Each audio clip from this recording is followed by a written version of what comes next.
can communicate. Because otherwise people will put money 10 lakhs or whatever and they'll get a chance of having their name for the rest of the life. So we have to think administratively also. So what I'm trying to say is that we can't give anything retrospectively. You put the proposal prospectively in the sense 10 lakhs for 10 years. This is what. Beyond that, if this award is going to continue or this, then there has to be recurring costs. So the person who is donating also is sure that this is going to end at 10. But suppose this was for eternity and tomorrow he receives a letter saying that look, your award is being discontinued, then it is a disrespectful for those people who have given that money.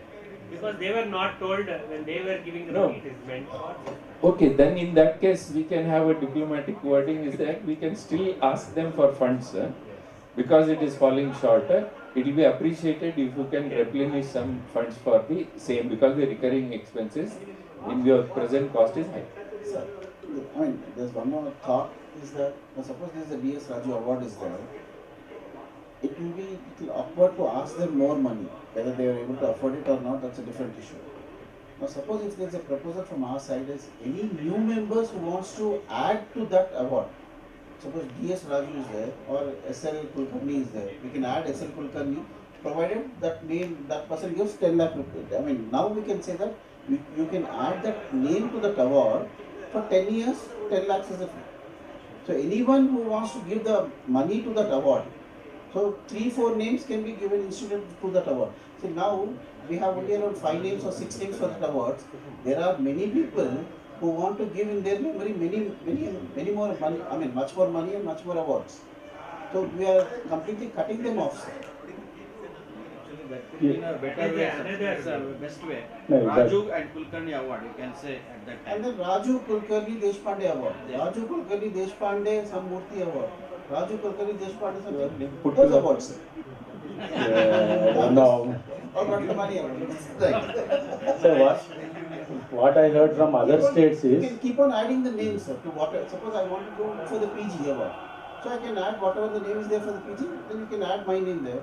Or suppose some award is there for the posters award. We can add another name to the posters award. Then we won't be restricting anyone who wants to add that money. Yeah. But Kishore, I take the sensitivity of this issue. You're right. I think we will not stop it. We'll have a prospective thing. But we'll give them an option that in case we don't receive the funds, the EC will take the next course of action, which will be in due consultation with you. And there we will say that because the funds were less, he or she has contributed, and this will be continued in the name of you, your name, and this name. I think this should be more balanced. What do you say?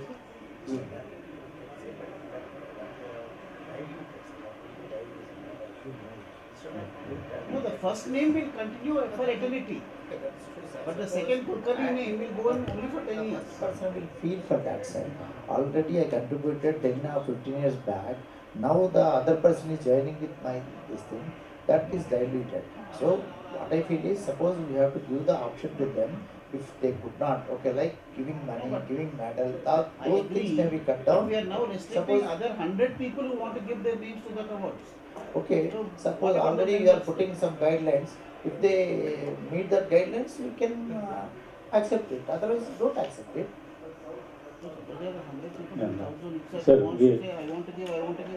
Sir, suggestion is for those awards which have already been instituted. For new awards, definitely we are going to tell them only this is the time frame. That's right. Because the states have adopted. Actually, we have adopted two 2 awards. awards because there is no more time for the presentation of those awards. Okay, that's fine. That is the next issue. Because most of the conference time So goes in the award we are papers. closing those awards completely for anyone to enter. Okay, suppose if you are taking the name of somebody, they have contributed something to the society or they can depart. Then only you have to accept that. Just like that, I got 100 money, I people have cannot do that. contributed to the society, sir. That's what also. fees. No. Listen to him. Yeah. He has a point. Nobody can come and say that I will give money. That the EC and the AGB will have to approve. That is correct. Approved that That is based the on only after based on approval. what based on Suppose what. there are 100 people who are what is called who fits that bill for the EC members. Then what? And first of all, suppose we are taking considering that award means suppose he has contributed something to the psychiatric society or fraternity, then only we have to accept. Otherwise, if you got so much money, I want to do this, that, I cannot. It is not good. But there are 100 people who have contributed. Okay, based on that filter, and every year, if anything is there, okay, this is the limitation. So we can think of that. We can do that. Okay. Because in the long run, this won't work, sir. If you see, our conference time is not going to be more. And we can't always have only the award papers. We need to have free papers, new invitees, keynote addresses. So all this is going to take time. So we will have to reach at some conclusion at some phase where we are going to restrict it.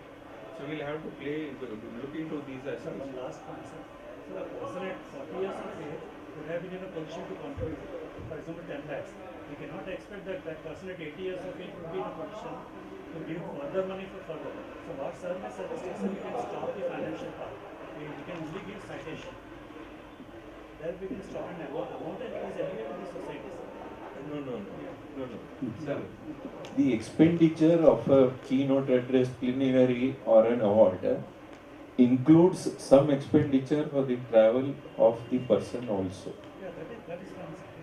We give some citation, some money,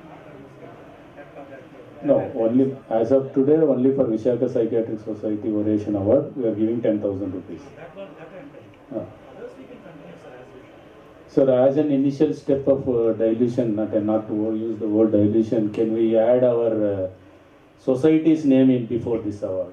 Because I heard few states have started using the name of their state branch for those awards for whom further contributions from the sponsors could not be, they did not get further contributions on this aspect. The society is anyway is financially bearing the cost of continuing this award. So it was started like adding the name of the state branch before that particular award. Like you can I add. think this is the most rational thing. Yeah, You could have it told can be this done. before. So what You could I have told this heard before. from other state branches is I this. think this is fair enough. Fair enough. Why The institute average new is awards? different. No, not a new award. Not a it's new it's award. about the old awards for whom we cannot get any funds.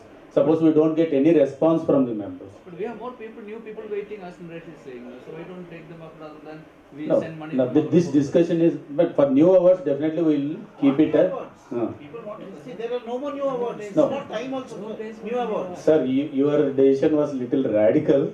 Maybe we AGB definitely And it's better objects than it. sending from See, spending please. from our purpose. So anyway we are spending, sir. Even the otherwise, the society. No, but what he also meant was, and sir also meant was, our first communication will still be with the person who has initiated the award. If it doesn't, then we will put our name, and there is a division with what Dr. Naresh is trying to say. For what Dr. Kishore means is, for the awards which are present there, we will not try to make much changes. Okay, we'll try to cut down the cost. Whereas the next subsequent awards which are coming, we'll try to limit it to whatever funds which we'll try to work out for the minimum. But one thing is clear, sir, which message should go to all of us is, no award should be for more than 10 years. That's right. In the past, whatever they are now, you can put a cap. So already they are existing since 10 years or 15 years. You can put maximum 20 years or like that. Okay, another 5 years, that will be better. Now, do we have any copies of agreements with this DS Raju, these kind of awards? Any agreement? I don't know. I don't think we have any agreements. It will be. But IMA does it in some places, especially where the local people are involved. So they go into an MOU that this is only for 5 years, 10 years, whatever it is. That's what we have to put for the. We will. But in our state branch, what we are doing is that in the guidelines itself, this will be from this year to this year. We are just keeping it. Yeah. For the newer awards, for the older ones, still. If that comes as a guideline for me and my team next year, we'll look into it and come back to the EC. Yeah. Mr. President, just one word regarding you told about speakers to be a member of this thing.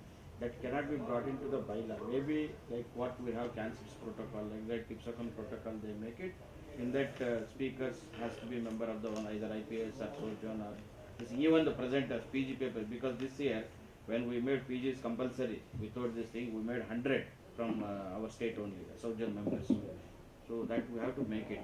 So that can be brought in as a protocol for even IPSOCAR. There is a lot of discussion in the group earlier that speakers are not involved, blah blah blah. So that can all be brought in the protocol format. Specific for the conference. Only for conference or any activities of the No, society. the issue of membership is primary rather than the issue of conference. So when it comes to the issue of membership, it can be part of the constitution. But in the constitution, to become a speaker, you cannot. Speaker will be from somebody else. No, there you cannot mention that. No, no, that those guidelines are there. No, those No. flexibilities are there already. Yeah, I think we'll go to the next. Next, please. This can also be discussed during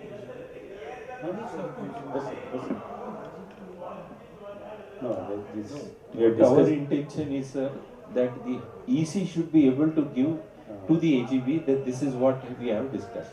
For example, the point which he got out, that if the fund is not enough, we'll put the IPS South Zone Dr. D.S. Raju Memorial Award will be the name. So I think Dr. D.S. Raju Award in South Zone, I think it's not a sponsored out of our respect towards him. I think the South Zone has started. I don't think there are any contributions from I the also family of. I'm not sure that. So what I heard this is from Dr. Ramnan sir. I think I should ask him again. So it was not. By the ATP, you take all the awards, whatever the existing, no? What are the details? How much sponsors since how long? The details, So only we have that two, he has, two that we have already only two asked orations. Two Dr. orations, Arun to yeah. present. Now, are we going to bring the suggestions as a constitutional amendment suggestions in the AGP? Whatever we listed that. Yeah, we will now what we'll do is we'll go to the AGB and ask them this is what is the proposal. If it is acceptable, then it will come through the normal route of entry of constitutional amendments. Your, in appreciation of his contributions, the award was sponsored by the IPS also. Yeah. Not sponsored by the. So anyway, for those, we don't have any financial burden except that where during EC, because there was no financial or nothing was there. So a monetary benefit was to be added. It's being given as 5,000 rupees to the winning postgraduate. So we don't sponsor their travel, we don't sponsor their stay, we don't sponsor their registration. Everything will be borne by the PG students. Only we give an award of cash prize of 5,000 rupees. Only, I mean, the burden to the organizers or to the society is only with the orations. Even if you take Shatavahana award, so only the cash prize. In fact, Arun, I had requested him to make a list of the awards and the monetary intake income which has come and the expenditure. He has made it also ready. So in case House wants, when his report comes, we can discuss that also. Yeah, we can go to the next. So Secretary's report. So I think I have shared. Paucity of time. If there are any queries, I would like to answer. So RCBC asked Shahul. Only this is only from the last EC to this. So the whole report is to the AGP. I have included everything. It's okay. One second. That's okay. This This will will not be discussed here. Secretary's report, which includes secretary's activities and activities by all the members, needs to be applauded. Thank you, sir.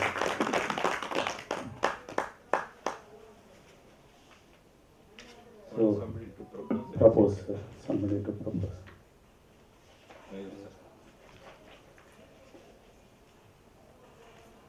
So next point in the agenda, treasurer's report. I've kept it here. You're done with his report, RCBC report? No, next committees. Okay, Next. no, it's going to come next. Yeah. I'll open it, no problem. No, EC has to upload. No, definitely. Yeah, definitely. There's no, There are two each points, committee has done a wonderful job. And Sir. RCBC remains Sir. a unique one. It is there here. It's there, you just want to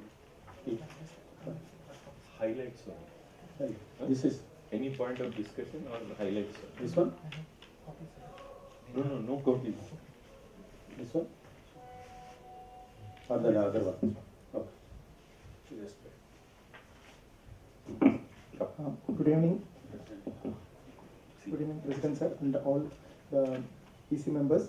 I have 3 presentations, but today I'll present the second one, that is the financial aspect from April to September. At the outset, we have submitted the entire financial year to the auditor, and auditor has submitted to the Is given to us. yes sir, and we had a IT returns also for 11,000. So last year we had to pay around 2,60,000 as an income tax because we had 18 lakhs of profit, and tax payable was around 3,60,000, and we had some TDS of 90,000 and so on, and finally we had to end up in paying 2,60,000, which we had much difficulty in paying that. But this year we had profit only of 8 lakhs, and out of which most of the money what we had was paid by the companies with the TDS. So around 90,000 was the TDS given, and we had net tax payable was around 80,000 only. So we had an IT returns of 11,000, and otherwise this year, this financial year from April to September, our opening balance from 1st April 2024 onwards is 11 lakhs, and closing balance in 30 September, that is first quarter and second quarter jointly, it is around 2,33,000. So we have to spend for the IJPM Sage publications. We had paid in advance. Again, last year we had some difficulties. Now we are little financially stable. The reason for our financial stable is that we had a good income from the previous Ipsocon Guntur. We had 6,30,000 from our previous organizing people from Guntur. So 6 lakhs they paid as an excess amount, and then 7 lakhs in fact. 7 lakhs 70,000 was TDS. and 70 they even took the TDS amount, and then we had very good numbers being increased off late, especially during that 31st May 2024. Why? Because that was the last date for updation of the members to for elections and voting. So we had a huge number of people who have been given as a membership form. So in this last 6 months itself, we had 153 into 2,000, and 35 people had paid 1,000. That is 35 PGs have been made as members, and 153 members paid 2,000. And some of the PGs just applied for the national IPS, and they are yet to get the number. I have noted their number in a separate Excel sheet, and whenever they are sending me the national IPS number, I'll be including them into the mainstream. Otherwise, all other members who are non-PGs, so we made sure that we collected 2,000, and also made sure that they already have a member of national IPS also. And people have directly applied for LF also.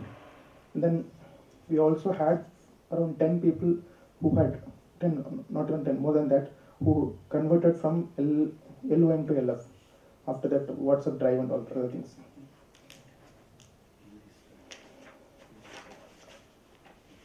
And then expenses, well, for PCPR we had to pay honorarium and the travel expenses, and the expenses related to the first meeting and the second meeting we have paid up to date. And regarding the third meeting, we will pay accordingly, but we still have 2 lakhs from this year alone. That is this year's fees collection itself. So we had good number of people who participated in RCPC. 10,000 was the fees. So though the fees was high, 50 people contributed, so amounting to 5 lakhs, and some 4 people contributed 6,000.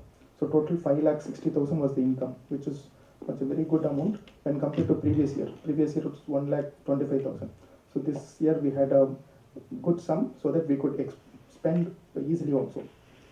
Then other issues like voting, voting technology, auditor fees, everything has been paid still now, and the payment detail have been mentioned. Well, and coming to the last part of members details, as of 13th this Sunday, we had 946 LF and 470 LOM. So total 1,416. members, and yes, sir.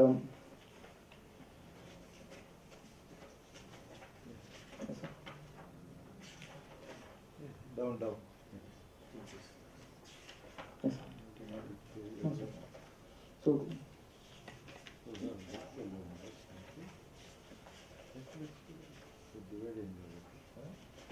What has been the membership between last AGM and now? mention single, sir. Yes, sir. Last AGP to this AGP, sir. Around 170 plus, sir. 180. Last time it was AGP to 186, sir. 186. 186 members. Last time it was around 124. 14 required. Even I Ah, failed yes, to sir. reach 100. I went up to 90, I think. Yes, sir. We that 14 is already there, sir. I have to just I think they tablet have come, yesterday. sir. Tablet around. Everywhere they have come actually. Yes, sir. Yesterday I could do it around another 11 people. We- Another 4 or 5 people are about to give me the. Some unfulfilled wishes for us to motivate. I think by No, but the it end of was, it was, 200, he will not. it was your president who wanted to reach the target of 200. And he made us to move that. I think by the end of this conference we can get that time. No, my term is till tomorrow.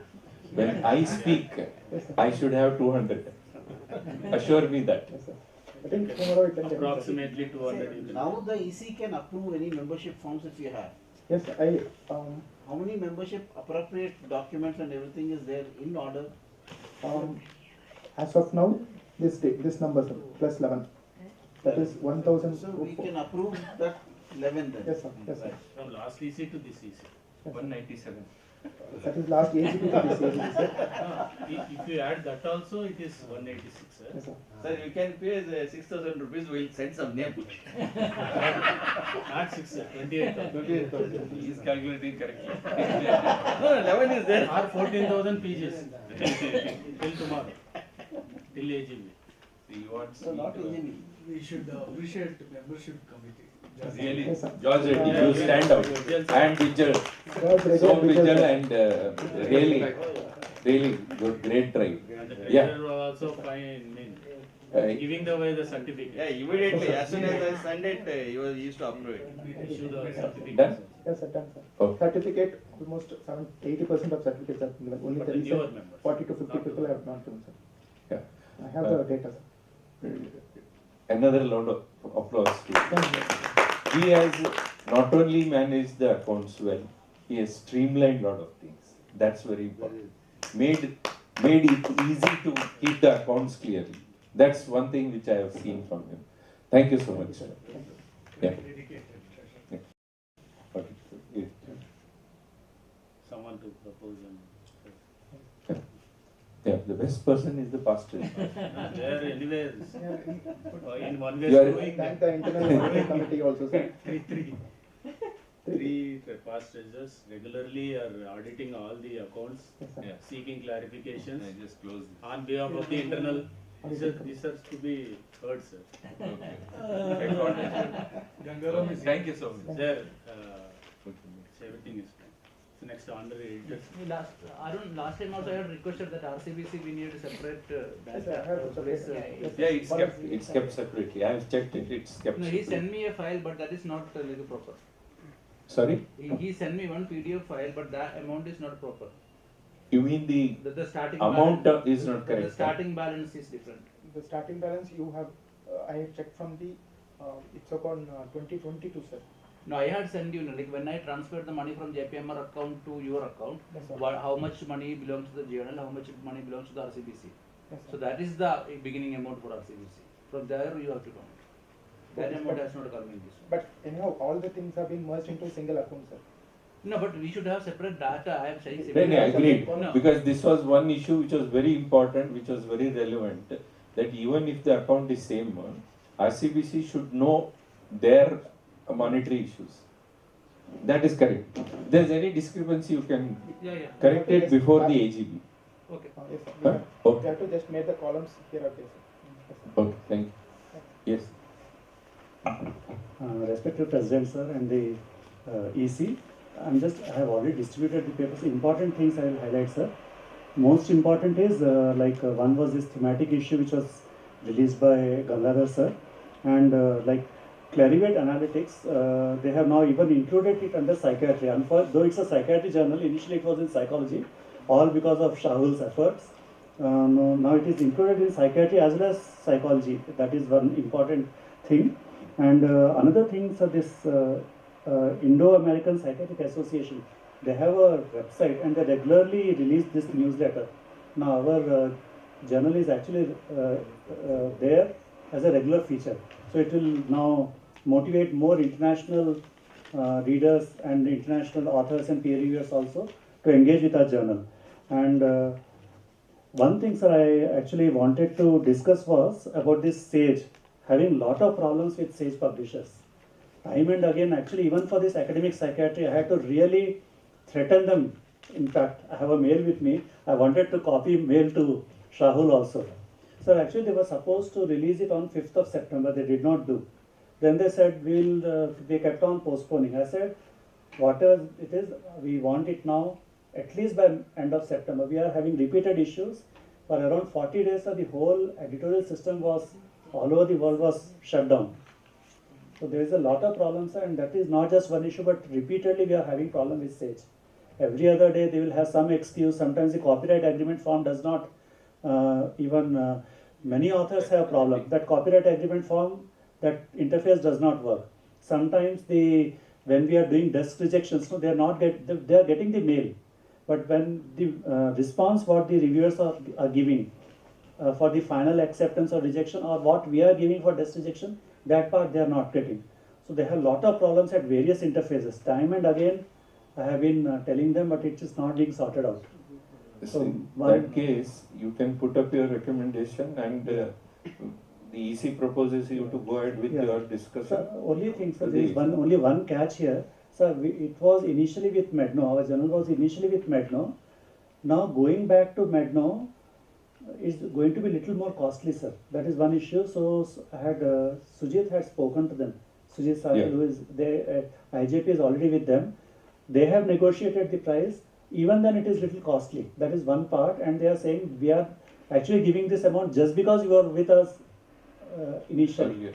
So even, but Shahul was telling even Medno has issues. So just wanted to bring it to the notice of society. Like, how is Medno, Shahul? Is it like Medno same? had lots of issues that time. That was I shifted Yeah, in the first place. yeah. But what is even it now? You asked about OPC. Like even he had faced a lot of issues with Medno. Are there any other such vendors? There are other like scientific scholar is there. Not many in good names. Scientific scholar is one. Not good. Elsevier is one aspect, but it's a no, but Elsevier will be very costly. Very because costly. It will be like JP Publishing. Yeah, JP Publisher has been. Dr. Uday has been the backbone of all this. That's commendable. The second important thing is any organization, any association, in terms of its catching point, that means the applicability of any association is seen only by the community work. In this aspect, I would like to really request more members to participate in community work. This is as far as the general public awareness and media is concerned. Second is more important also, from the financial point of view, you can spend money only through this community work and make it accountable. Otherwise, we will continue to generate money and not make good use of it, and it will unnecessarily lie without being used. So these are two issues which I thought I would like to bring up. Yes, sir. We have not utilized any financial resources. We have made, all the members have made their own resources. Also, some of them are pharma supported measures. It's very commendable, sir. Commendable. Thank you. Thank you, sir. Thank you. Yeah, postgraduate committee want to add, sir. We are really thankful that Dr. P.S. Prem Sharma, who took up the chairmanship of the consensus on history-taking format and mental status examination. It was taken by all the state representatives. Tomorrow we are presenting the report and we have already submitted. I think it will give a lot of value to the postgraduates to see how the format can be taken, as well as clarity on the diagnostic formulation. So I invite everybody to come to the program tomorrow when we are also presenting this in the South Zone Conference. I am really thankful to EC and the President and everybody who supported this initiative, and it's unique for the India. Thank you so much. Again, one more team which needs to be applauded, because again it's a unique thing.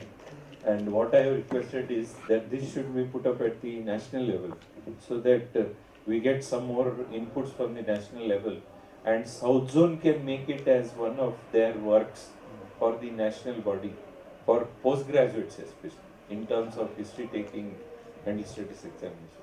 So that will be a commendable work from South Zone and especially your team. Thank you. Unfortunately, what's happening is this PG thing, these are two things going on parallel. There is no need actually. One is a national thing going on and there's South Zone going on. So, okay, why unfortunately there is a contrary thing, then it's going to be issue. I don't know how you are going to. No, but last in time fact- we aligned with IPS UG and PG subcommittee. This time IPS UG subcommittee is headed by Dr. N.M. Patil. That we can align, and PG committee is headed by Dr. Hinal Shah. So alignment of these committees is still possible because their tenure is going to end in the next Jan, and so we can put up within that short period and ensure that is endorsed by all the subcommittees. That can be tried. Also, what is happening is the number of PG is so much that we need to have zonal activities also. In fact, sometimes we find the state activities also being almost one day packed with the PG activities. So that's a good number. Last time, Dr. Kishore, I was a co-chair of PG education. We had actually endorsed your. Yes, that we had submitted. So some communication. George, can you help us to find out if the guest has come? It was 7:30, sir. They are saying that. But I'll check. yeah, is it okay? I'll check. Okay, thank Shall we move on to the next? you. Yeah, please.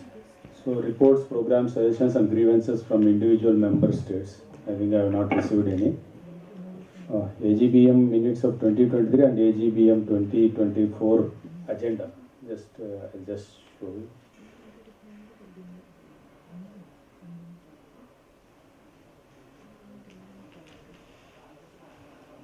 This is the agenda for AGBM, sir. Welcome remarks, condolences, confirmation of minutes of AGBM 2023, under the General Secretary report, under the Treasurer's report, Editor's report, announcements of results of IPS South Zone elections, announcements of results of awards, all the awards. South Zone elections is tomorrow. No, AGBM. this is AGBM notice, not tomorrow, day after tomorrow. Oh, you are talking about? Yes. Notice. Notice of AGBM, sir. Notice of AGBM, I'm just projecting to the EC, whatever. Okay. So appointment of auditors, amendments to the constitutions, rules and bylaws, if any. You they will will- have to add what we have discussed. Yeah. Those Just things he can will be do. any other business in the permission of the chair is there.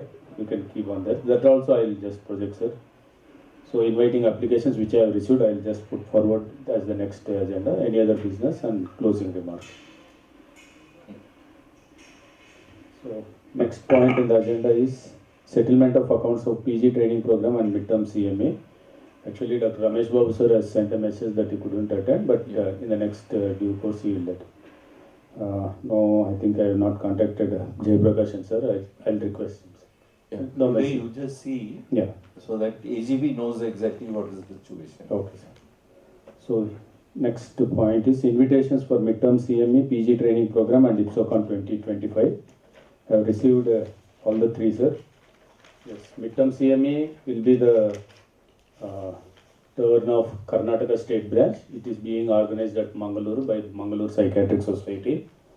APP PGCME annual training program is with the state of Andhra Pradesh.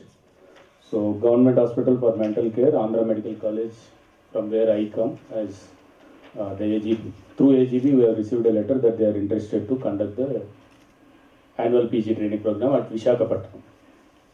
And IPSOCON, we have received mail from the secretary that it will be conducted with Dr. Umashankar sir as organizing chairman and Dr. George Reddy as organizing secretary at Hyderabad. It will be the turn of Telangana State Branch. For next year, IPSOCON 2025. Hey, where is the stay apart? Next. So next, I think we don't have any objections. So next point in the agenda is the South Zonal Branch election report. Yes. Brief, sir. Respected President, the Vice President, and all the members, EC members. So, with all your support and help, we conducted from the notification to voting very smoothly according to the bylaws. With the President's proposal, we went to new vendor. So the OTP goes to both the cell number and email. So only 30 to 40 people have some difficulty in voting. So we sorted out all those problems. And out of 866 people, voters, 556 people are voted. That means 64.2%. So especially when compared to last week, it's more than 8%. We had continuous time. So thank you one and all giving me the opportunity and conducting smooth elections. Especially my sincere thanks to Lokesh, he is always with me. He's helped me a lot. Thank you, sir. Thank you. He is with everybody. That's how he is. Honorary General Secretary. Yeah.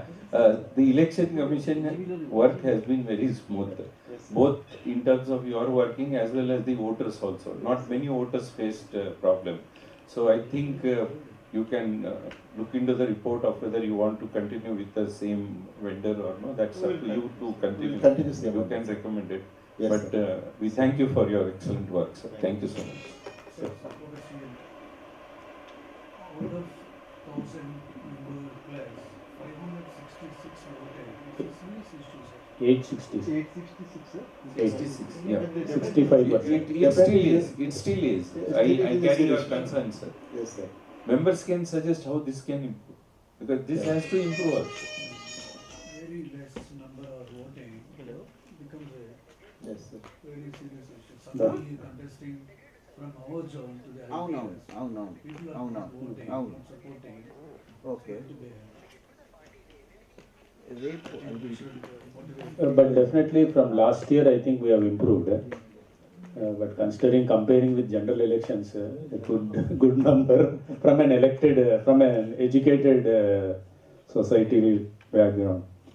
Because we don't usually take votes, and we tried to sort out many things actually. Many elders, they used to, especially Mohan Chandran sir, he contacted me 10 times at least.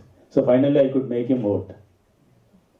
So But this well, would be- some issues are there, but definitely majority of us felt compared to last year, there were many frequent complaints that they did not receive message or something like that. But this time I think every one of us have received messages. Otherwise, we can ask in the AGB, so what is the deficiency is there? What was the problem not voting? Suppose Maybe- if anything is there, we can rectify that. Sir, Those who have not voted Some will may not not be stand up voted in if they are not AGB. interested. They won't even come to the AGB. Huh? They won't even come to the AGB. Those who have not voted. Those who have not voted may not be in the AGB also. Yeah. Sir, some people are not interested to vote, even though That is repeated, that is true, sir. That is true. But I must applaud that each member. It was not just Yeah, that the yeah, election yeah. commission made efforts. The state branches also made efforts to see that the voters are the members vote suitably at the right time. That is there. Yeah. I Next. think we need to have some competitions, I mean, not unanimous. Some elections in the frequent course regularly, if we start having, people may get interested to vote. Something we look forward to. Yeah. Yes, sir, at least. And I mean, every year if there are elections, okay, people do get prepared for this. Yeah. Okay. We'll try to finish. Any resolutions by members and by EC members? I have not received within the, any resolutions. Any discussions arising from any other matters? And the last point is any suggestions, comments, resolutions to be forwarded and to be discussed in AGBI. I just prepared a small note, sir. Just one doubt regarding the previous agenda. Do we have any proposals for the Vishaka oration, Atma oration? Yeah, I have. Yeah, those have So I come. requested it. I requested, sir, that should Both be. have been received. Yeah, both have received. So I Yes, will sir. not leave them unless I receive because that is my job. It is I come. received. I It has received come. for both the oration. Yeah. Will be announced during AGB. No, sir? Yes. Will be announced during Yeah, the during year. I'll give you the letters, sir, by that time. So this one, the tribunal, as a matter of fact, we are adopting the, so from the awards committee they come below, and the senior most will be for the tribunal. Not the immediate past. Before that, the 3 past presidents, we are just keeping as of now. This Ramakrishnan sir.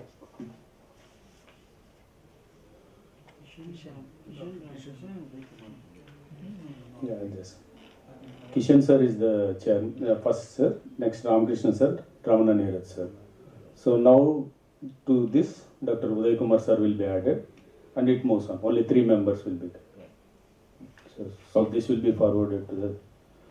So regarding this, we are I am removing this one and applying it to all to all the free papers and all. And this unified membership we have discussed. APC charges, I think the editor has not. So this I wanted to just decrease the duration of voting. I think even the IPS has decreased it to 15 days. It's, I mean, the only rationale would be that we can minimize the cost of elections. In a way, I think 30 to 40% of the expenditure can be decreased. And we don't have even, I mean, compared to IPS, we have a very less number. It's not even half. It can be 10 days or 15 days. Percentage of members they voted after 10 days.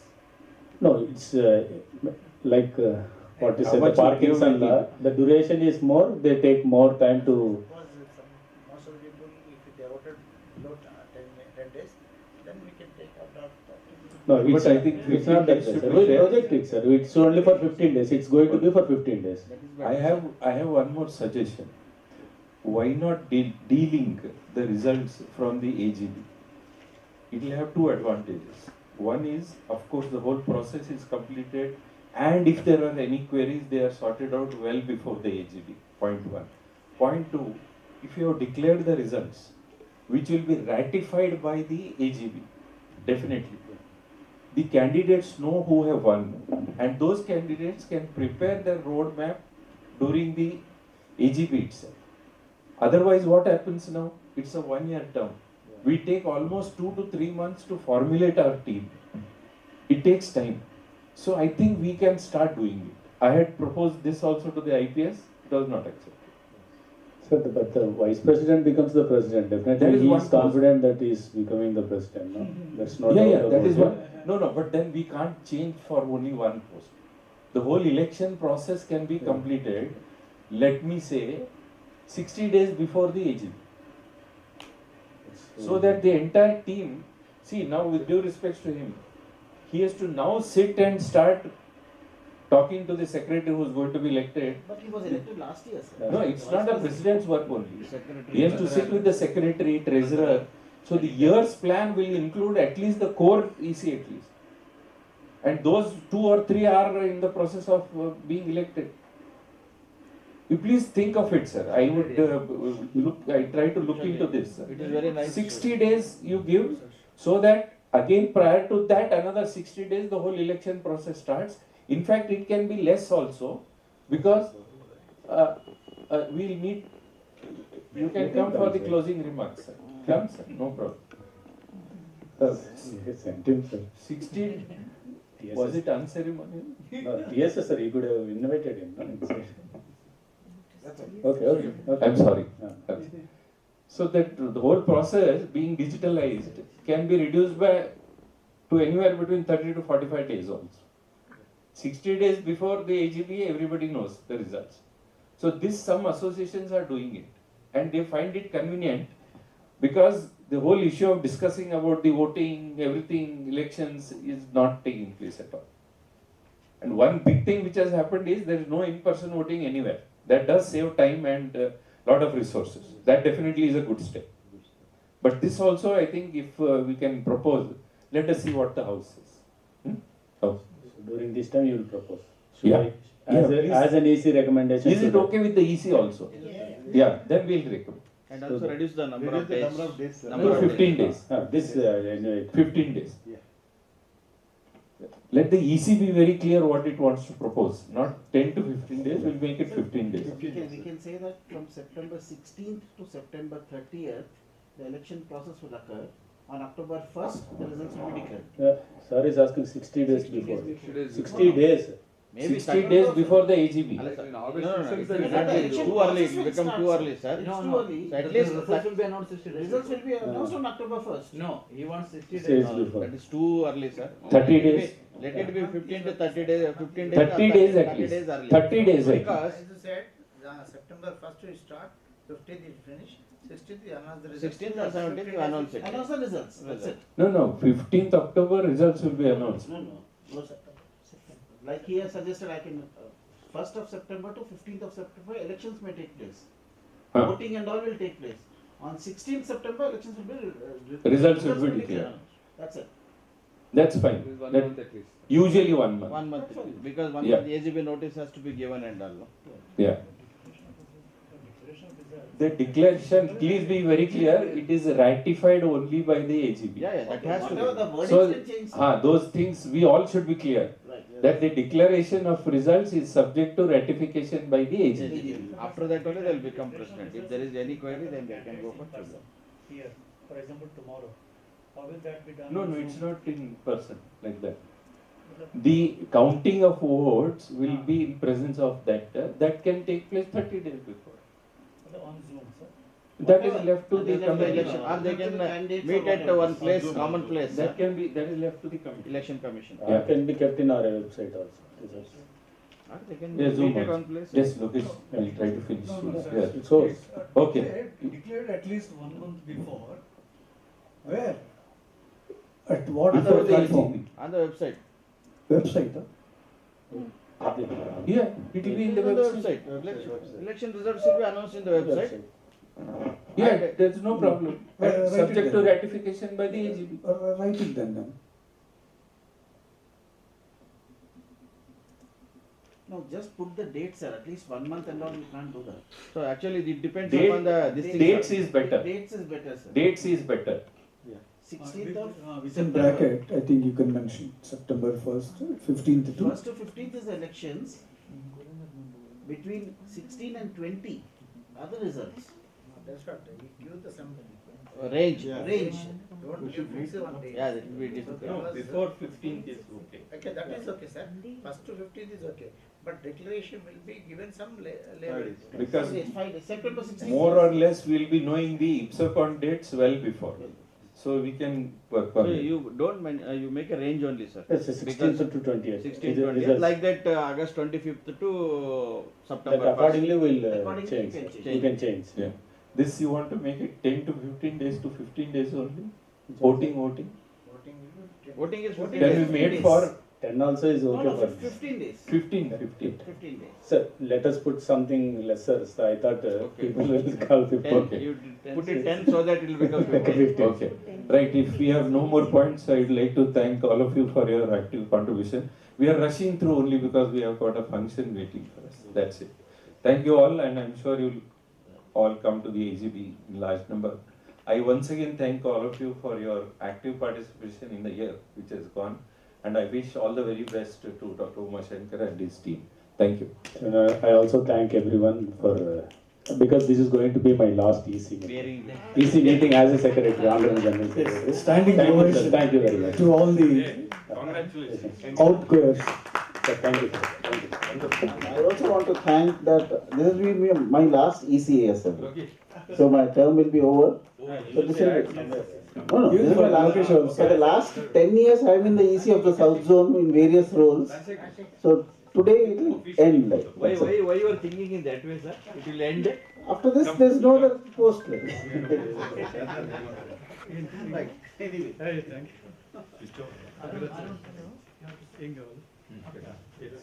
Yeah. No. George. Sir, mean first we will EC is being Voting rights. Voting rights on the EC. Sir, please come. Come. Shall come. Suddenly, we should show. All should come. You only force it travel, sir. There is a function there. We go. Yeah. No, I said we are all to go there. We are still not got. George, come soon. Now is the time they'll call now.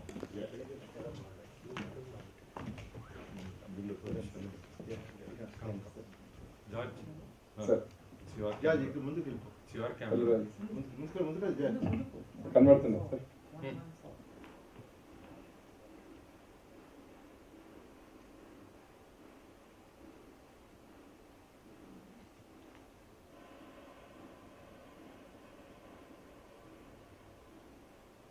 Thank you. Thank you very much. Great year. Great year. Thank you, sir. Thank you. Come. Off with the free papers and posters today. Before that, I would want to introduce our judges for today. We have with us Dr. Sebin Kumar, who's Associate Professor of Psychiatry, Government Medical College, Thrissur. Welcome, sir. And we have Dr. Satya Nathan. Thank you. Who's Senior Consultant Psychiatrist at Memory Clinic, Annanagar, Chennai. And he has been previously HOD in Sri Ramchandra Medical University, Porur, Chennai. Thank you everyone for coming. I hope you all have your presentations on hand.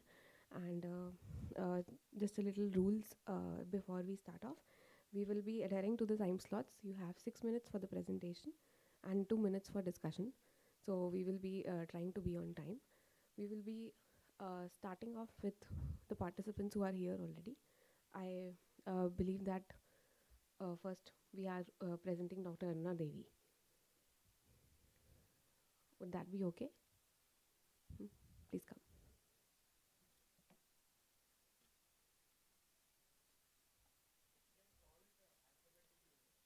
Yes, sir. Dr. Aruna Devi. A. Okay, sir. Thank you, sir.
Sir.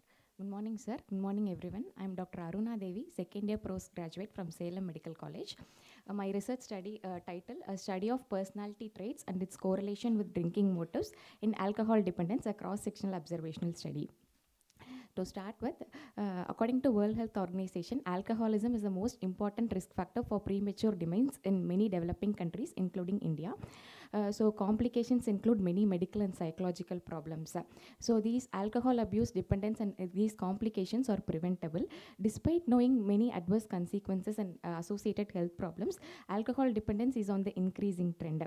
The widespread use of alcohol has made the researchers to search for reasons for consuming alcohol. Personality traits were considered as forerunners for alcohol use and alcohol dependence. In turn, alcohol consumption has a positive reinforcement on personality traits. So these personality traits plays a reasonable role in forming a relationship between biological, social, environmental and psychological factors and future alcohol consumption. So motives can be broadly classified into two. So motives to escape or to cope with negative emotional experience and motives to celebrate, to enjoy or to be sociable.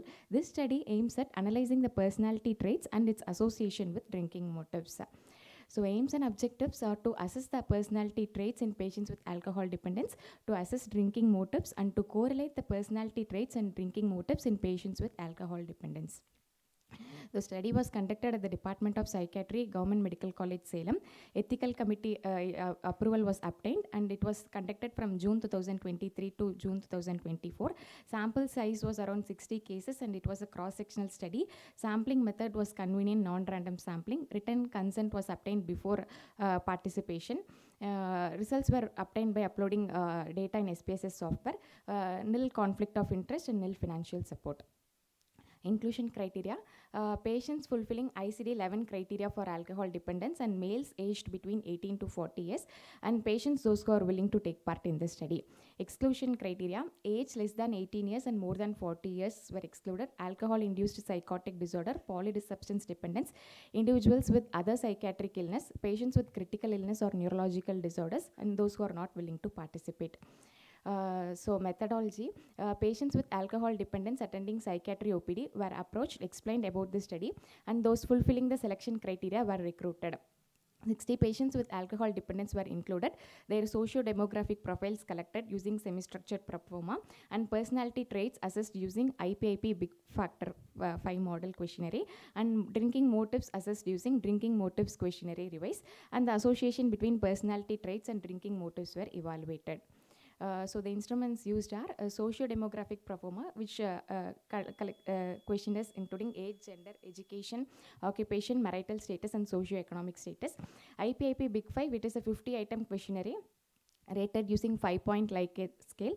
Drinking motives questionnaire is a 20-item scale, 20 items questionnaire rated on a 5-point Likert scale. So the 5 factors of personality are conscientiousness, extraversion, agreeableness, neuroticism, and an openness to experience. So results, in the socio-demographic profile, so majority of the individuals were in the age group of 26 to 40, and only males were included. And in the education status, up to 83.3% were studied up to higher secondary, and 41.7% were unskilled, and followed by 30% of the individuals were semi-skilled workers, 95% were married individuals, and 60% belonged to middle class. So personality traits, so 55% of the individuals belong to neuroticism traits, followed by 25% belong to extraversion, 13.3% belong to openness to experience, conscientiousness 1.7%, and agreeableness 5%. So drinking motives, coping, 46.7 used coping as their motive, 31.7 enhancement motives, followed by 16.7 for social motives, and 5% for conformity motives. So for each personality trait, for in neuroticism personality trait, coping was the major motive, around 84.8%, followed by enhancement motive, which is 9.1%. Next is the social motive, 6.1%. In extraversion trait, enhancement was the major motive, around 60%, followed by social motive, 26.7%, and next is the conformity motive, which is 13.3%.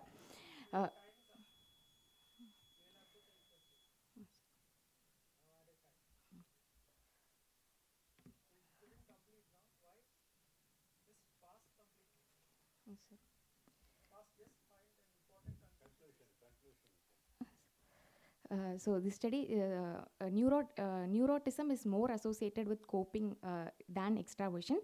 Coping and enhancement motives are also related with alcohol dependence. So mainly neurotism, extraversion, and openness were significantly associated with alcohol dependence. Conclusion: alcohol dependent individuals score higher on neuroticism, indicating that these individuals are emotional, frequently becoming anxious, and tend to have mood swings. In this study, coping motives is significantly associated with neuroticism and is valued as a strong predictor. Enhancing the coping skills may help in reducing the substance use. These are the references. Thank you, sir. Yes, sir.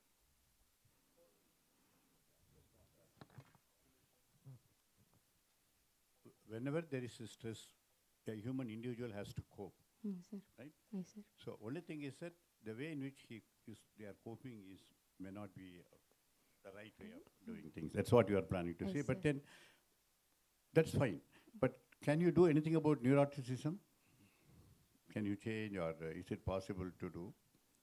Ultimately, the benefit of the study, what is it you're going to do? My wife is not good. I don't have a social problem, my financial problems, so that's why I drink. That's how I cope, people say. Okay. So by doing this study, what is it you are driving at? Sir, improving the coping skills.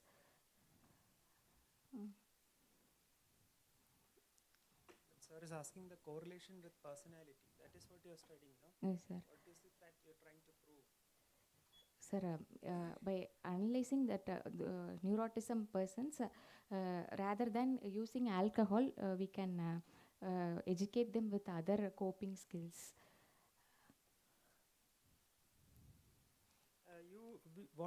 How did you calculate sample size?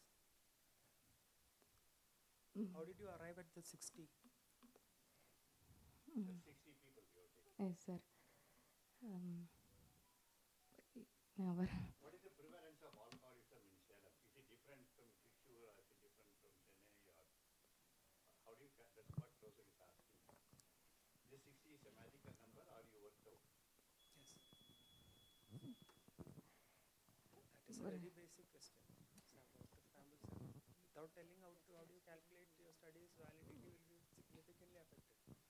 Only if you know that whether it has a power to find, no? Audience, anyone want to ask? Sir, you want to ask something? Or we'll go to the next person, no? Thank you. Thank you, sir.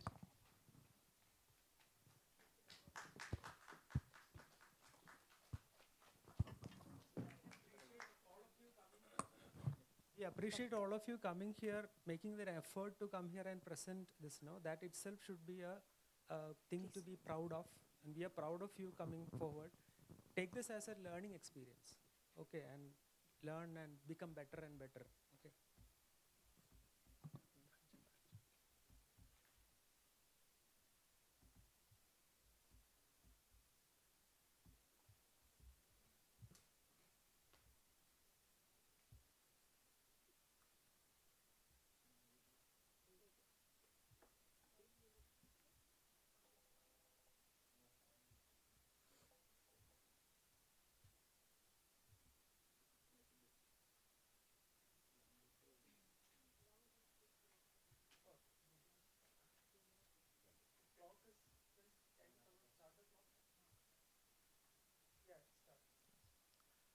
Good morning, everybody, respected chairperson and the audience.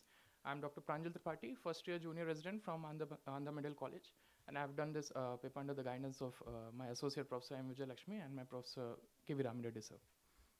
My title for this paper is a study to assess the prevalence of medical comorbidities in psychiatric inpatients of a tertiary care hospital.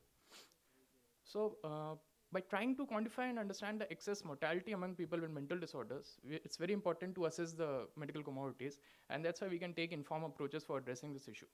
So what is a comorbidity? Occurrence of two clinical disorders in the same patient can be referred to as a comorbidity. As per the literal definition, every pair of disorder where the diagnosis of one does not categorically exclude the diagnosis of other is potentially comorbid, and the two disorders should occur concurrently.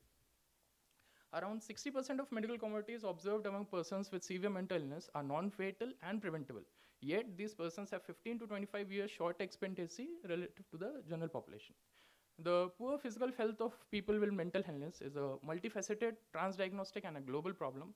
And people with mental illness have an increased risk of physical disease, as well as reduced access to adequate health care. That's why the high rate of physical comorbidity, which often has poor clinical management, drastically reduces life. So the literature indicates that people with mental illness are less likely to receive the same level of medical services and are more likely to perceive barriers to care than persons without illness. My aim is to assess the prevalence of medical comorbidities in psychiatric in patients. My objectives were to estimate prevalence and to evaluate nature of the medical comorbidity in psychiatric in patients. My inclusion criteria was patient more than the age of 18 years and who were admitted as inpatient in our department. Materials and methods. This was a retrospective studied in our Department of Psychiatry, Government Hospital for Mental Care on the Medical College Vizag. Patients were admitted as inpatients. Sample size was 230. It's a period of 1 year. So we did by non-probability convenience sampling. How many patients we get in a period of 1 year, we took that as sample size. Methodology, permission was taken from the Institutional Ethics Committee prior to the study. And the patients admitted were selected by non-probability. And after that, thorough clinical examination was done, which included general physical examination, mental status examination, and systemic examination. Routine investigations like complete blood count, RFTs, LFTs, thyroid function tests, RBS, electrolytes, along with the radiological examination like chest X-ray, ECG, and NCCT was done. The diagnosis of medical diseases were confirmed by the Department of General Medicine, Neurology, and Endocrinology. Data was presented as mean and standard deviation and frequency, and it was analyzed by the 26th version of the IBM SPSS. Coming to results, so out of those 230 patients, 68 patients, around 29.56% were found to have medical comorbidities. Mean age of these patients were 42.75 years. 56%, almost 56% of them were males, 44% were females, out of which 57 were from rural areas and 42 from urban areas. Among the medical comorbidities, hypertension was the commonest medical comorbidities. Around 61.8% were having that, and followed by thyroid disorder, which was 25%, and then diabetes mellitus, 19.1%. 13.2% of the patients had epilepsy. 2 cases were having Wilson's disease, and 1 cases were having Huntington's chorea. My conclusion, high prevalence of common medical diagnosis among psychiatric in patients emphasizes the importance of adequate, early detection, and medical treatment of medical comorbidities in patients with psychiatric disorder. And regardless of whatever psychiatric symptoms a patient presents with to a psychiatric hospital, we should do thorough assessment and examination of the patient, get a referral for the patient from the concerned department. That's why that can lead to optimal management and better prognosis. Limitations, more samples could have been included, and correlation between type of psychiatric disorder and various type of medical exploratory can be explored. Various aspects of psychiatric disorder which can predispose to certain kind of medical comorbidities that can be studied, and comparative analysis of same medical comorbidity in different psychiatric disorder can also be researched in further research. These are all my references. Thank you.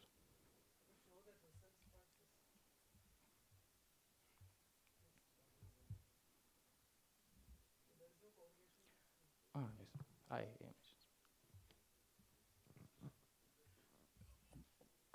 What is your intention? You are planning to tell us that medical morbidity is more in psychiatric patients compared to a general population, or it is less, or is it the same? So association, I didn't do a comparative study between the non-psychiatric patients, but we are saying that morbidity is there, but it's not being assessed and properly diagnosed and properly managed as compared to the non-psychiatric patients. Because usually psychiatric patients, we focus more on the psychiatric symptoms, so sometimes it gets underdiagnosed. But the sample is inpatients or outpatients? Inpatients, sir. Inpatients only. Yes. What is the usual duration of, average duration of this stay? Sir, actually, I didn't include this in the study, sir. Is it because the longer they stay and then, or is it the shorter stay or something like that? I mean, I can understand that there is an important need that we should not only look at depression or schizophrenia, but also look at the medical comorbidity. So one potential confounder would have been like, if medical diagnosis was very important, then we would have to refer the patient. So if that would have been a duration of stay, as a smaller duration of stay. So that can give a wrong impression that actually patients having medical comorbidities might have a shorter stay. So I was not sure how to study period? So 1 year, sir. You have mentioned that? Yes. What study period from October? What is the importance of the study period in this case? Suppose it is from January to December. Would that make a difference? So actually in winter season, the cardiovascular, cerebrovascular accidents Why are you more. didn't compare with either the relatives of the patients or another sample? Only then you can see whether it is more or not, no? So further, I'm planning to do that, sir. And this I will do. The sample size, how you calculated?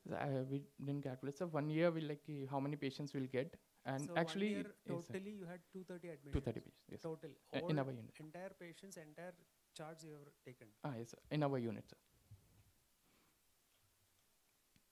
So open. Yes, sir. Yes. Yes, sure, sir. Knowledge of spiritual sciences. Yes, sir. Wouldn't it be very good, very pertinent, especially for patients with impending psychiatric problems, to prevent these comorbidities? If they would have done it as the usual lifestyle management and what the spiritual science gives us, the benefit what other individuals could get, and the ones who are having family history of psychiatric disorders, genetic predisposition, etc., it will benefit them much more than others. That's my question to you. Yes, sir. I agree with you. And depending on the faith and whatever belief systems they have, we can tailor them, and accordingly it can augment in their understanding, so that they can the stigma can be reduced and they can come forward with the any issues they have. Thank you, Dr. Pranjit.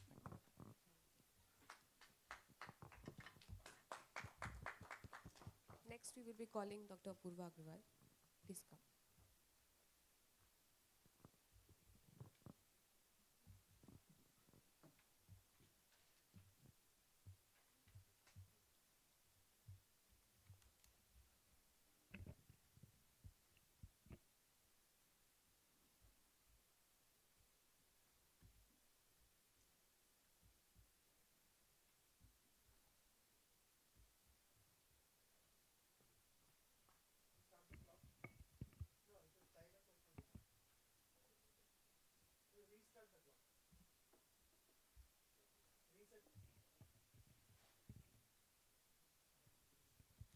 Good morning, sir. Good morning, everyone. I'm Dr. Apurva from Department of Psychiatry, JIMSR, Vizag, and I'll be presenting a paper on a case series on internet gambling disorder. So, as we know, internet addiction or the problematic gambling is excessive or prolonged use of internet that impairs functioning. And gambling disorder is a behavioral addiction characterized by persistent and maladaptive gambling behavior that lead to impaired functioning. So, online gambling or e-gambling, it involves gambling activities which are conducted over the internet through electronic devices like computers, tablets, or mobile phones. And in recent decades, because of increased use of internet coupled with low cost and easy accessibility, has led to significant increase in online gamblers compared to those of the offline ones. So my first case is of 25-year-old male, unmarried, with an anxious pre-morbid personality who came with a complaint of racing heart, sweating, worrisome thoughts about his health, and disturbed sleep. And on asking further history, he revealed that he was placing bets on app Dream 11, which started around 7 months ago. He started with small amounts of 100 rupees, which further escalated to even 60,000 rupees because he was able to get that much profit from the app initially. Then, as the betting amount increased, he started losing more and more money. And every time he placed a bet, he started experiencing extreme anxiety and would start thinking about the income in order to match the outcome. This ended up him taking a loan of over 50,000 to recover his losses, and but he tried to delete the apps as well. But again, the ads will pop up regarding the cricket, the post, the memes on the social media, due to which he'll reinstall that app and he won't be able to refrain from it. This caused a severe anxiety and finally led to an increase in loan amount to 2 lakhs. Then these further caused the anxiety symptoms, for which he came to Department of Psychiatry, following which the patient was lost for follow-up. Case 2 is of a couple, Mr. and Mrs. X. Mr. X is employed and Mrs. X is housewife. They had a well-adjusted pre-morbid personality, and they came with a complaint came to a psychologist for premarital counseling. On further inquiring, it was revealed that both of them started having problems because of online betting that started during the time of COVID as a way to pass the time. Slowly and gradually, both of them started getting addicted to it, and eventually they started realizing that their savings and the amount of the savings and money is going off in online betting. So they started setting a limit for both of that. Eventually it happened that both wife and husband started hiding the amounts and will play the games in isolation, which resulted in both of them depleting all of their money which they have saved for the future of their kids. This became increasingly difficult as again the apps would pop up again on their social media, and again trying to avoid their phones was nearly impossible.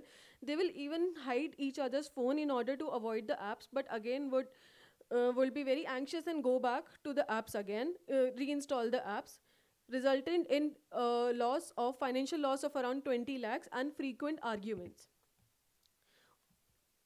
Case 3 is a case of 19-year-old male patient who was studying in BTech first year, unmarried again, who came with complaints of anger outbursts, withdrawn behavior, detachment from his family since 2 years, and sleep disturbance for 1.5 years.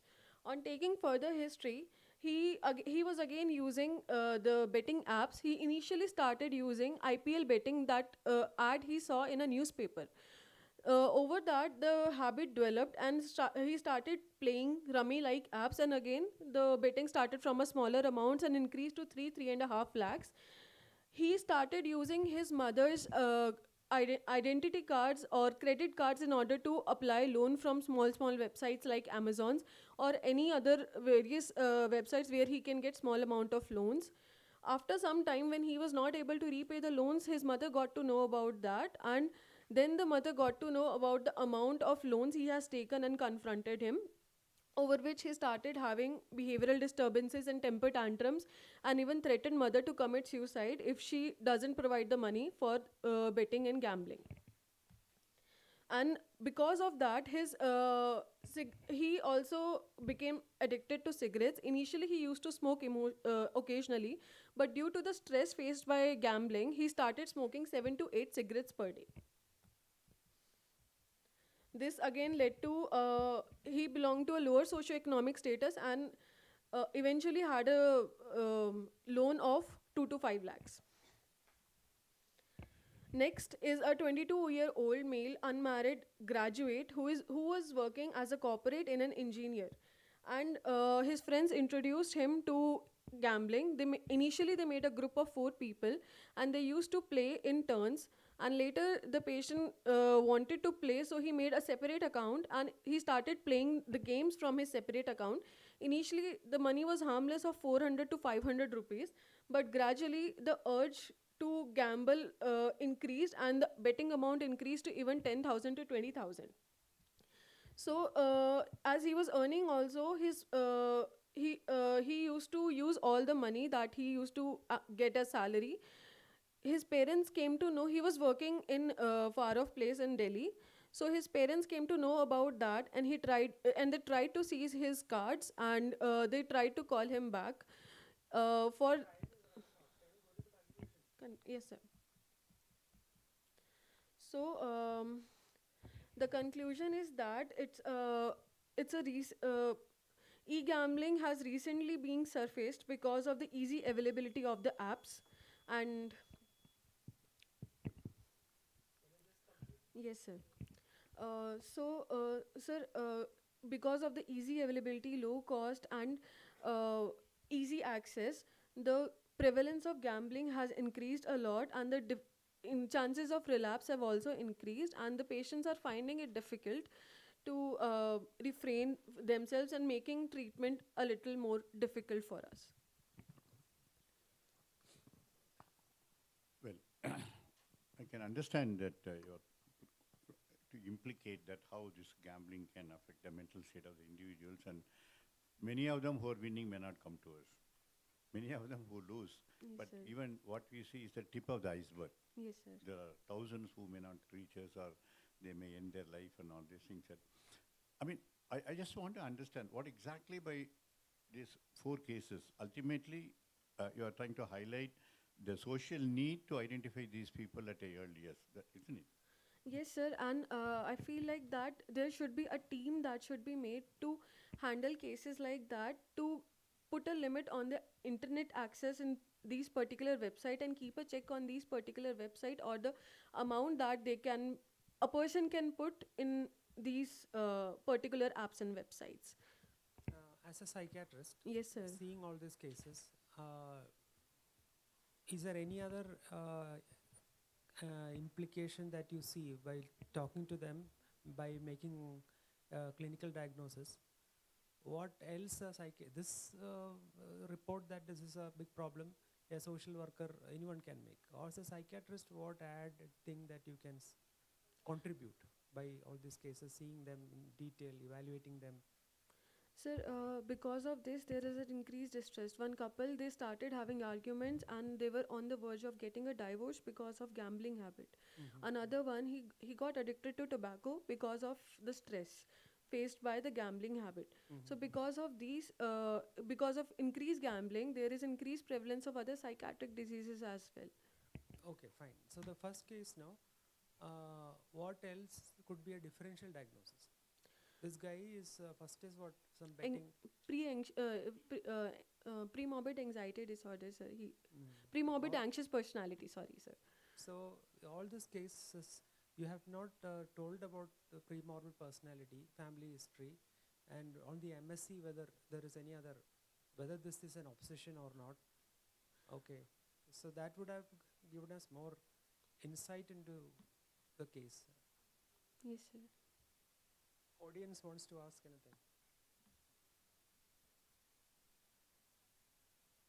It's a chance to. Okay, then we'll go to the next. Thank you. Thank you. Thank you. Thank you, Dr. Apurva. Thank you for the insightful case series discussion. I'll invite Dr. Chidatma to be the next presenter.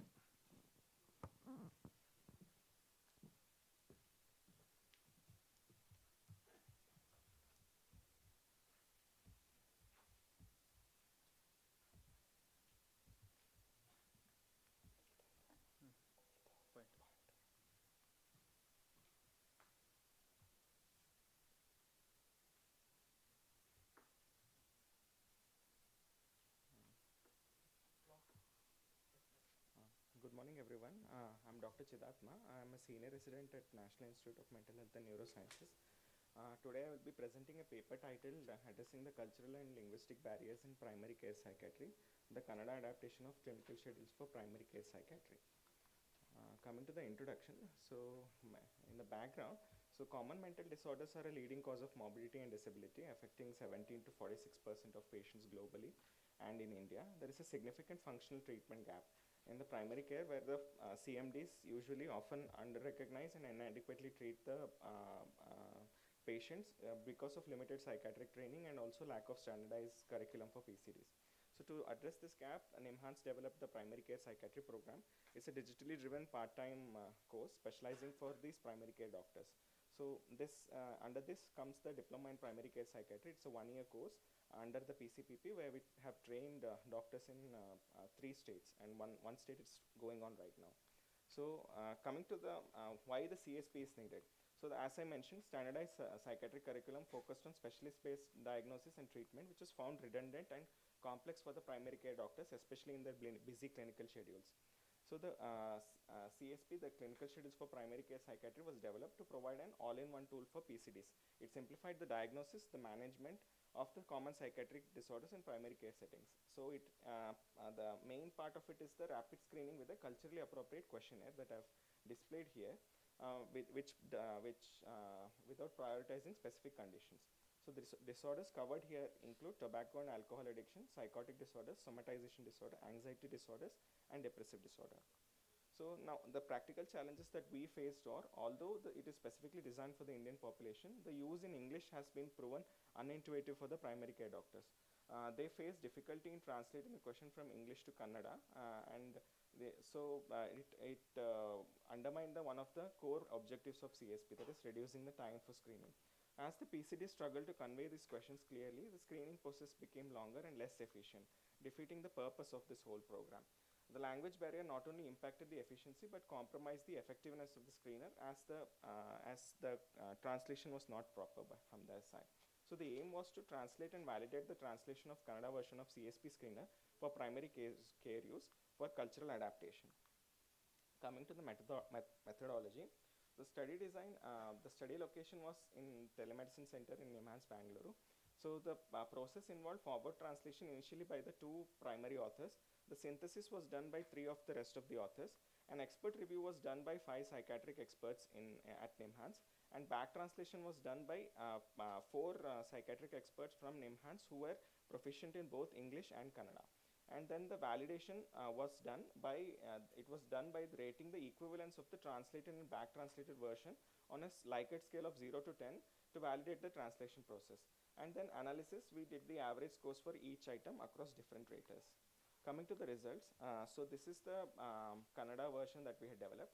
So some points to highlight here is that question number 15 and 16 for somatization disorder were retained in English because the question was directed towards the physicians. So we felt that there was no need for there to be a translation there, and the physicians are expected to ask the questions as is. The results here I would like to highlight is that as you can see, almost all the questions are scoring more than 9, and except one question, 18, which had a lower score than the average, which I'll be covering later. So the average rater scores across all the 5 raters, the average ratings exceeded 9 by 10, reflecting the high quality of the translation. This suggests that the Kannada translation accurately conveys the meaning of the original English version. The translated and back translated English version shows strong similarity. Therefore, the Kannada version of CSP demonstrates face validity comparable to the English version. Coming to the scoring pattern, you can see here that near perfect translation was developed for 24% of the questions, and only 21% of the questions scored less than 9 here. Coming to the discussion part, so the Kannada adaptation of the CSP screener demonstrated high equivalence with the English version with an overall average of 9.4, thus validating the translation process. This score suggests that the Kannada adaptation is presumed equal to the original English version, whose psychometric properties are well established, which has a sensitivity of 91%. The question number 18 showed a slight discrepancy due to the need for more elaboration in the Kannada version of the question, unlike the English version. The validated CSP screener can streamline assessments, enabling quicker identification and management of psychiatric conditions in primary care in Kannada-speaking population. To conclude, the high average score confirms that the Kannada adaptation of the screener is presumed equivalent to the original tool, whose psychometric properties are well established. This adaptation is expected to improve the practical ease of use and reduce the time required for assessments in primary care settings. However, further field testing is necessary to independently validate the Kannada version. This also one thing for the future guidance is that this validation process can be applied to other regional languages, thus expanding the tool's reach. These are my references. Thank you. Well, right from those days of Professor Srinivasa Murthy and Inenvi, we've been talking about the need to identify, because the primary care, especially the psychiatric training is poor and all. So this CSP questionnaires, but did it take such a long, so many years to do a back translation or a Kannada translation? All these 30, 40 years been done only in English? Or it has been done earlier and you're redoing it? No, sir. This CSP tool was developed in 2018, sir. This screener. Yes, sir. This is a specific screener that is designed for the primary care doctors.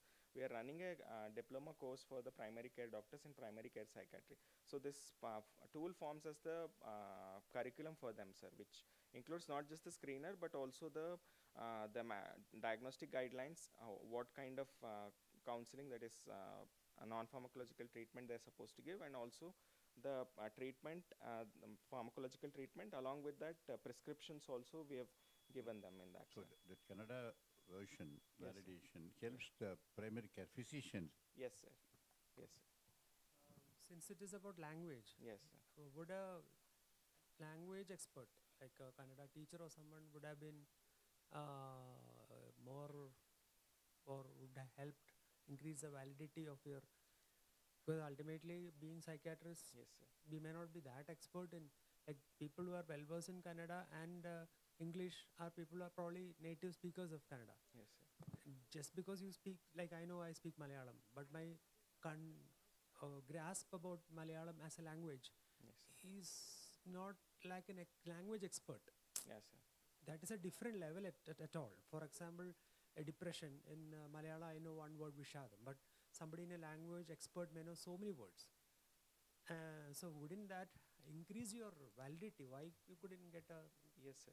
So this point was considered initially, sir, but what we wanted to was that cultural adaptation would not just mean the literal translation also, but it should be in a way that can be reproduced in the clinic as well. So the doctors who are practicing in Kannada, they have the, we thought that they have the experience that what kind of questions usually the patients respond to.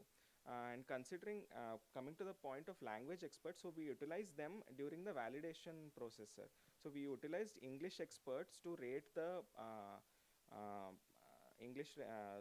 back translated version from Kannada to English that we had done, and against the English version. That's how we got the rating scores, sir. So we utilized English experts for that purpose, sir.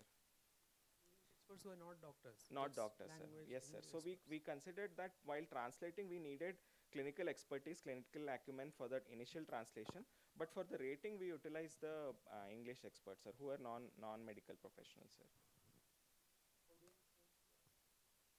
Does anybody want to ask any question?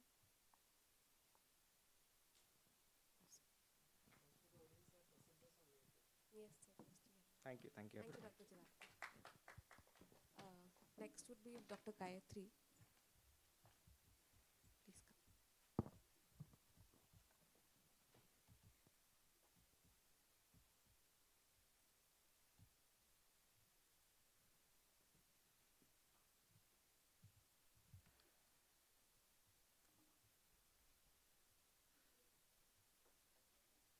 Good morning all. I'm Dr. Gayatri, second year postgraduate from Guntur Medical College, Guntur.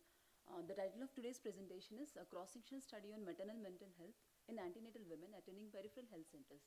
The authors are Dr. Gayatri, postgraduate, Dr. Nimisha, assistant professor, Dr. Majyoti, professor and HOD. These are the factors affecting maternal mental health. Maternal age, marital satisfaction, domestic violence, relationship issues, medical comorbidities, bad obstetric history, and social predictors. Introduction. Mental health is essential at all stages of life, particularly pregnancy, which creates new challenges and generates psychosocial demands. In the prenatal control visit, it is necessary to examine mental health thoroughly, since its deterioration is related to maternal, perinatal, and neonatal adverse events. Overall, maternal mental health burden is higher in suburban and rural areas due to underreporting. Need for the study. The current study focuses on the association of maternal mental health with psychosocial and obstetric factors, as maternal mental health is a public health priority, having its impact on both maternal and child health. These are the aims and objectives: to assess maternal mental health in antenatal women attending peripheral health centers, to identify the association of psychosocial and obstetric factors in relation to MMH. These are the inclusion criteria. Antenatal women of all periods of gestation without any pre-existing psychiatric illness attending antenatal clinics in peripheral health centers. These are the exclusion criteria. Antenatal women with pre-existing psychiatric illness with no active psychotic symptoms, and women who refuse to give consent. Sample size is 100 antenatal women. Methodology. A cross-sectional study was done on antenatal women of all periods of gestation attending peripheral health centers, and the following are the scales included: socio-demographic characteristics, GHQ, HAM-A, and HDRS. Let's go for a quick view of all the scales. GHQ 28, it is a screening tool. It has 28 questions. Likert scoring system is used. If score is more than 15 and less than 24, it indicates distress. If score is more than or equal to 24, there is possibility of psychiatric comorbidity, and HAME in HDRS are applied. HAME, it is used to rate the severity of patient's anxiety, has 14 items. The time for administration is 10 to 15 minutes, and this is the scoring. About HAM-D, it is also used to assess the severity, and time for administration is 20 to 30 minutes. It has 17 items, and this is the scoring. The results are tabulated, and statistical analysis is done using SPSS software version 25. For statistical significance, chi-square tests and Fisher tests are used. This is the methodology and results. Socio-demographic characteristics are taken into account, which are general, obstetric, and psychosocial predictors. GHQ 28 is applied on all the women. 29 women were found to have scores of more than or equal to 24, and 71 were found to have scores less than 24. Out of these 71 women, 15 women had scores between 16 to 23, and less than or equal to 15 scored. 56 women scored less than or equal to 15. And out of these, all the women were administered HAME and HAMD. 6 women were found to have mixed symptoms, 14 anxiety symptoms, and 9 depressive symptoms. Out of these, 8 women were under mild, 6 under moderate. Out of these 9 women, 5 women were under mild, 3 moderate, and 1 severe. Results: higher GHQ scores are seen in antenatal women having medical comorbidities, bad psychosocial predictors, and people living in suburban areas. Socio-demographic status in relation to GHQ score. This one, people living in 41.37, women living in suburban areas had higher scores compared to rural population, which has a significant value of 0.05. And next, coming to obstetric predictors, higher GHQ scores were seen in women with medical comorbidities having a significant p-value of 0.0001. Coming to psychosocial predictors, relationship issues, higher scores were seen in women with relationship issues, and this had a significant p-value of 0.0001. This is a distribution of various symptoms. 48% constituted anxiety, 21% mixed symptoms, and 31% depressive symptoms. Among these, 57% mild and 42% anxiety. Among these, 56 major chunk is again mild, moderate is 33%, and 11% severe. Discussion: women having higher maternal age, those living in suburban areas, lower middle socioeconomic status are more likely to be in distress.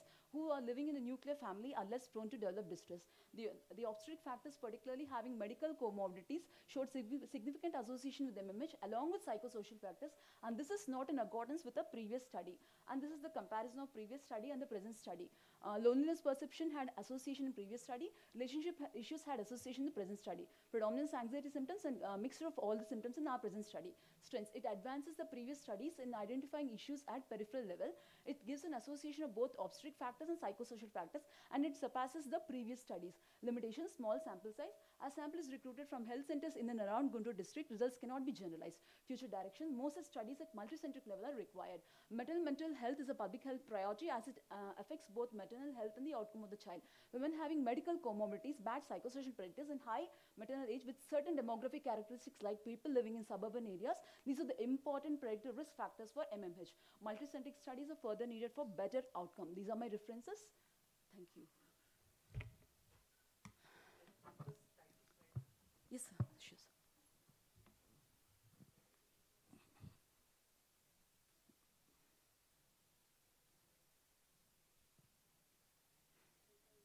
Gayatri, I just want to see the first slide. Which institution or from where you are coming? Sir, sorry, sir, Guntur Medical College, sir. Oh, Guntur Medical College. Sorry, sir. Sorry, sir, it's there. So, Yes, sir. good. I thought that you are not giving importance, but I think you are giving importance to your medical college. Priority number one. Sorry.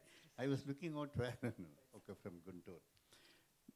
No, this antenatal period is really a stressful period for any woman. Yes, sir. And then, so what you try to imply is that this anxiety and depression is within the normal range, or it has gone to a pathological state where it needs intervention? Yes, sir. According to my sample, the samples collected, sir, I would like to show that. Can I please show? Yes, sir. According to my sample, out of 100 samples collected, I could see one person with severe depression. She definitely needs this one, sir. Majority of the chunk is under mild depression or mild anxiety, where psychoeducation is necessary. That is enough without any treatment, like pharmacological treatment. That is what I have observed. So my question again is sample sizes. 100 is this magic number we see in all these studies. How did you get 100? Yes, sir. Actually, I took the sample size according to my reference article earlier, sir. That is what number of consultations in a year, sir. According to the consultations, according to the number of consultations, the antenatal woman has a visit to the peripheral health center. According to that, I have They taken are the sample antenatal size. and they will be registered in the this thing. Yes, no? sir. I have taken a peripheral health center, sir. And that the previous studies that you said Yes, sir. My is reference evaluating article. their mental health problem. Yes, sir. Yes, sir. And that sample was 100. No, sir. Their sample was 700 in a year, sir. My sample is 100. This is within 3 months, sir. I have taken this within 3 months. This you use HAM-D and HAM-A. Yes, sir. Yes, is sir. it I freely apply- available or do you need permission from the authors? No, sir. It is available, sir. It's free. Easily available. There is no sir. copyright issue. You're sure? Yes, sir. It is available, sir. You ruled out psychosis. Yes, sir. Ruled out, sir. That is my exclusion criteria, sir. What if they have severe depression? Would that affect? Sir, the patient should not have previous history of depression, sir. Now, at the time of examining, if you have, we have taken that also, sir. But the patient should not have previous history of any psychiatric illness. But why exclude psychosis alone then? Sir, because... That is also an important mental health problem, no? Yes, sir. Because these what we call anxiety, depression, my motto is just to assess the outcome, and mostly these can be treated with psychoeducation without any pharmacological treatment, sir. My main aim is just to sort out how these factors, like these obstetrical factors and these all these psychosocial factors and these factors, how they affect the maternal mental health, the mental health of the antenatal women, and how is the outcome. Any questions?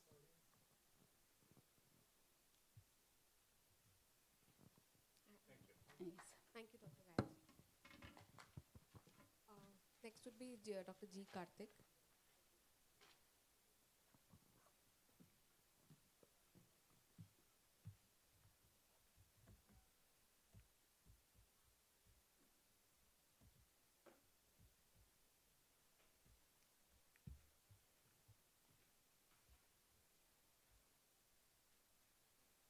So, good morning everyone, good morning sirs. Myself Karthik Venkatesh from the Department of Psychiatry, Astra Medical College, Eluru. And the title of my study is Prevalence of Anxiety, Depression and Sleep Quality in Patients Diagnosed with Psoriasis in a Tertiary Healthcare Center. So coming to introduction, the neuroimmunocutaneous endocrine model explains the mind-body connection. It also explains how many inflammatory dermatoses are triggered or exacerbated by stress factors. These conditions are called psychophysiological skin diseases. And some of them that come under this section are psoriasis, atopic dermatitis, urticaria, rosacea, and acne vulgaris, seborrheic dermatitis, and hyperhidrosis. And most psychopathologies that are associated with them are anxiety, depression, psychosis, and obsessive compulsive disorders. And coming to psoriasis, it is a common psychophysiological skin disease affecting about 2 to 4% of the world population. And the rates of psychiatric comorbidities are high in psoriasis, but still they are not given due attention, which leads to an increase in the morbidity and mortality in the long run. So coming to aim, to assess the prevalence of anxiety, depression, and quality of sleep and their association in the patients with psoriasis, and objectives to determine the anxiety, depression, and quality of sleep, and to determine the association between the variables. Coming to inclusion criteria, patients with clinical diagnosis of psoriasis, with patients with age greater than or equal to 18 years, and informed consent from the patients to be included in the study. And exclusion criteria, patients reported with any other dermatological conditions, patients with any other medical diseases, and psychiatric disorders that are existing prior to the onset of psoriasis. And coming to study design, it's a cross-sectional study, was done in psoriasis patients who are attending the dermatology department of Astra Medical College, Eluru, and sample size is 30, taken by convenience sampling, and the period of study from June 24 to September 24. And materials, informed consent, Hamilton Anxiety Rating Scale and Depression Rating Scale, and Pittsburgh Sleep Quality Index. Statistical analysis is done by qualitative data represented in percentages and frequencies. Chi-square test is used as a test of significance for qualitative data, and p-value of less than 0.05 is considered as statistically significant. And coming to the results, sociodemographic data, age is segregated into less than 20, 21 to 30, and more than 30 years, which is represented in percentages, with highest being 21 to 30, with that is 67%, and gender, highest is males, 53%. And coming to anxiety and depressive symptoms, 27% of the patients showed anxiety symptoms and 53% showed depressive symptoms. And poor sleep quality was seen in 60% of the patients, with pruritus present in 73%. And coming to comparison of age with the indices in the study, there was a statistically significant correlation between depression and anxiety, but no correlation was seen with sleep quality index. More of the depressive symptoms were seen in 21 to 30 years of age, and also anxiety symptoms. And coming to comparison of gender with the indices, females showed more depressive symptoms and no correlation was found with anxiety and sleep. When compared pruritus with the sleep index, significant correlation was found, and 17 cases were found to have poor sleep quality index. And when compared pruritus with anxiety and depression, there was significant correlation with depression, but not with significant correlation with pruritus and anxiety, but not with depression. And when compared sleep quality with depression, there was significant correlation, and there was no correlation with anxiety and sleep quality index. And discussion is same described as above. And coming to conclusion, in our study, we found that most of the patients are prone for sleep disorders, among to 60%, followed by depression. There is a statistically significant association was found between poor sleep quality index and depression.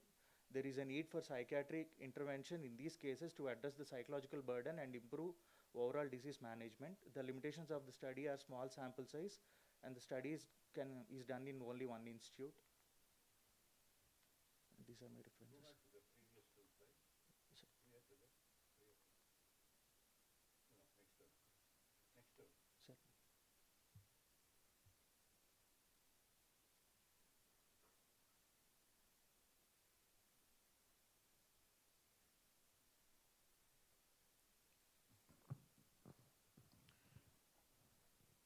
I mean, what you can find is that predominantly it is between 21 to 30. 30 that years is the of age group where they, after 30, is it because they become adapted to that psoriasis and so they accept it the fact and that they have got this chronic problem and that is why anxiety and depression, does it come down? Because one thing I just want to find out, have you correlated the duration of the psoriasis you have done with the age? Yes, no, How sir. long they have been suffering from psoriasis? It's 2 years or 5 years or because No, sir. chronicity, have you at any particular point of time found out?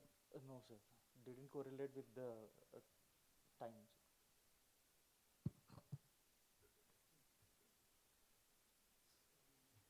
So, how will you explain this difference between anxiety and depression? It has opposite correlation, no? One has significance, other doesn't. There is a slide. Yes, sir. Why? How? So because anxiety and depression, I mean, in this study, sir, based on autonomic symptoms, sir, some of the patients are having, during night time they may have tachycardia, and anxiety people are having sleep problem. Yes, sir. Depression doesn't have. Sleep problem, sleep quality is correlated with depression, sir. One slide. So no, Not this. There was another slide. There is a depression on top, anxiety on below, and both had opposite p-value. Correct. So this is what I wanted to explain. So pruritus, sir. Correct. Yeah. So what does it mean? Because some of them are having the free-floating anxiety that they are already on topical medication, so they have the fear that again suddenly pruritus might come again. So in that case, could there be any other explanation for this? How did you calculate sample size? So convenient sampling, sir. That is the problem. If you take 30 sample, by chance this kind of things will come up. Unless there is power in the sample size to detect, you can find out things like this. Correlations where doesn't exist. Audience? I have one small doubt. Psoriasis being a condition with so many other concomitant things like arthritis and other connective tissue disorders. And like the professor was telling, the chronicity, whether it is mild, moderate, or severe, that also has to be taken into consideration. Because if it is mild psoriasis, moderate and severe, it's quite different. So that's one just input. Oh, thank you, sir.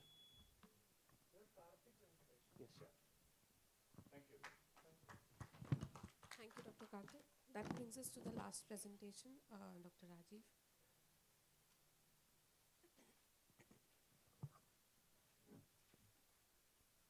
Respected chairpersons, members in the audience, I am Dr. Rajiv, trying to specialize in hypnotic psychotherapy. My talk today is on spirituality and mental health. Purva janmardada kritam papam vyadi rupena badate. The sins or negative deeds committed in one's past lives affect in the form of diseases and illnesses.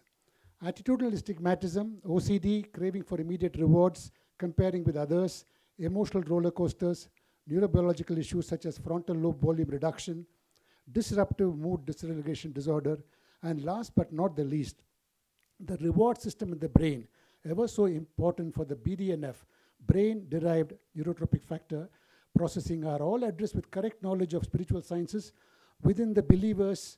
I say believers because non-believers are susceptible to physical and mental vulnerability due to contamination of the subconscious mind, due to firm, unshakable, incorrect concepts, blind faith due to political reasons, love leading to hysteria, all these factors causing destruction of civilizations and religions. So belief is basically like a lamp in pitch darkness or like a rope while crossing a culvert. Faith and belief are paramount in spiritual sciences. The spiritual energy, the psychoplasm, albeit addressed as the quantum entity, physically and mentally through the passage of perception through the contaminated neuronal pathways. This can be addressed unequivocally through ekagrita pranayama, that is meditation through vishuddhi, shuddhi, sthiti, sanidhyam, abhivriddhi, and santripti, leading us to the highest levels of self-confidence, which is mentioned in the slide. This practice will energize all our chakras and koshas, thus our aura in the spiritual cognitive behavioral therapy.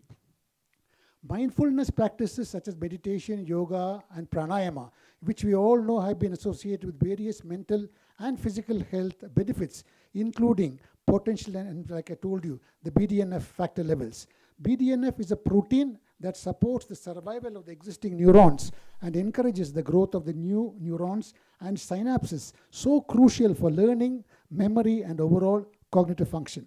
These practices stimulate the vagal nerves, leading to an increased parasympathetic nervous system activity, which impacts the limbic system and enhances the prefrontal cortex volume and function. These changes contribute to increased emotional regulation, cognitive function, and stress resilience. I wish to begin my presentation with a prayer of salutations to my guru in spiritual sciences, Dr. B. Jayaprakash, founder and president of GSSRC Kerala. The term spirituality is derived from the Greek word spiritus, denoting breath, life, the first cry of the newborn. Spirituality is the right knowledge of mind, and mind is multiple information in normal direction. All religions are different languages of spirituality. The basic principles of spirituality are anchored on these four pillars of the universal truth of Sanatana Dharma, that is ahara, vihara, vichara, and achara. I'm sure all of you know what it means, which actually is one leading to other. We have good food, we get good thoughts, we can get good rest, and things like that. All these existential requirements, when addressed in the correct pattern and framework of bhakti, yukti, mukti, and moksham, will ensure normal neurobiological processes with adequate amounts of neurotransmitters in proper proportions within our synapses and neurons, thus experiencing a physically and mentally exalted state of well-being. Now I would like to draw your attention on the two slides in my presentation on which my talk will essentially be revolving around. One of the self-ego state is nothing but the self-confidence. If you're confident about yourself, your ego state is high. The remedy is that press PMP formula that is a mnemonic to remember.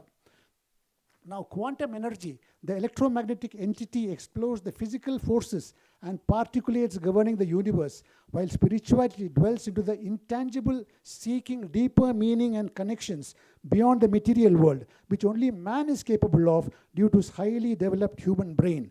Here, I will be focusing on the remedial measures offered in the spiritual science domain, which is the Cinderella of the spiritual cognitive behavioral therapy. All of us here are aware that it is the image and perception which generates the primary thoughts leading to emotions and behavior, which in the long run will determine the state of our well-being. This therefore sums up the reasoning that our well-being and health are barely our thoughts in a broader perspective, other than the issues related to trauma and those of genetic origin, wherein the mental illness is secondary to the primary cause. Folks, be rest assured that all the kriyas, that is the tools and gadgets we have in our armamentarium, have zero side effects and is a panacea for all difficult situations in life if done regularly. Maharshi Patanjali Yogi, father of Vishada Yoga Shastra, that is teaching on the path of despondency, grief, has described that man's miseries and ailments can be categorized into 4 categories. 60% of the illnesses, you will all agree, is psychosomatic. 20% of the illnesses are immune-related, defense mechanism. 20% are actual diseases. Among this 20%, 50% of the diseases are due to quantum imbalance, and only 5% are due to mysterious causes and trauma. 60% of the psychosomatic disorders are due to depleted self-confidence levels, leading to negative self-ego state. The corrective measures aren't always observable or measurable, but certainly experienceable if done in a framework of Shravanam, Mananam, and Acharanam, seeking, practicing, revering, and ingrain. The mnemonic Karam, calm, alert, responsive, and experiencing the mind, all these components are achieved by doing proper yogic practices, that is the asanas, pranayama, and meditation, all of which have shown to influence the neurotransmitter levels and improve the mental and emotional well-being. The holistic nature of yoga makes it an effective natural path to addressing mental health issues and improving overall well-being. Now let's get quickly into the practical details. 70,000 thoughts come to our mind every day, most of it which are waste. The good and the creative thoughts should be cultivated, and the auto-rejection will automatically bring it down. So mandram, say for instance Vishnu Sahasranamam, say for instance biblical prayers, all these things will give auto-rejection. Be always in the beach mode, that is beach doing mode, not in the deadline mode where you're looking for some reward in the unseeable future.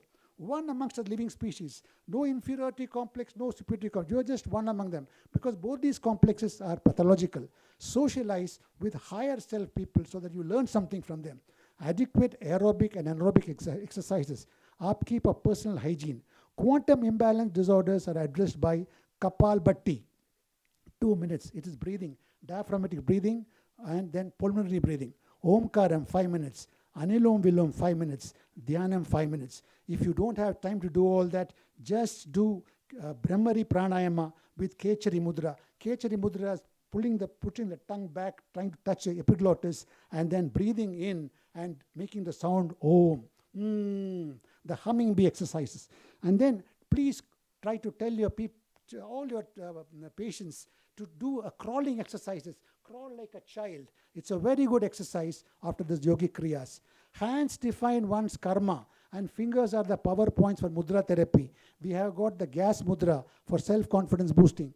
Ganesha, Anjali, and Shakti. This is actually Ganesha mudra, this is Anjali mudra Namaskaram, and this is Shakti mudra. It will boost our self-confidence. Surya Namaskaram with the Jalakriya. When we put the water on the sunlights, it just comes to our body with all the 7 colors, what is shown by our rishis. And at dusk, Pancha Tattva Pranamam. Thank you very much for your apt attention. Thank you, sir. I'm now prepared to take any question if there are. Thank you. We can understand that happiness is here. It's within. Thank you. Yes, I think we'll. No, we were thinking that it was a study, some kind of. So I thought whether any research is there proving that I will send all the research papers proving that atheist, people who don't believe in God, they are the more in the world now. If you talk the whole population, are there any studies to prove that atheists are people who don't believe God are less healthy compared to theists? I would like to know the research. Yes, sir. Yes, sir. To just in a small in a one sentence, people who come without the I mean with the ailments, once it is done, they feel better. So the idea is that the non-believers generally, I mean, such a study has not been done, but I'll look into it, sir. I'll look into it. Thank you.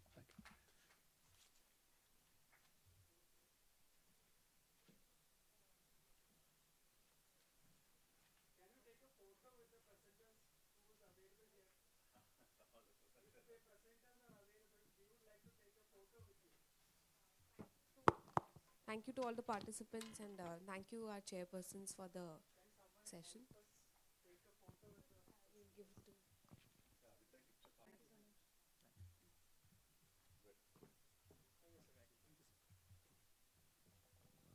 Thank you, sirs. Thank you.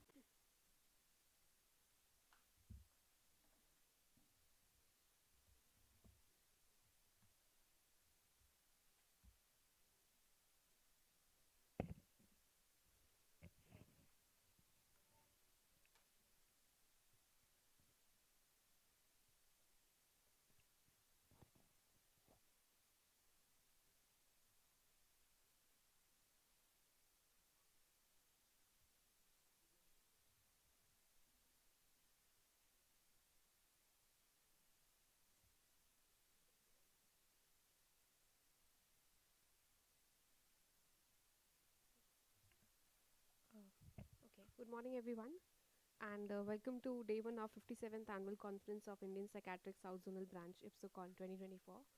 I hope you are excited as I am for a day filled with insightful discussions and learning opportunities, though I feel that the audience will start building up once the session starts. And so we begin today with a panel discussion organized by the IPS South Zone Committee. This session titled Psychiatry History Format and Diagnostic Formulation. This is IPS South Zone Committee on Consensus in Psychiatric History Format and Diagnostic Formulation. So it promises to delve deep into a crucial aspect of psychiatric practice, and we are privileged to have as our chairpersons for this session.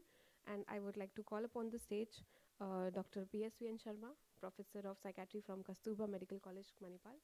So please come and grace the stage. And Dr. M. Kishore, Professor of Psychiatry and Head of Department, JSS Medical College and Hospital, Mysuru, Karnataka, India, who will be moderating the discussion and guiding us through this important topic. Welcome, sirs. I would now invite the chairpersons to introduce our outstanding panel, and we will be displaying the CV. Sure, sir. Sure, sir. So I will invite our panelists for the discussion, Dr. Bhimsen Tekalaki, Dr. K. Raman, Dr. Ravi Teja Inamuri, and Dr. Nimi Chandran.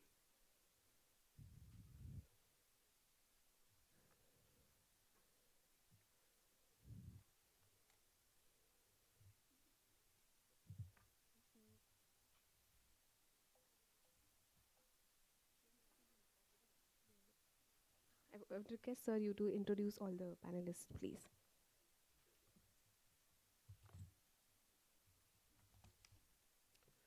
Good morning, everyone, and at the outset, we are indeed happy that you are there for the first session with us.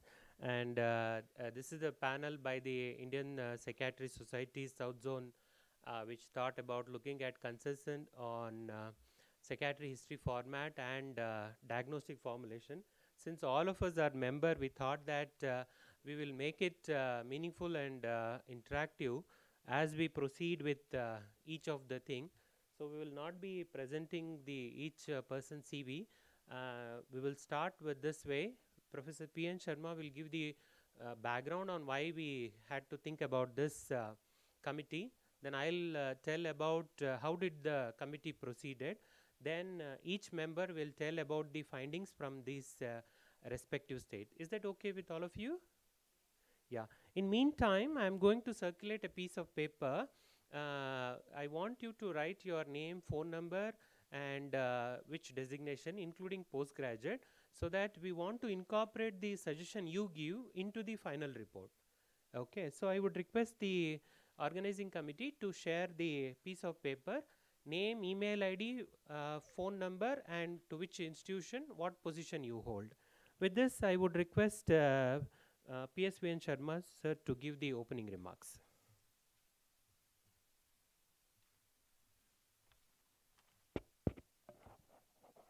Good morning. It's nice to see that the hall is sort of filling up.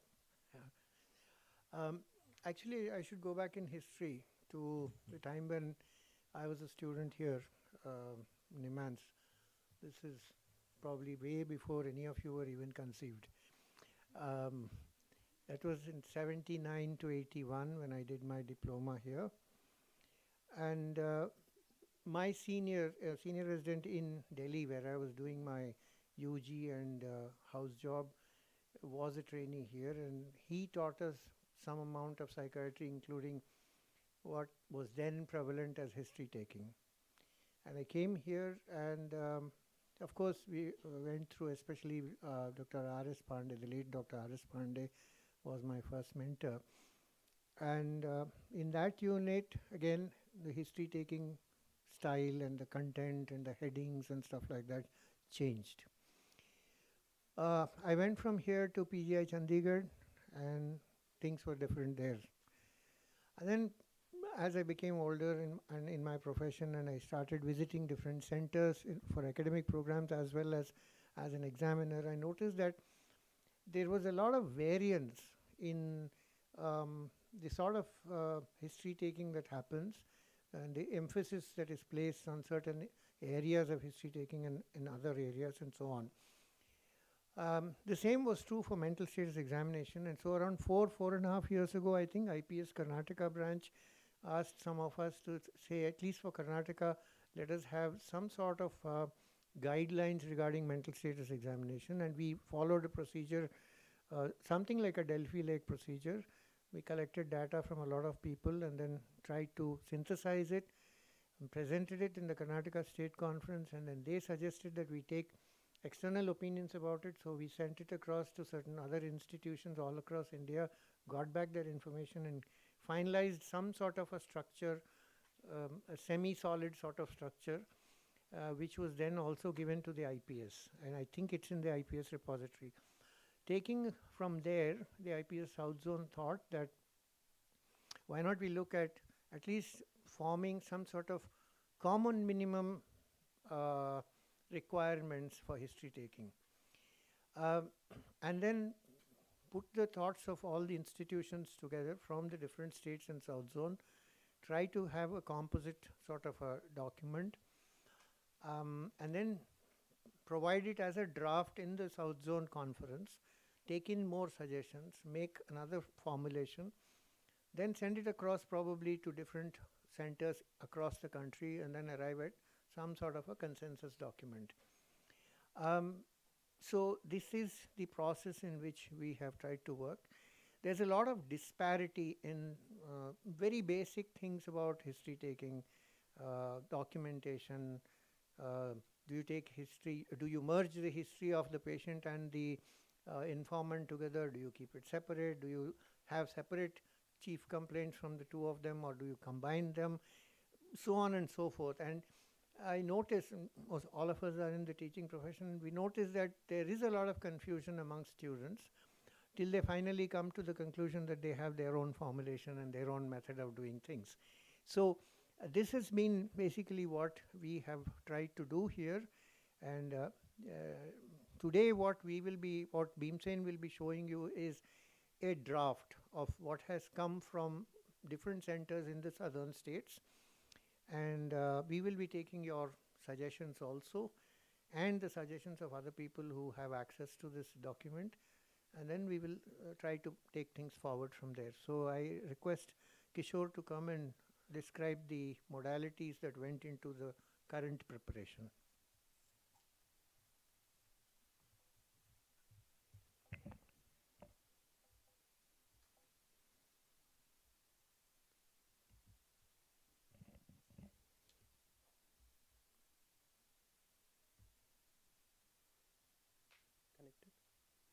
Yeah. So, how many are faculty in the medical colleges? Please raise your hand. Okay, great. How many are postgraduates? Oh, fantastic. How many are heads of the department? Very nice. So it's a beautiful crowd in the morning, and I am going to take you through how we went about. In meantime, I want to repeat, we have circulated a piece of paper. Please give your name, email ID, and phone number, and all your input will also be incorporated in the proceedings of this committee. So, how it began is in 2016, we had this Indian Teachers of Psychiatry Forum, which was formed in St. John's with IPS, with NIMHANS, then head of the department, Dr. Pratima Murthy, and all the faculty who came from various medical college, that we should discuss the issues about how do we enhance the training of UGs and postgraduates. In 2018, first psychiatry postgraduate meet happened in state of Karnataka. Dr. N.M. Patil is here. It was his brainchild, and Dr. Abhay Madkar. Then all of us had gone to that place, KLE, Belgaum. It was the program conducted in medical education unit. So you can imagine that the Vice Chancellor himself had come for this committee, and most of the institution at that time, I'm talking in 2018, so now the institutions have grown leaps and bounds. So it's phenomenal number of postgraduates coming out from various institutions. So the current president of South Zone, Dr. Abhay Madkar, was then the Karnataka state president, and he was the head of the department of Dharwad. So these were the people who thought about forming this committee, and there was growing concern that too many different formats are being used. When examiners come to the institution, they are confusing, they confuse the postgraduates, the internal gets confused. What is the norm? What should be minimized? Where should the excess is happening? And there was nothing called acceptable format. Everybody had their own interpretation. So when this committee discussed, there are many committees formed. One committee was on mental status examination, led by Dr. P.S.V.N. Sharma, myself from JSS, and Beam Sen from KLE. This was for state of Karnataka at that time. And many committees which were formed did not survive. They died during COVID. Only MSc, Mental Status Committee, survived. And a lot of meetings happened in person, online, and other thing. And after dozens of meetings, all notification were sent to postgraduates, institution faculties, heads of the department, and they were invited even when they did not have PGs, primarily because now the NMC is fast tracking giving postgraduate seats. So today institution has started MBBS seats. Tomorrow there will already be postgraduates in that institution. So we invited those departments we did not have postgraduate also to give the opinion, and many variation in the proforma of mental status examination was noted at that time. Too many variations. And we looked at many sources from Mayer Gross, Strub and Black, Fish, WHO, and we wanted to see how much flexibility can be given to teachers and departments to choose where information is placed. So there was a lot of clarity added to the proforma. We removed those things which were less useful. We emphasized on patient-centered socio-cultural aspect, and we built something for interns, undergraduates, and postgraduates, and the information from those people were also collected.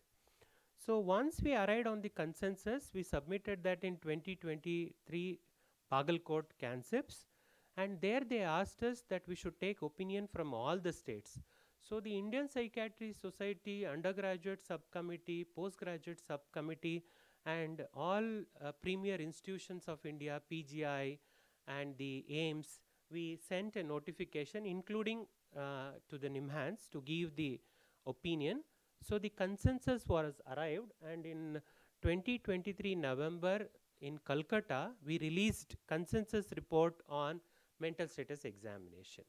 It is available in the Indian Journal of Psychiatry website. So we also conducted workshop here during the CANCEPS. followed which then there was discussion led by Dr. P.S.V.N. Sharma, Dr. N.M. Patil, Dr. Abhay Matkar, who is there. Yeah, at the concepts, and they raised disparities in history format. There were already some clarity on mental status examination, but there were a lot of disparities in diagnostic formulation, history format. So then they asked a new committee in 2024 April that a committee should be formed, and the secretary of IPS South Zone, they issued a recommendation there should be committee. The committee is headed by Dr. P.S.V.N. Sharma, who has decades of experience. He is also IPS South Zone CME chairperson. He is a well-known trainer, faculty. He is the chair. I am the co-chair of the committee, and we also lead the academic psychiatry wing of Indian Journal of Psychological Medicine. Dr. K. Raman, who is the professor of psychiatry at Savita Medical College, he represents Tamil Nadu. He collected data from that. He himself had an experience of doing many initiatives for undergraduates and postgraduates in Tamil Nadu.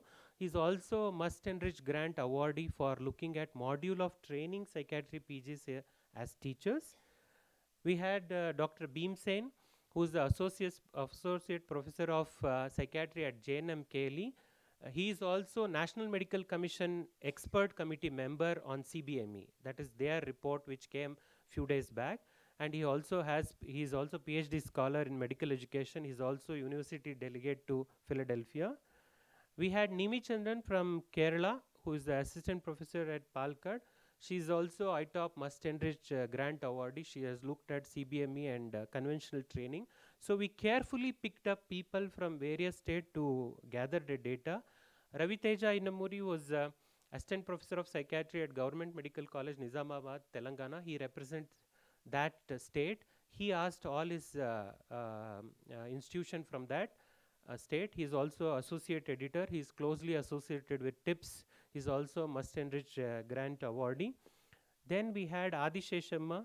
She is the professor and head of the Ongole, Andhra Pradesh, and she is a PG teacher and examiner. She is a NMC inspector and IPS South Zone 2023. She was also a CBME workshop expert member. So how did this committee work on consensus? Each state took the initiative. The representative requested all the institution, experts, postgraduates in their states. They contacted by all means, by emails, phones, WhatsApp, whoever was ready to send the information. They explored all the literature available in the psychiatry history format and diagnostic formulation.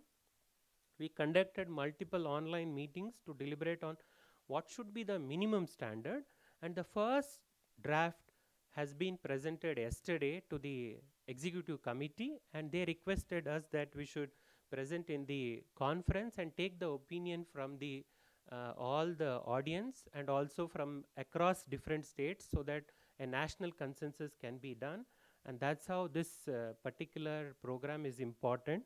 With this, I conclude my talk on proceedings, and I would now request Dr. Raman to give the findings from state of Tamil Nadu and Kerala. Over to you, Dr. Raman.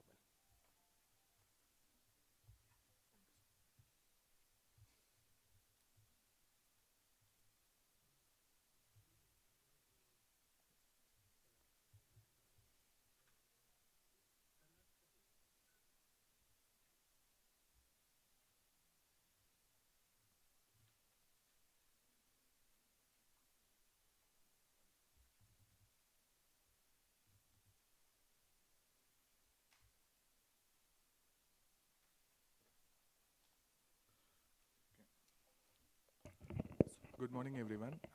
At the outset, I would really like to thank my teacher and professor, Dr. Sharma sir, and Dr. Kishore sir, and IPS South Zone PG subcommittee for this opportunity.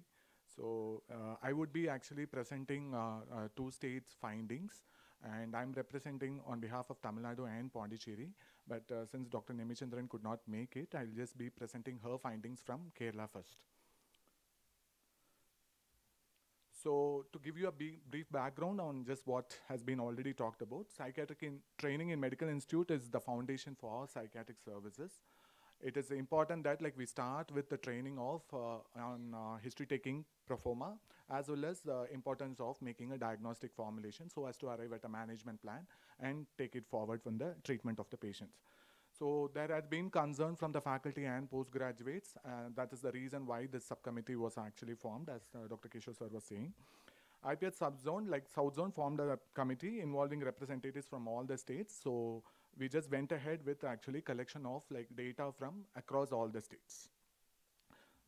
So in Kerala, like the method as sir was mentioning, so how we went ahead in all the stages, like actually for the history pro forma, we need permission from the Department of Psychiatry. So we contacted the head of the departments through email and WhatsApp and by telephonic calls, so that like we ensured that like they actually sent us the history pro forma that's being used in their particular institution. As far as the diagnostic formulation goes, like we collected samples of the diagnostic formulation employed by the postgraduate residents, as well as we contacted the senior residents like who like freshly passed out, and which they had been using as the sample of the template of the diagnostic formulation, which has been followed in that particular institution. So like these was the two methods that was followed, one for the history pro forma and other for the diagnostic formulation.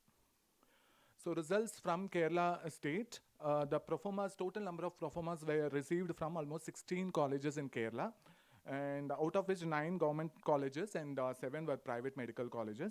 And most of the proformas received were like old ones photocopied multiple times, and it was very difficult to actually go through was the finding from her.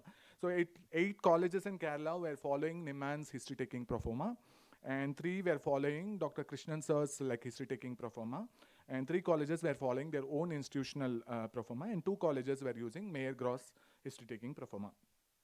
So what were the major results that were actually found out from the Kerala state was there were gross differences in the various history taking proformas, and details about the informant, whether their education, their occupation, how long they were staying with the patient, were not clearly mentioned in the many of the proformas. The onset duration confusion was there between many proformas. One is some mentioned as acute as within hours, and some mentioned as acute within 2 weeks, and the subacute, insidious, chronic. Those clarification in the onset of the illness was not clearly mentioned in many of the proformas. So which is, if it is not mentioned, then like the postgraduates would not actually like follow it. So that will be the difficulty encountered with this. So the importance of risk factors, that was also actually not missing from many of the formats. So like precipitating factors, predisposing. This is very important when you're coming out to for making a diagnostic formulation. So or in the management plan. So like the predisposing factor, precipitating factor, and perpetuating risk factors.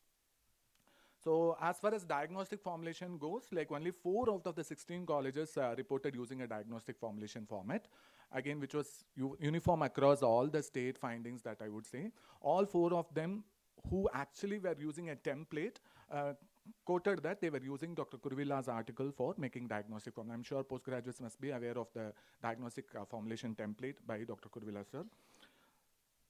So to conclude, there is a substantial difference in the history-taking format and diagnostic formulation used in various medical colleges in the state of Kerala. It is high time that like psychiatrists have a consensus on psychiatric history-taking and diagnostic formulation formats. That's why we are here. This will help the younger postgraduates and medical students to improve their history-taking skill, examination skill, and also to reduce unnecessary confusion. As Sir was pointing out, like many a times, like when the external examiner come, the postgraduates are asked to follow the format which is being followed in their institute, so that like they don't give any last minute like anxiety or stress to the students, like by asking questions from a different format which is followed in their institution. This is what generally actually I had also been actually observing. So these are the findings, summary of the findings from the state of Kerala. I would actually proceed with the findings from the state of Tamil Nadu.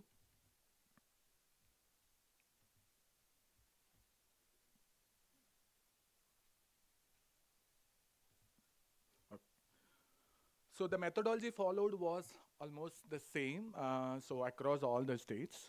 The total number of colleges, I just took both Tamil Nadu and Pondicherry. So the total number of colleges with PG courses in Tamil Nadu and Pondicherry is around 32 colleges, 21 in Tamil Nadu and 11 in Pondicherry. Almost 12 are government institutions and 20 are private medical colleges. A number of institutions who responded to the history pro forma were 22. A number of institutions who responded to diagnostic formulation were 18. As far as the history taking pro forma goes, the standard pro formas that are being followed in many institutions are, one is like, we have Institute of Mental Health in Chennai, so they had a standard pro forma, and they have a specific pro forma for forensic psychiatry exclusively. And 12 institutions in the state were following Niman's pro forma. 2 institutions were following JIPMER pro forma, apart from, along with the JIPMER Institute. And 2 were modified like a Niman's pro forma, followed by 4 institutions. So I also looked at like whether there were any subspecialty pro formas. We are looking at general adult psychiatry, but I also looked at whether there were any subspecialty pro formas followed in institutions. Quite surprising that not many institutions are following a subspecialty pro forma. So only child psychiatry pro forma was in place across all the, out of the 22 institutions that I collected, it's only 7 institutions that's existing. And de-addiction pro forma in place in 5 institutions. And the forensic psychiatric pro forma in use in 3 institutions. So I also looked at like whether there were any versions of the pro forma used, because like many places use actually short pro formas for outpatients and like long pro formas for long detailed pro forma for inpatients. I'm sure most of you, your institutions also might be using it. Brief workup for outpatient evaluation were existing in very few institutions, and what detailed pro forma is what the usual format, which will be actually now summarized as consensus. I also looked at whether there is a separate history pro forma for undergraduates being followed in postgraduate institutions, because like are we actually using the same pro forma which is used for PG for undergraduate training also, or are we modifying that actually for a UG level? But we were very surprising that there's no separate template for different psychiatric disorders being followed, except in 1 or 2 institutions. I could just like say that like separate template for UG pro forma. They have looked at like different disorders, like for an undergraduate level, how to go about history taking process. And I also found like try to ask whether there is any like pro forma or standard format followed for like psychiatric fitness for say for example renal transplantation procedure or like sex reassignment surgery procedures. So there are no separate pro formas, but like generally there are instructions given to the postgraduates on how to go about history taking and how the fitness is given. But if whether there is a standard pro forma, I was not able to actually get. No separate pro forma for evaluation of patients in the emergency setting or consultation license psychiatry setup from the institutions who responded. That was also one thing, additional thing that I was trying to actually collect. So looking at the components of the history taking, I was able to find out that like what are all the differences from different components that we actually looked at from all the pro formas. One is starting from the identification marks of the patients, like some of the institutions were actually using identification marks like of the patient, or some were actually adding on to Aadhaar number, and like off late like the reliable guardian, like who's going to be the nominated representative. So those all things like with MHCA in place, like whether those things have to be added or not is a question in place that I just got. Socio-demographic details, apart from the usual thing, like the detailed socioeconomic status of the patient, including financial status, housing status, were described by few institution pro forma. Again, there was a confusion between pro formas on what is reason for consultation and what are the chief complaints. Why the patient was brought for consultation and where were the chief complaints. And as Sir was mentioning, like complaints along with HOPI, should we just have a separate HOPI for patient and informant? So there were few pro formas where there were separate columns, but there was most of the pro formas where there was only one HOPI, where all patient and informant history will be summarized together. And components of HOPI were not mentioned in many of the institutional pro forma unless it is mentioned about the onset, course, precipitating factors.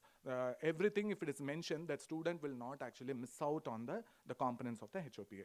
Treatment history in tabular column was present in one of the very nicely described in the pro forma, like the dose used, actually the maximum dose gone, duration of the treatment. So that was one of the template that I just found out interesting from the pro formas viewed. Life chart, mood chart, and course of the illness in graphic form were followed in few of the institutions and not across all the institutions. Past psychiatric illness details in episodic form, along with like past medical illness, were not like not given, medical illness was not given weightage in few of the proformas.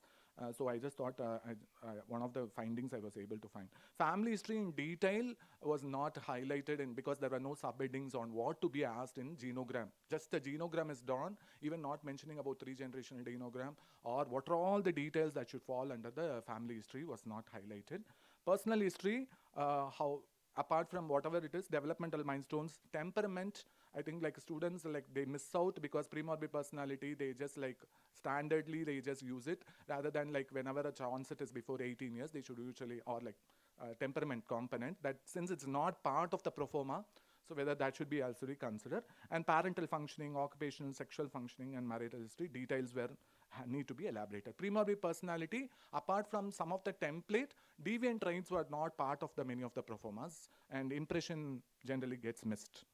Coming to the diagnostic formulation, few institutions, only very few institutions in Tamil Nadu and Pondicherry also were following, I will say almost 6 institutions were following a standard template, which is following Kuruvilas article. Consensus were required in the following areas after going through all the diagnostic sample. There was a confusion between difference in summary. Many were just like submitting only summary. Symptom description from HOPI, they were just describing the symptom description as part of the diagnostic formulation. No mention on premorbid personality finding. Information on predisposing, precipitating, and perpetuating factors were not there. Details on treatment history, intra-episodic functioning in case of episodic illness, and comprehensive treatment response was not mentioned. Impairment was missing from the format. Comorbid physical illness were not highlighted, and diagnosis and differential diagnosis.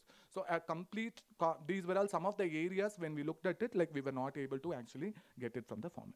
To summarize, history taking proforma needs consensus on components that needs to be included under each heading. Say, for example, what all should come under a treatment history, what all should come under a schooling history. So that would actually tell us like standardize the format. Consensus required on standardization of existing components and addition of components which may be of a premorbid personality. Still many people have confusion on what all the components and whether forensic history as an additional component should be added or should it be skipped, or relevant cases. Standard template for diagnostic formulation may be circulated across all institutions to get their feedback, and it can be improvised at their institutional level. So I would like to thank the subcommittee members and chairperson, heads of departments of all institutions, and senior and junior residents, and Tamil Nadu IPS committee members for their inputs. Thank you so much.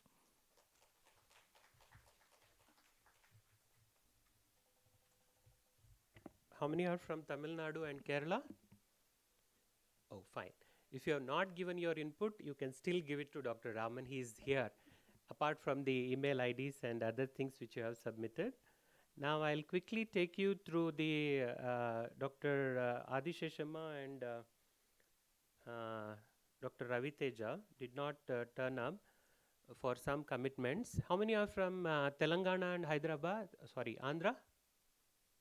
Great. So these are some of the findings from this particular state.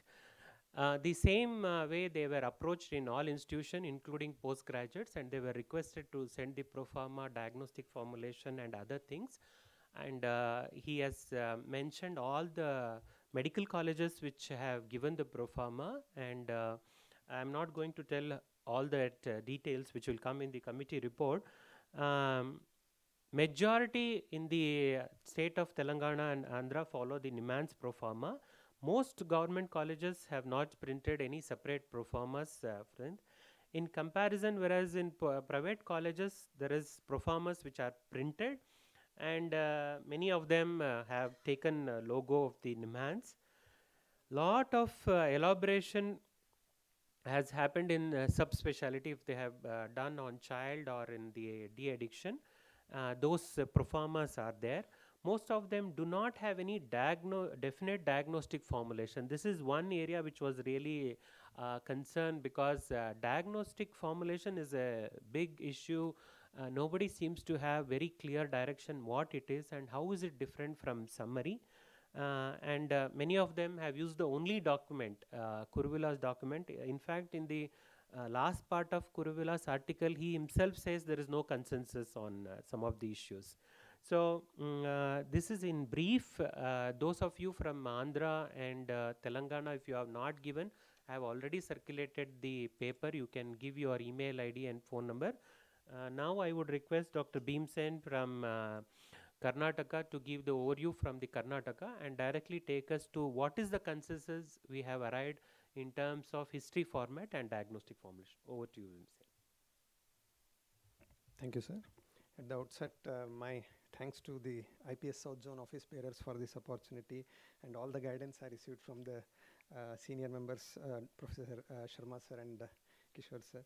I will not be spending much time in again discussing what was different, what happened, because more or less it is same.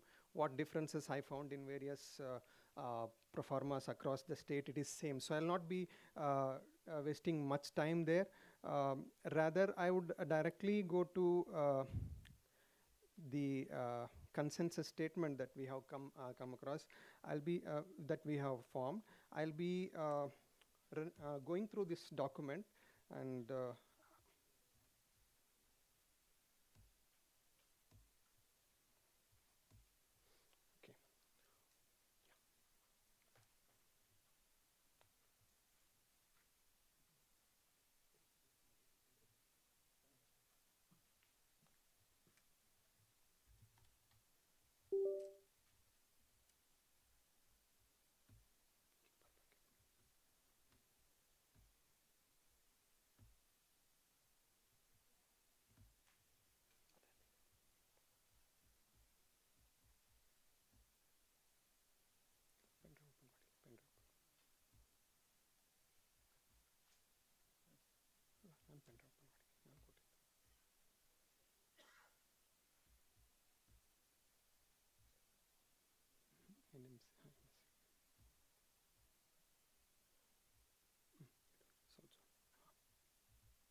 Navigation.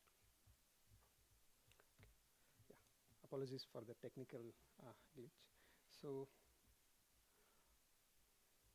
initially we have a preamble where we want to state as to how this document needs to be used and what are the issues, what are the things that we need to keep in mind while using this document, and then we have actual history taking pro forma. So basically this is a bare minimum guidelines, framework that we have come up with. It's not the final or it's not the ultimate pro forma. So there is a lot of liberty for the teachers and the institutes to modify it according to their needs and according to the circumstances. So to start with socio-demographic details, as usual, and then informant. Then so we have tried to define the reliability as to how do you call some informant as reliable or non-reliable on these parameters. And then we have presenting bar chief complaints. So we have suggested to go ahead or go about with two sets of chief complaints, one by the patient and one by the family member, at least for the beginners. But as and when the student gets trained and is advanced, he can synthesize the information given by the two parties and come up with only one set of chief complaints and HOPI. But at least for the beginners, we can encourage them to take separate complaints from the patient and also the family members, and also maybe if possible separate elaboration of these complaints as HOPI. Following that, the other variables like onset course, precipitating factors, and then we have given a brief guideline or a broad guideline as to how to elaborate each complaint in terms of ABCDEs, antecedent factors, the behavior, the consequence, etc. And we have emphasized that patients verbatim need to be included as much as possible wherever possible. And it's not just enlisting or elaborating complaints, establishing impairment due to that symptom is what a postgraduate should learn to do. And substance abuse, if there is any, usually we have a separate heading of in personal history, but rather we think substance abuse, whether it is to dependence level or not, can be discussed in HOPI itself rather than bringing that in personal history. So in treatment history, not only the medication received, the dosage and other things. I mean, not only the pharmacological treatment, even the non-pharmacological treatment, like if he has taken up, taken any counseling or therapies in past, like the details as to what kind of therapy he took, how many sessions, what was the outcome, even the other treatment like neuromodulation treatment if he has received, because usually postgraduates tend to look into only pharmacological treatment somebody has taken till now, ignoring the other modalities of treatment.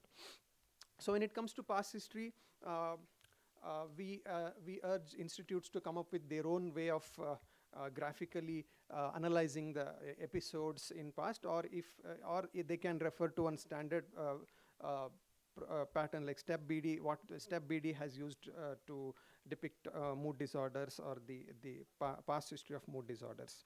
So in family history, 3-generation genogram is one thing that postgraduates should be drawing and depicting, and describing family of origin and family of procuration separately becomes important. Many times they club together and get confused as to what to describe in family history. In personal history, these are the subheadings: birth and early development, behavior during childhood, and physical illness during childhood is one thing we thought we should add, because some chronic debilitating illnesses like epilepsy, meningitis, they also impact the child's childhood and also the mental state, and it affects the adult, that impact carries in the adulthood as well. Family atmosphere during childhood, education details, occupation details, and menstrual history, also including any details about PMDD or perimenopausal symptoms, should be included. Premorbid personality, we have heavily relied upon Mayer-Gross pro forma with little modifications. So these are the subheadings: social relations, intellectual activities, mood. There is still a little confusion whether character, the word we need to keep or we need to replace with something else. Until we get a better replacement, I have kept it as character itself. So this is about premorbid personality. When it comes to diagnostic formulation, we have just given a broad overview as to how it should look like, rather than giving a very narrow heading, subheading type of thing. So this is what we want to say, that diagnostic formulation is precise and personalized information presented only in technical language and not in patient narrative.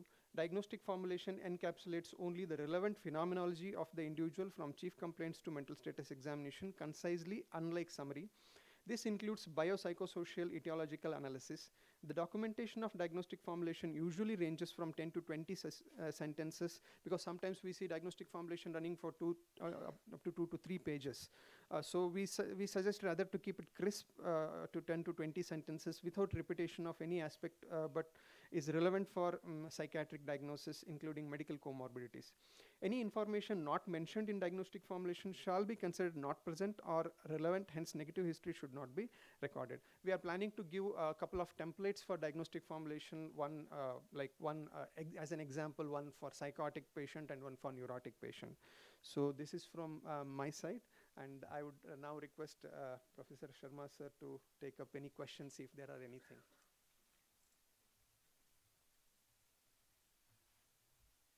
Can one of you note down?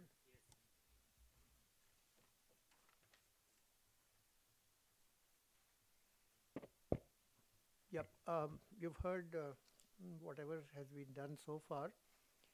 As I had mentioned right at the beginning, what we have given the IPS South Zone is basically a draft. We have mentioned that this will go through further revisions, additions, probably some subtractions, and so on, till we arrive at a formal consensus thing, which will be put up, and institutions which are interested in this sort of a thing could probably start using them.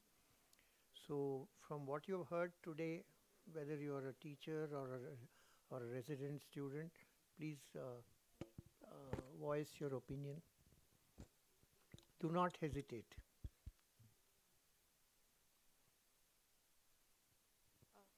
We also would like to announce if anybody's question would be chosen as the best question, and that would be awarded a prize money. So we encourage the audience to be participative. try to win the prize. Prize money, sir. We'll give cash. Prize money. For prize money, please. And I would request our esteemed chairpersons to please select the best question for the session. No cash for me. Yes, Anil. Good morning. I am Dr. Anil Prabhakaran from Trivandrum. A couple of random thoughts which came up to my mind when listening to your thing. In PG examination, no, psychiatry is an art, definitely an art. Don't put rigid compartmentalization.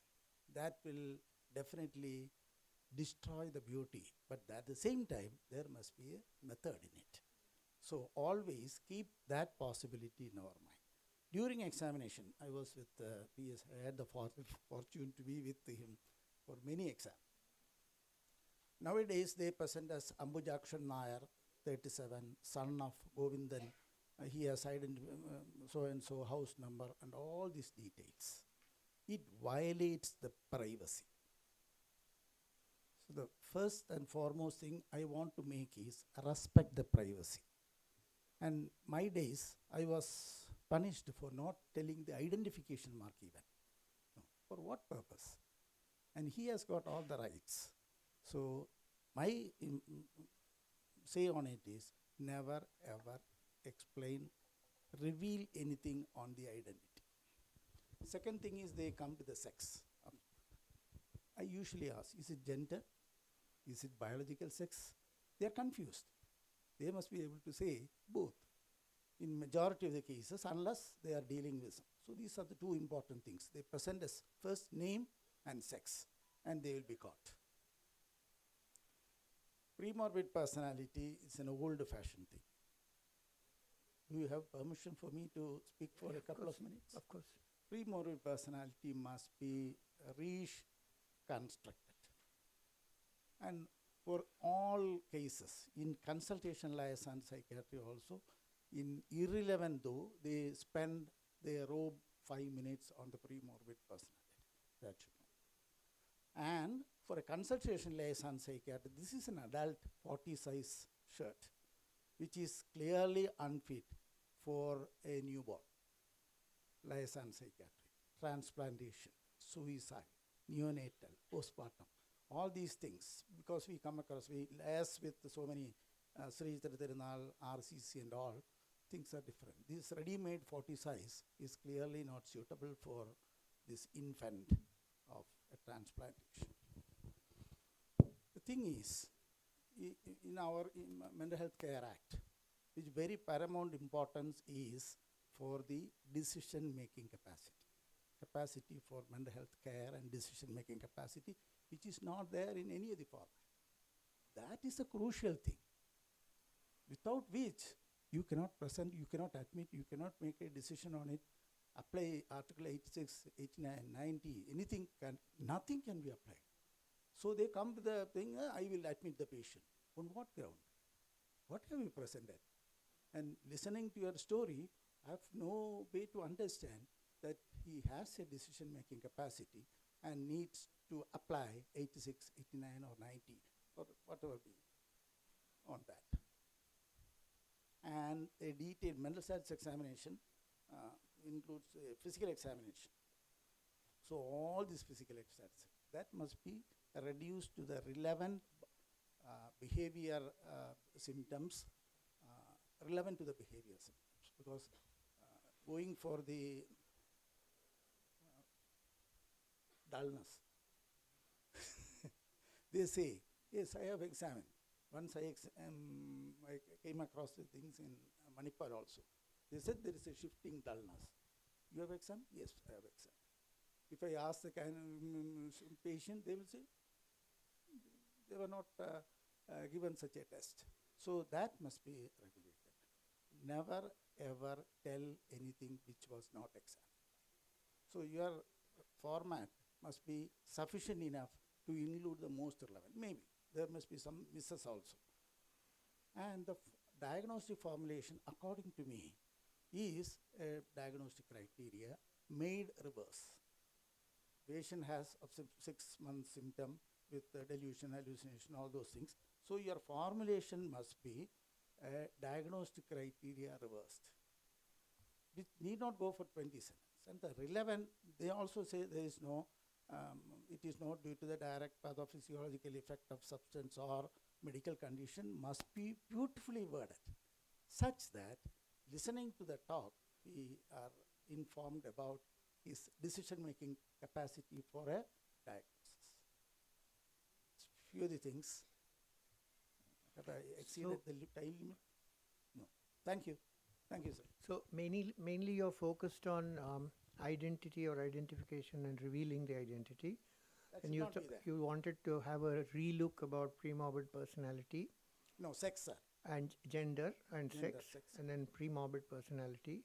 And you are suggesting sort of narrowing down of the physical examination so that what is not directly relevant. In MSc, the decision-making capacity Yeah, for treatment. and the decision-making capacity. These are the major and the points. diagnostic formulation must be brief enough, but to the point. Why I made a diagnosis, why I didn't make a diagnosis, why I've got an alternate diagnosis is revealed in 12 sentences.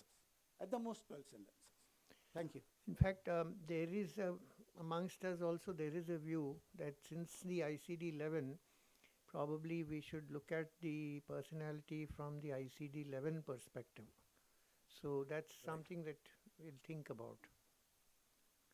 Yes, Thank you. any other suggestion? Thank you, Anil.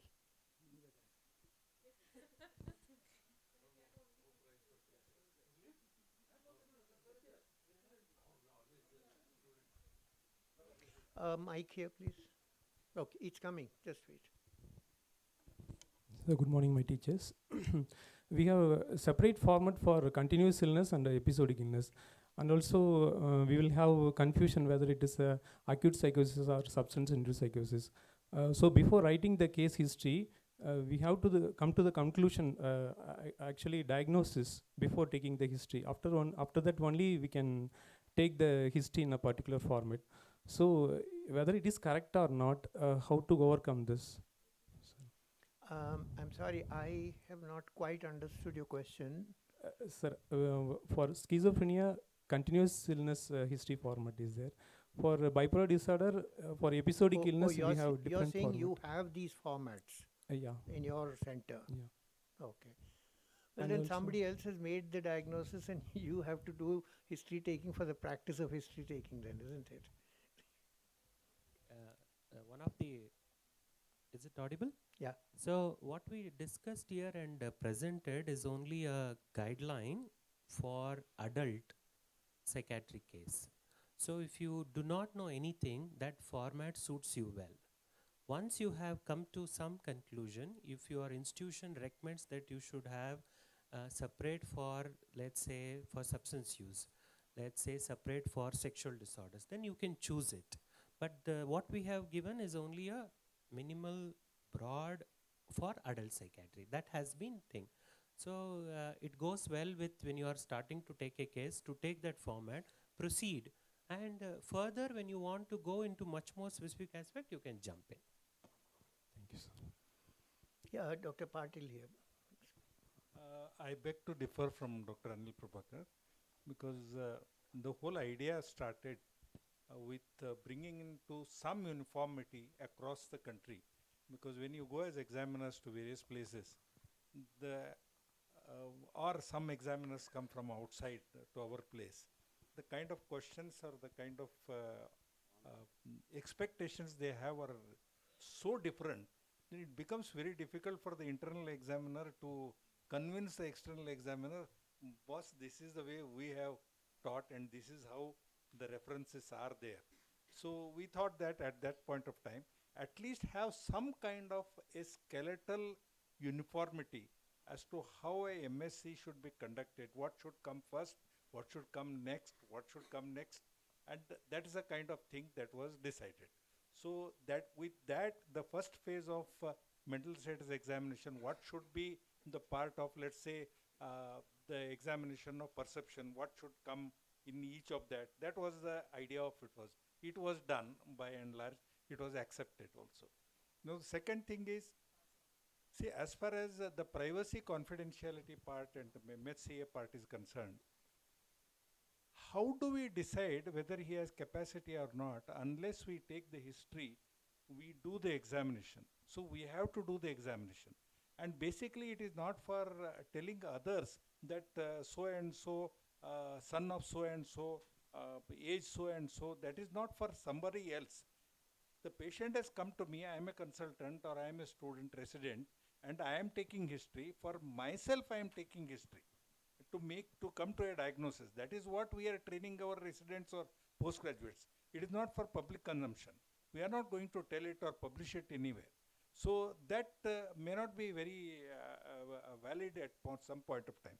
And as far as one glaring thing that requires to be incorporated into this is the MHCA provisions. Whether somebody has an advance directive, somebody has a nominated representative, somebody has the capacity assessment has to be part of, as Dr. Anil was telling, it has to be part of that. That's the basic idea is to, as you said, primote personality probably is an obsolete concept by and large. Like we tend to give too much importance. Probably we require to bring it down.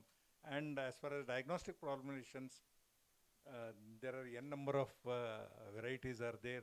Now it is left to people. It should not be like, for example, as you was probably telling, 40 size shirt should not fit everybody.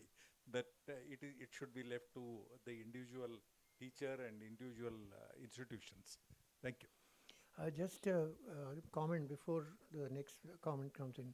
Regarding 40 size shirt and what the doctor there was saying, I would like to say that once we are able to work with the basic history taking pro forma, either the IPS South Zone or individual institutions can work on specific area pro formas as per the needs of their particular institutions. So if you do a lot of substance use disorder treatment, you could probably evolve something along those lines. Those who do geriatric can do that and so on. So that's something which will come after some finality is reached with this. Yeah, the next please. How much time do we have? So last question, I think the third prize, sir. That's my attempt. Yeah. My salam and credit to Professor John Mathai. I work in a medical college where my colleague is trained under him. With respect to pre-out personality, I think this can be applied to all neurotics. The projected self, the real self, and the displayed self. Now, what is this? I think that these three columns can be made simple because the entire the PMP performa which Nimans we've been following, I think if you can really say, this is what you are, what you show, and what people think of me. I think you should make this self as an easy component. It will be easy for the PG to understand it. This is what actually I am, but this is what they think of me, but this is what I want to be. I think if you simplify it like that, it will be very, very easy for PGs, especially for neurotic component, not for psychotic illness. We're looking at long-term neurotic illness when you diagnose the history. I think this pre-morbid should be divided like this so that it's easy for therapy as well. On the long term, you know that this is what it's causing is neurotic illness, right? This is for PG especially, sir. And also with respect to UG training, I remember Dr. Kishore and Dr. P.N. Sharma. Of course, when there was the middle of a meeting, I did bring this component of UG. Then we had only UG in our college. Right now, of course, we have got the first batch of PGs. In UG, I mean, I'm pretty sure medical colleges, you know the value of psychiatry for UGs, attendance sake. They only come for attendance sake, and that's what it is, unfortunately. But I was trying to say that if the UG could communicate to us what was the patient expression and your impression and your interpretation is what I was trying to say this component last time. Is elaborating, is expressing something to you as an undergraduate, and what is impression you feel, whether he is neurotic or psychotic, and what diagnosis you want to give is what I wanted to say that as well, sir. Okay. Thank you. Thank you. Madam had asked for the phone earlier. Yes. We would recommend some postgraduate also to talk. Sorry, I'm not a postgraduate. I'm Associate Professor of Psychiatry here at Nimans, Dr. Chetan. I have a two-part question, sir. The first question is that there is still a confusion in terms of an episodic illness. Where should the first few episodes come? I mean to say, there are some people tell that you concentrate in the HOPA on the current episode, and all the other episodes let it come in the past history. Some people tell that no, it should, the illness itself began from, say, if it's a bipolar disorder, 10-year history, the current one is 3 months. The illness itself started from 10 years. So you are presenting the whole history, so you need to start from beginning. So in 2 different exams, I have given these 2 different formats. Whichever format I have used, they have told no, you should use the other format. So that's one confusion that we have. What is your opinion on that, sir? I think I'm sure my team will agree with me. I think that, see, we all know that with passage of time, memory starts fading. Descriptions of something which happened 15 years ago are always going to be inferior to descriptions which have happened in the last 6 months or 3 months or so. And very often that will tilt the balance in terms of what diagnostic thinking you're going to do. So it makes sense to start with what he is currently suffering from, and then jog his memory and ask him, okay, now think about the past and tell us what happened to you earlier on, rather than clubbing the whole thing, because then it's quite possible that things will get mixed up from the present to the past. So this is what we're looking at. So HOPI should be, okay, for the last 3 months he's feeling sad, sort of a thing. But for the last 15 years, he's having an episodic illness. Thank you, sir. The second part was that in the prognosticating factors in the diagnostic formulation, when we are using it, anyways, we are having the proforma for a lot of things. Can we have a sort of proforma for that also? Means to say, like prognosticating factors could be the socio-demographic factors, and also the illness factors of the present illness, comorbid factors of psychiatric illness, and physical illness, physical comorbidity. So many people miss out on a lot of these details. So if we have a set proforma for that, then probably it would also be helpful. We can indicate it in the guideline for formulation that select factors which belong to SES, to clinical presentation, family history, so on. But giving each one will make it too tedious and lengthy, and may not be applicable to all of it. Will not be applicable to all patients, So we can sort of say, okay, there are issues of prognostication which should be reflected in the diagnostic formulation in these areas of history and MSc. That much we can try to do. Otherwise, our document also will start becoming very big. Thank you, sir. We can think Thank you. about that. We can just. Sir. I will agree with Dr. Anil on one count, that universities all over the world should have the license or expertise to develop their own kind of training. That's at one level. We know that in Oxford, psychiatry may be we are not Oxford or Cambridge. So, people may even choose, I want to do PG there because this is the way they look at things versus another place. However, having a uniform model takes away the anxiety of postgraduates who are, second guessing, where is this person going to come from? And there's a lot of, shall we say, unnecessary anxiety and effort on, should we flip this way or that way? So that is the way I look at it. Now, about, I didn't see that. I think in the list of things we need in a basic HOPI, I think risk, I don't know whether it is there, because unfortunately some postgraduates in their anxiety forget this, because in a traditional thing, because it makes a lot of difference in management decisions, risk to self and others, and I think it should come right there.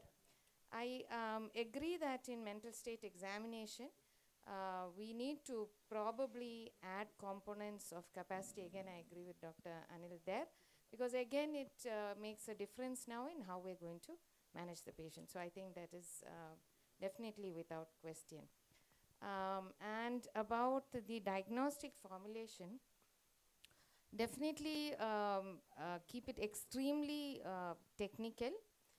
And if you have your first differential diagnosis, argue for and against, and if you have your second and third, it always impresses if you can again argue for and against. What I meant is, therefore negative history, though in a traditional DF it doesn't come in, when you're telling, I feel this is this also because I did not find this, So I know we're contradicting ourselves when we say just, 10 sentences and then say this is my first diagnosis, this is my second one.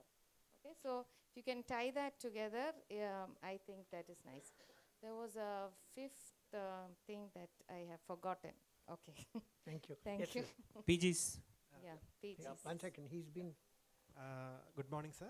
I am Dr. Tom. I am an assistant professor at Government Medical College, Kozhikode. So one of the doubts that our junior resident has raised recently is that after the details of the informant, what is the heading? Is it the presenting complaint or the chief complaint? Is the presenting complaint means the reason with which the patient presents to us, to the psychiatrist. For example, he may be referred for something, or he may be presenting himself or herself. Or chief complaints, like you said, from the informant and the patient. So which format should we ideally follow for the I think this is a little bit of a semantic confusion, really. If you look at the first page of many of these socio-demographic pro forma, you will see source of referral. Sometimes you write self when he comes by himself, or sent from medicine OPD or some such thing. So that becomes the first part. Conventionally, the word chief complaint is what is used.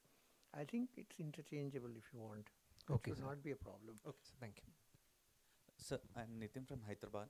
So a little bit of personality traits or personality disorders adding into the pro forma might be helpful, sir, because like when the patient comes with anxiety, and when we dig in deep, it becomes an OCPD. And lady comes with mood swings and suspicious behavior, it becomes a borderline personality. So adding something about the personality traits or personality things, because during PG times, we are never thought about those things. Having those things in the pro forma might be helpful when they come out of the... I agree with you, but the problem is that if we add everything into this, then there is no need for PG teaching after all. I mean, we are here to produce a very broad sort of a document. The rest is to be done over 3 years in the college. So, this again, and corollary to a comment which had been made earlier, anchoring the history of present illness to the presenting complaints may be important in a chronic illness also, because otherwise it may be there is a bias may be there, and it may be a different diagnosis which can come later on. So it may not applicable to the episodic illnesses alone. It should anchor on to the presenting complaints only. Then we can go to the part of the past illness. And second thing is, there should be a negative history in formulation in order to rule out the differential diagnosis. Yeah, again, the diagnostic formulation is the process in work, really.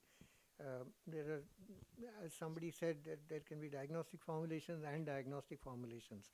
It's a very conceptual sort of an area. Because there has been no evidence of pervasive sadness, etc., I have ruled out depression would be what a diagnostic formulation will say. But the negative history, which will be coming in the summary, also will be no history of so and so, so and so. The wordings will change.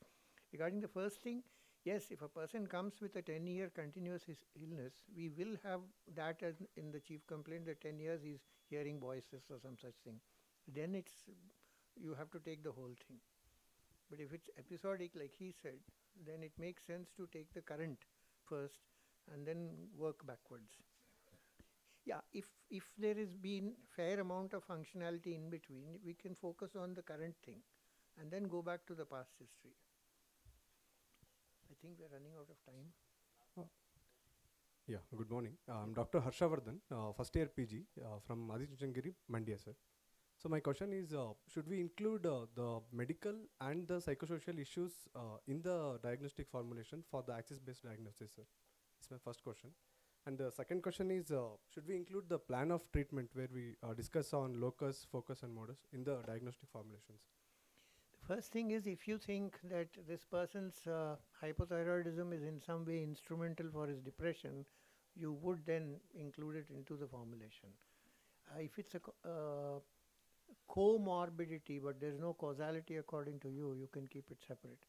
Regarding the treatment, see, to my thinking, I mean, it might not be universal, that The diagnostic formulation sort of throws up a hypothesis regarding the possible management plan in your mind. But the management plan has to be written separately. Okay. And regarding the clarification on the onset, sir, like acute, subacute, and the other thing. So, You can, simple thing is, Dr. Gurmeet Singh and et al. Had done this ICMR acute psychosis project quite some time back, in which Vellore also won. I think Dr. B.B. Sethi's Lucknow Center was one, and then in Chandigarh. And they had defined, and I think in India we generally follow those definitions of acute, subacute, and insidious, chronic, or whatever. Thank you, sir. Sir, good morning, sir. I think the bell is rung. Yeah. I'm Dr. Kavya from KMCRI Hubli, sir, third year postgraduate student. My question is that if the onset of illness is before 18 years, like for around maybe around 16 years, and it is a case of dysthymia, and the patient is now 42 years. So it's been 26, the duration of illness is 26 years. So should we use child format or adult format? What would you think would be more appropriate? Now what is the person? Now 42-year-old. Adult, no? Then it makes sense, no, to use the adult pro forma. You won't be able to fit her into the child pro forma, right? You can always mention that this is where it started, that's all. Anyways, this is not for that. This session is more for your suggestions for the for inclusion into the pro formas. Any last suggestion for inclusion?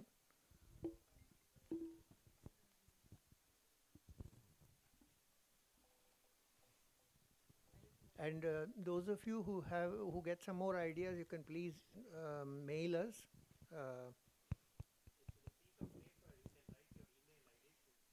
Do they have your email ID?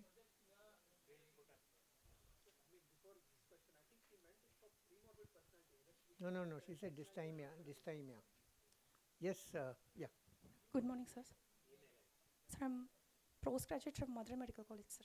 Sir, as a postgraduate, we have doubt regarding pre-morbid personality and how to go about it with the current proformas that are available in our institution. The other thing is that regarding risk assessment, sir, there is no separate column for risk assessment.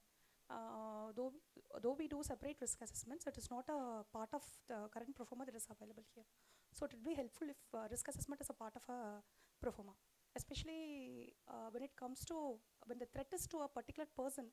When we encounter patients mentioning a threat for a particular person in his life, we are confused how to go about it, sir, because it also mingles with some professional negligence as per MHCA. So that will be helpful for us. Yeah, thank you. This point has already been raised, both these points, and we have noted it down. Thank you very much.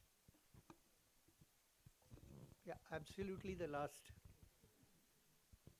Sir, PG from Madurai Medical College, sir. I like to know how to test personal judgment, sir, because... this is not a class for mental status examination. But what do you want to add into this, you please suggest. Yeah, thank you. Some other time. Yeah, while he's doing the... Thank you. It's basically a brainchild from IPS state as well as its own. We wanted to basically reach at the uniformity of some consensus, contrary to what Dr. Anil is trying to say. That's the next level. We are still not able to reach at the first and second year. That's what we felt. And that's where we have started. We have tried to make some inroads, but please do give suggestions. Unfortunately, I found today's talk was given more inputs from the teachers than the postgraduates. So feel free to give your inputs to Dr. Kishore. I think we'll go forward with those inputs. Thank you. Thank you, sir. Thank you so much.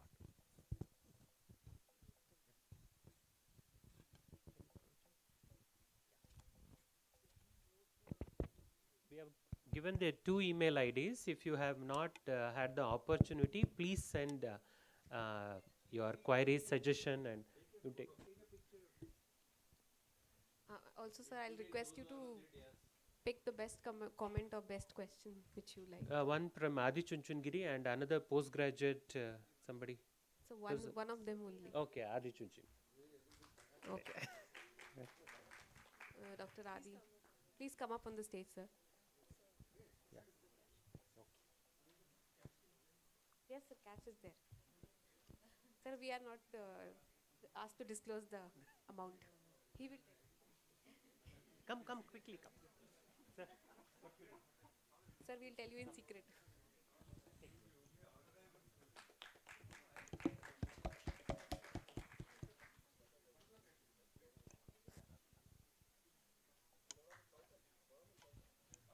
Thank you so much, all the panelists and the chairpersons for the fruitful discussion. We can leave the stage? Okay. Okay, yeah.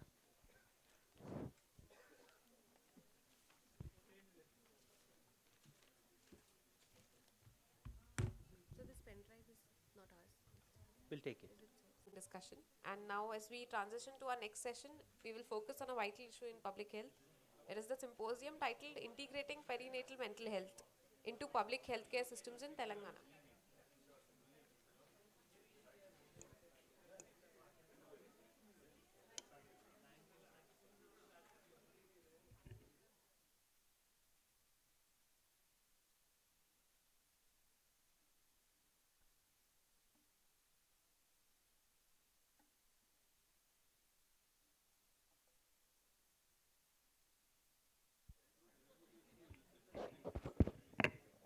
I would request the audience to please be seated if it's possible. People at the end and left side.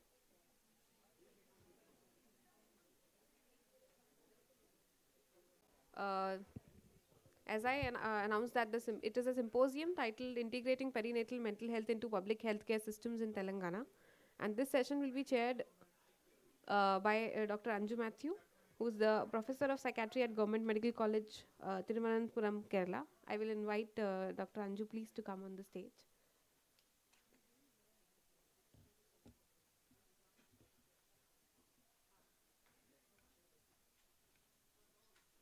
We welcome you, ma'am.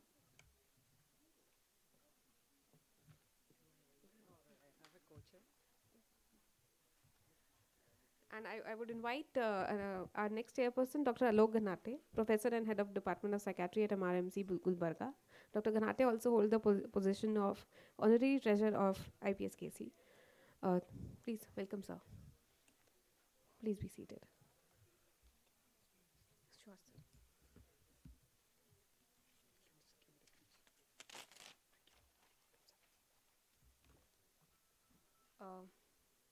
I would now invite our distinguished chairpersons to introduce the speakers and commence this crucial discussion on integrating perinatal mental health into the public healthcare systems.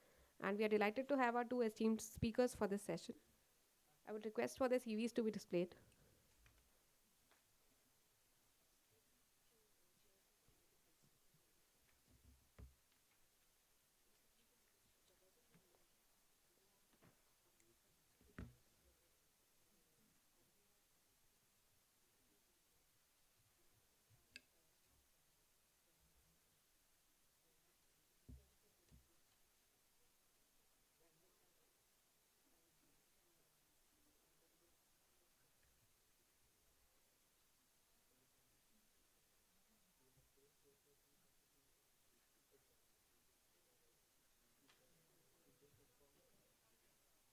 I request the chairpersons to please introduce the speakers, sir. There are two speakers, sir. Good morning, everyone. It's working, right? Okay. We have this very important topic of integrating perinatal mental health into public health care systems, and they're going to share the Telangana experience. We have eminent speakers for the symposium. We have Dr. Sundana Ganjekar, Additional Professor, Department of Psychiatry in MHANS, Bengaluru. He is also a faculty at Sri Siddhartha Medical College, Tumkur, Karnataka, and faculty at Ramaya Medical College, Bengaluru, Karnataka. Areas of interest include women's mental health, perinatal psychiatry, consultational IS and psychiatry. We welcome you, Dr. Sundanak, to the dais. Thank you so much. May I please tell you, they have shared the guidelines as 25 minutes for each speaker. Yes, ma'am. And we'll have the second speaker also, and then we'll have 15 minutes discussion. Okay. Thank you. Thank you so much, organizing committee for, you know. Okay, let me start. So, this is a kind of a journey which, NIMANS has taken up to integrate perinatal mental health into public health system. If some of the audiences are there here from Kerala, they must be proud that the first integration happened in the state of Kerala way back in 2017, and this program is called as Amma Manasu program. So, interestingly, this the importance of perinatal mental health was initiated by private obstetrician in Trivandrum. So, and subsequently, I'm happy to say that NIMANS was a part of the initial conceptualization. The DMHP was there, and private obstetricians were there, along with Department of Psychiatry, Trivandrum Medical College, Government Medical College Trivandrum, and it got published in one of the leading journal in BJ Psych International. Let me and then subsequently the journey started in the Telangana. I will brief you about how it was conceptualized. So who are all the collaborators and how we try to coordinate development of a standard training resources, and then subsequently capacity building and integrating into the so-called maternal and child health program, or reproductive child health program in the state of Telangana, and how we are trying to monitor the the progress and try to evaluate. And the main thing in the integration is a stepped care approach, because we know that there are not many psychiatrists who can provide care at the community level. So at the community level, the care needs to be provided by the frontline workers, ASHAs or ANM, GHPN in Kerala, and we also need to increase the community awareness. So right now, even though in the literature there is a lot of literature on postpartum depression, postpartum or anxiety during pregnancy, but the awareness within the community is very low. So what approaches, what we did in the state of Telangana, I'm just elaborating on that. So let me tell you, this journey started with a Swabhiman project, which was a UNICEF-funded project to increase the nutrition of pregnant and the postpartum mothers, in 6 different states, including Chhattisgarh, Orissa, Jharkhand, including Telangana, Andhra Pradesh, Madhya Pradesh. So, and the main team was involved was Roshni team, which was a Center for Women Collective-led social action. They predominantly worked on maternal nutrition, and what they found over a period of 5 years is that women eat last and the least, and then there are a lot of social determinants which were impairing the nutrition. Whatever the intervention you do, at the community level, their hemoglobin was not improving over a period of time. So they felt that the mental health of the mothers and the social determinants of the mental health needs to be addressed. That's where in around 2019, the UNICEF approached NIMHANS to try to, whether the mental health can be addressed when we, try to include the nutrition program.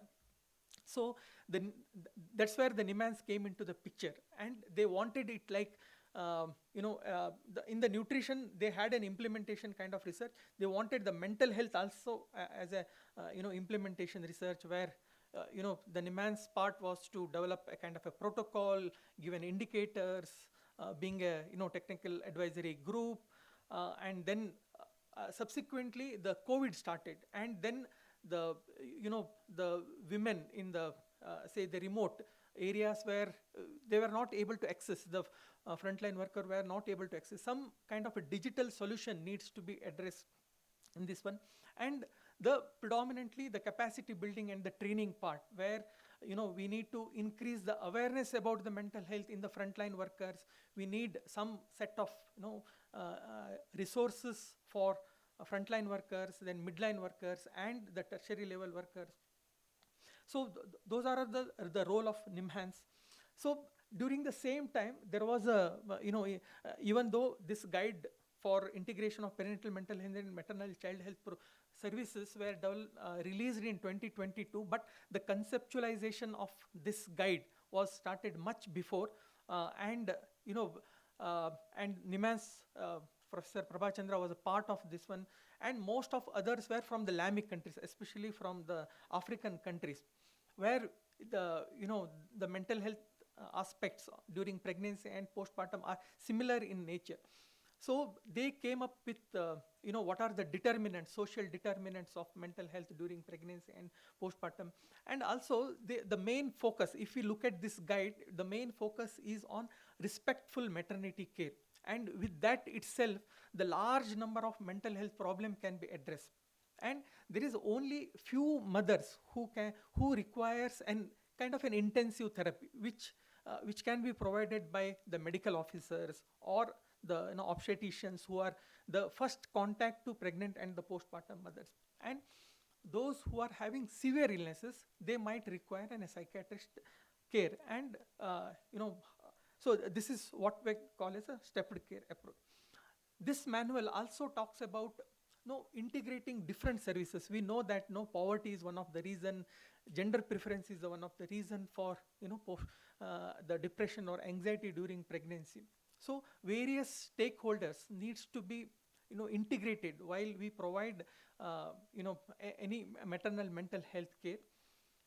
This guide also talks about various monitoring and evaluation systems, from where the information needs to be collected and how that needs to be integrated into addressing the barriers and facilitators for the program. So it's an important and interesting guide.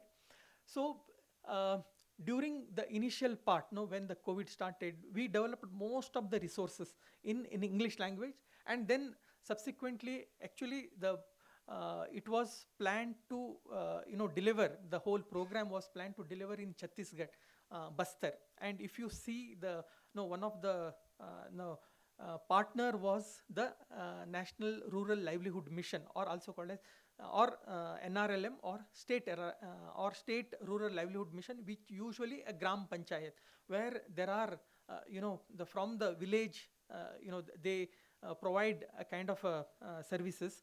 So, but subsequently, when mental health was added, in addition to the nutrition, they did not take it up. It did not take off in the Chhattisgarh Bastar. But the Telangana took this initiative, and subsequently, the UNICEF Telangana works with the maternal health division of Health and Family Welfare. So that's where it started, and the whole resources which we developed for the frontline workers, ASHAs and ANMs, was translated into Telugu language, and we took Thinking Healthy program. So from there, some of the aspects were incorporated, and the main focus was on improving the mental well-being, and how pregnant women can improve the well-being, identify her different emotions. So what are the behavioral techniques of anxiety and depression, and also the involving the partner in the antenatal care. So the main focus was on that for the training, and addressing some of the anxieties related to say especially the delivery. So this program was launched in 16 July 2022 in the state of Telangana, and then the one of the challenge was, say, if we initially the challenge was to develop master trainers in the state of Telangana once we develop master trainers, this knowledge needs to be percolated downstream, and there are chances that, because the master trainers, we wanted to train the medical officers and the obstetricians, while the knowledge getting percolated, it may get diluted. So we need to develop a standard training modules for, especially for the medical officer level. So that video based module was developed during the same time, and there should be a kind of an algorithm, when we introduce certain things, mental health assessment, so what is next, what is that the ANM or the ASHA needs to look for. So there are 7 risk factors which are scientifically identified to increase the anxiety and depression during pregnancy and the postpartum period.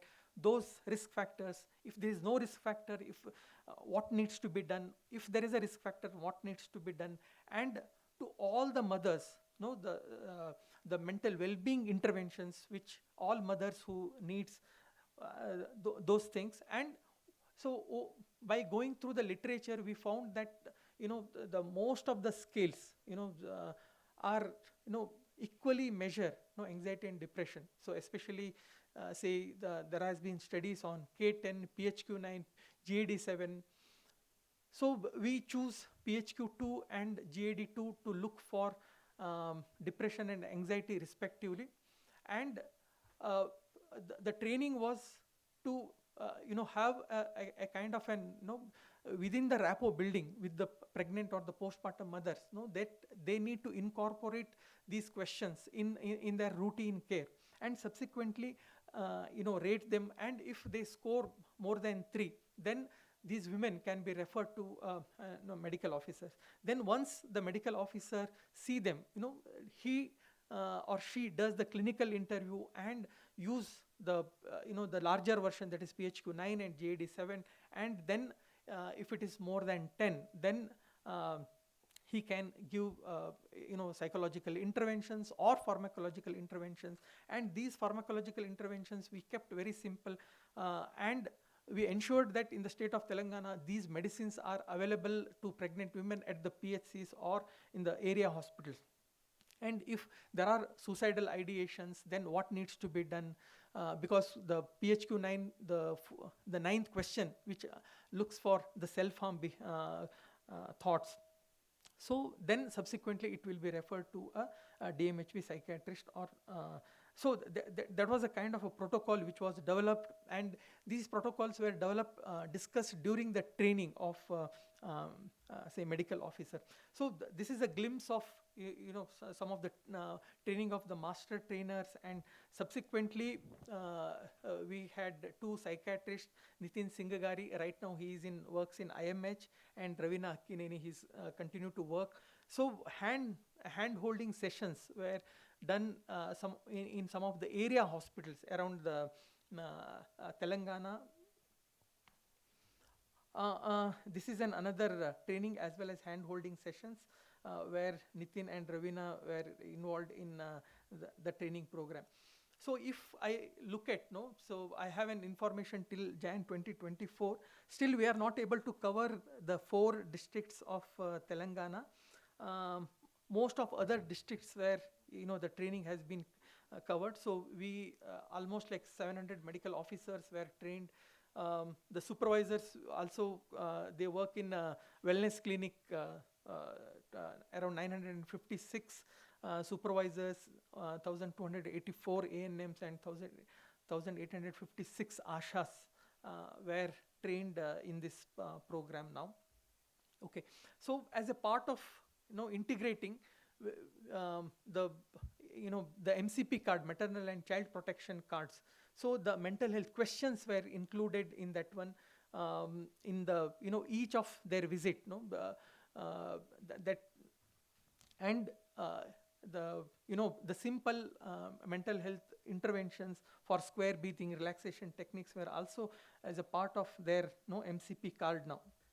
So in the state of Telangana, they have an online portal for ASHAs, medical officers, as well as the psychiatrists to fill the details on the ANC details. It's called MCH kit.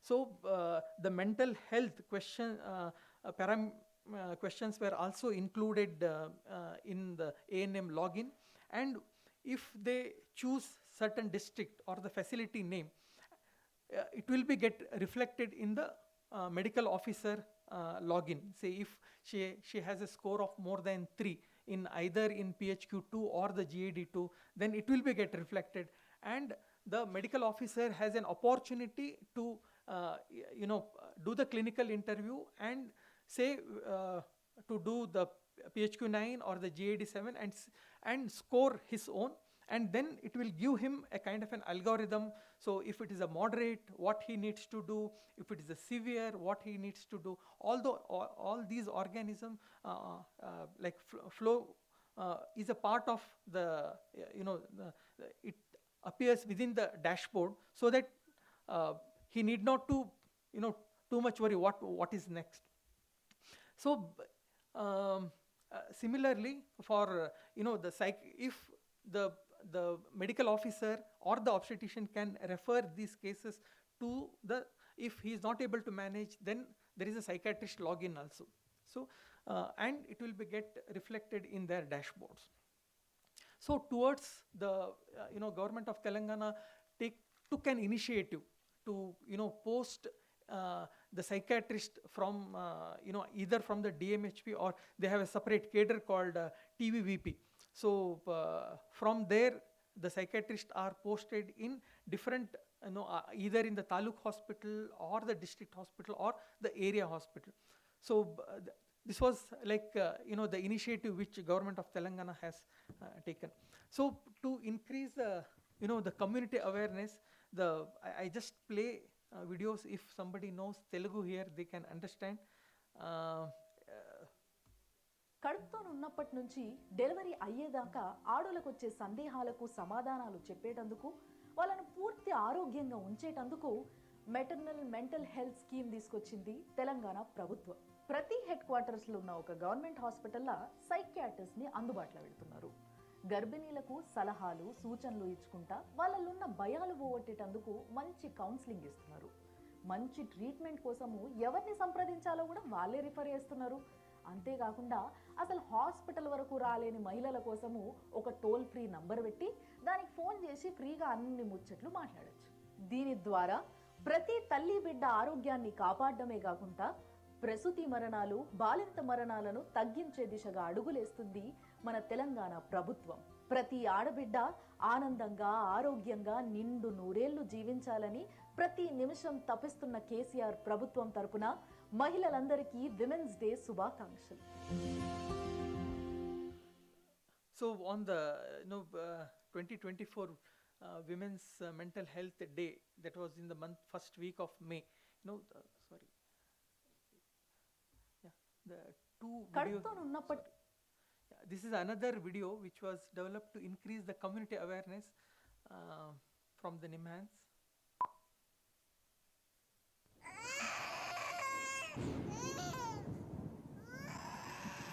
నేను కొత్త తల్లిని. నేనేం చేయాలి? నేను ఇంటి పని చేయాలా? తెలంగాణలో పలు జిల్లాలకు భారీ వర్షాలు కురవనున్నట్టుగా వాతావరణ శాఖ. లేదా నేను నా బిడ్డను జాగ్రత్తగా చూసుకోవాలా? ఎవ్వరూ నాకు సహాయం చేయరు. నేను ఒంటరిగా ఉన్నట్టు భావిస్తున్నాను.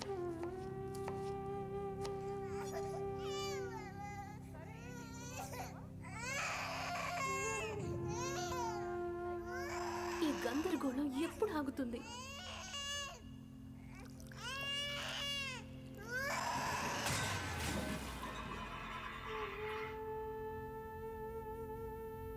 నేను అలసిపోయాను.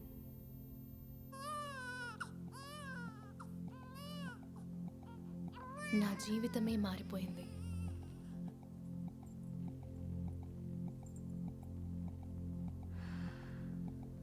ఎప్పుడూ అలసటే, నిద్రే లేదు.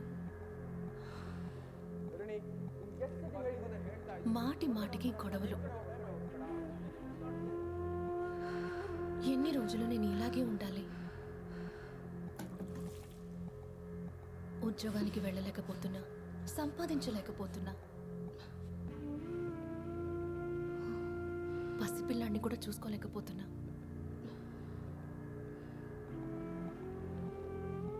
నేను అలసిపోయాను.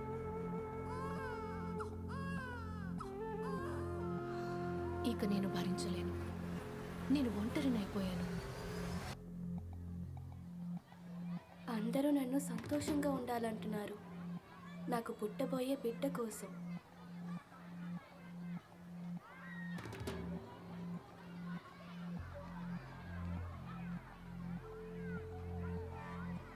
నాకింత త్వరగా తల్లిని అవ్వాలని లేదు.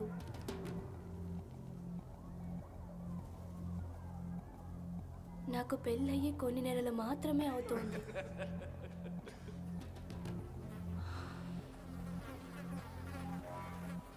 మా అత్తగారు ఖచ్చితంగా మగపిల్లాడే అని అంటున్నారు. ఒకవేళ ఆడపిల్ల అయితే? మగపిల్లాడో ఆడపిల్లో నేను తల్లి బాధ్యతలను పోషించగలనా? బాగా చూసుకోగలనా?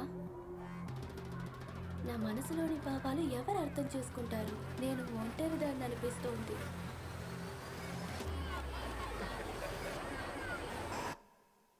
నేను ఒంటరిగా ఉన్నాను.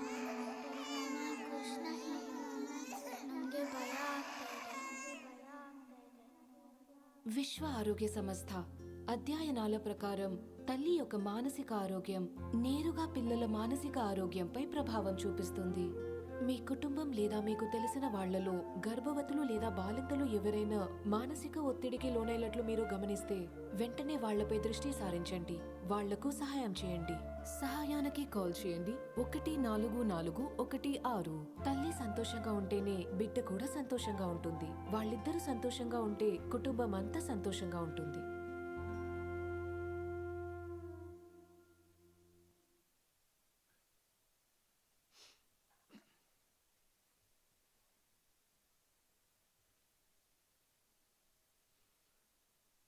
So both these videos were released on women's mental health in this year, and in the presence of Commissioner of Health and Family Welfare, State of Telangana.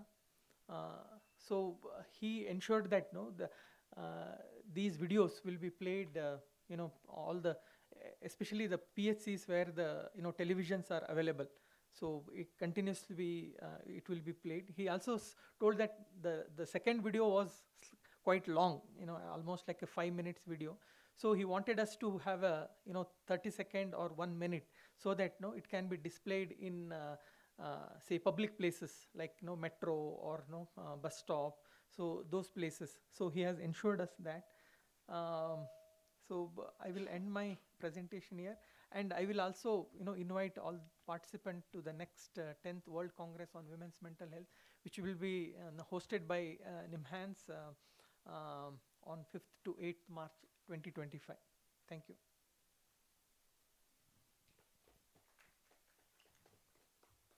Thank you.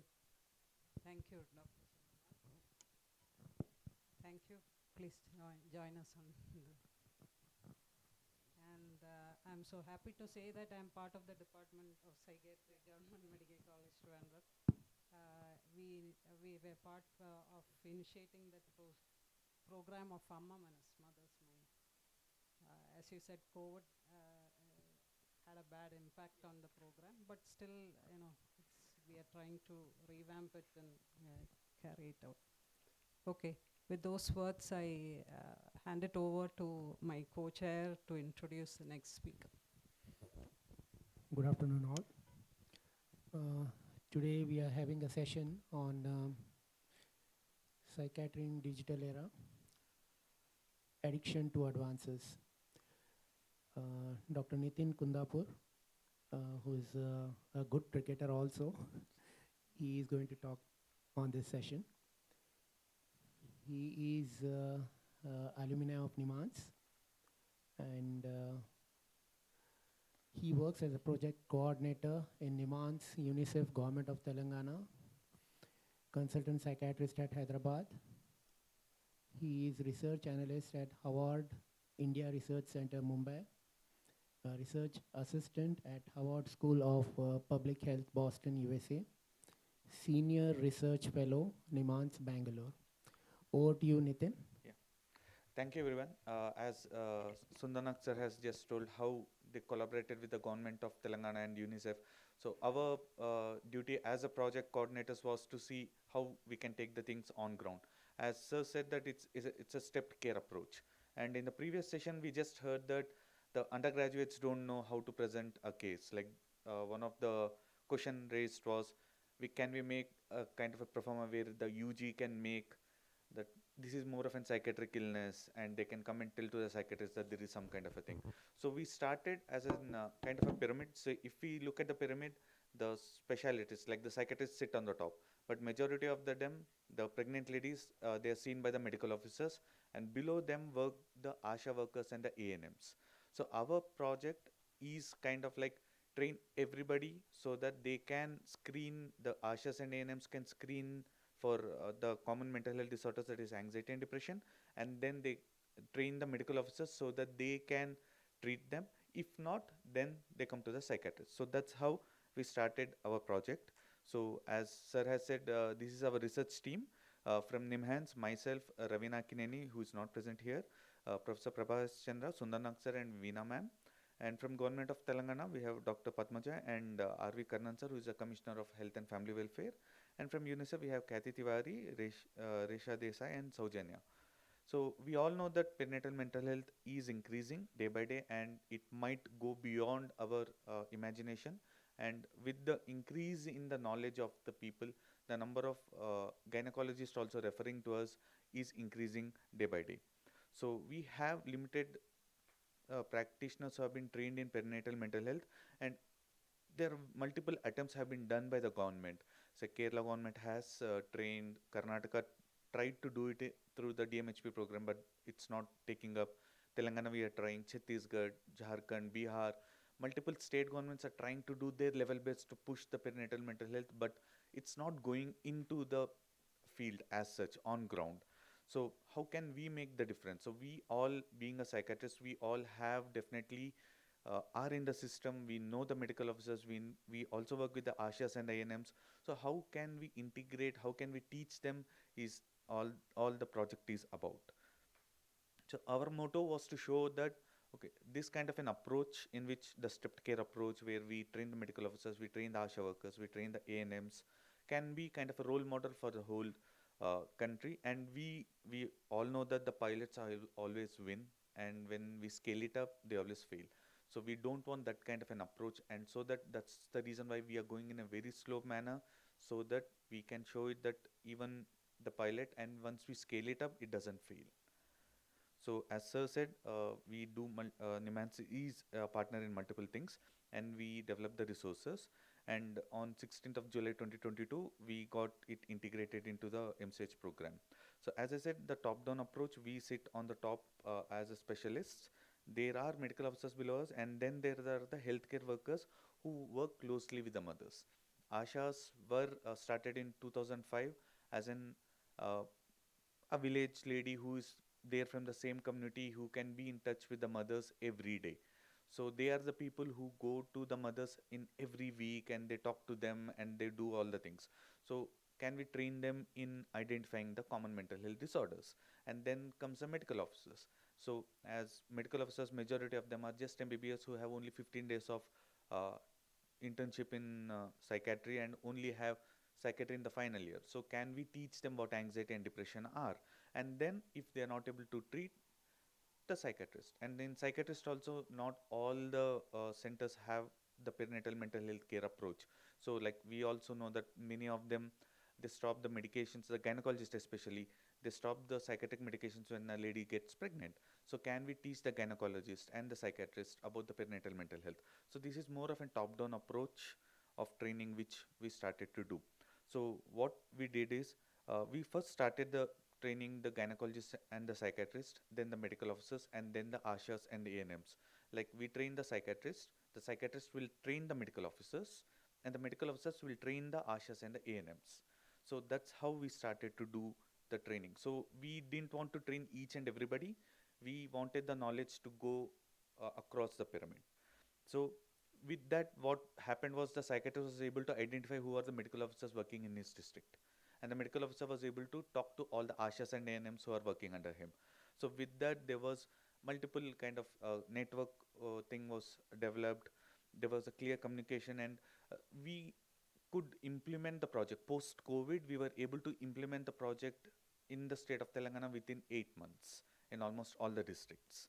So as sir said, we did a lot of hand holding sessions, and so we developed a training protocol, which was, and 1 hour each videos were shown to the medical officers, each one talking about what are the risk factors, how to identify the common mental health disorders, and then how we can treat them psychologically and how we can treat them pharmacologically. It was very simple, 4 simple things: risk factors, how to identify, how to treat them non-pharmacologically, how to treat them pharmacologically. 4 simple things in simple 45 minutes of video things. So what we did, we also showed them the high risk protocols, which sir has already shown, and how to refer them to the things. So when it comes to the medical officer, we teach them how to do PHQ-9 and GAD-2, GAD-7, so that they can diagnose what the patients are coming to them. So we did, as we had only 4 districts which are training is still pending. So as sir has already given all these things, and we did it, and the MCP card which they carry from the day one they visit a PHC till the immunization of the child. The child becomes 1 year and get all the immunization done. The mother child card in the page number 6 and 7, the common mental health disorders, the PHQ 1 and 2 and GAD question 1 and 2 were included. So I will skip all this and I'll come back to this. So once we train the medical officers, so initially the ANMs and ASHA workers were given only the screenings, which is GAD2 and PHQ, GAD2 and PHQ2, okay, and the medical officers were trained about GAD7 and PHQ9. So for PHQ9, we know the scorings. So what we did is, we did a training where a pre-test questionnaire was given, a training was done for a full day, and then we did a post-test questionnaire. The same thing was done for ASHAs and ANMs.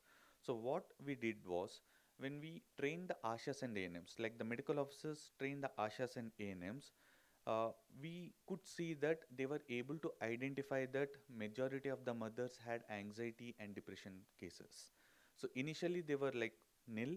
Slowly, once it started to improve, ASHAs and NMs were given the login details. Like initially they had to take help of the data entry person in the PHC, but we made it so simple that they can use their mobile phones to log in and do it. And we just used a simple drop down kind of a thing.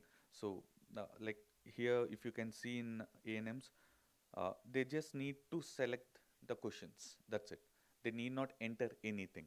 So it was very simple, and once we did that, we got that when they came to ASHAs and ANMs, they were able to diagnose 82% of them. They didn't had any kind of a thing. But the thing is, if they had a score of more than even 1, okay, and when they were screened by a medical officer, the number of mothers having anxiety increased significantly. So once the ASHAs and ANMs, they felt that okay, after giving training, they felt that okay, the mother is a little anxious, and they referred to a medical officer. The medical officer was able to catch that okay, this lady is having some perinatal mental health issue, and they were able to refer to a psychiatrist. So for anxiety, as I said, total we got only 0.65% of the mothers screened in Telangana as anxious, but when they came to medical officer, it increased to 0.75. And for depression, it was 0.57 by ASHA and ANMs, and it went up to 0.65. Okay, as we all know that this is very small number, but it is just start of a beginning. Okay, there's a lot to go, and it's only a 6 months data which we have with us. And with this, what we are slowly getting down the details of how many mothers are being screened, how many of them are having PHQ more than 1 or PHQ more than 3, or what anxiety or depression is in them. And then, as we said, like we are training them still. We are training and we are waiting and watching. Our policy is to wait and watch. More number of data we get in, we'll see that at least with the what the data says is 6 to 7% of the mothers might have anxiety or depression.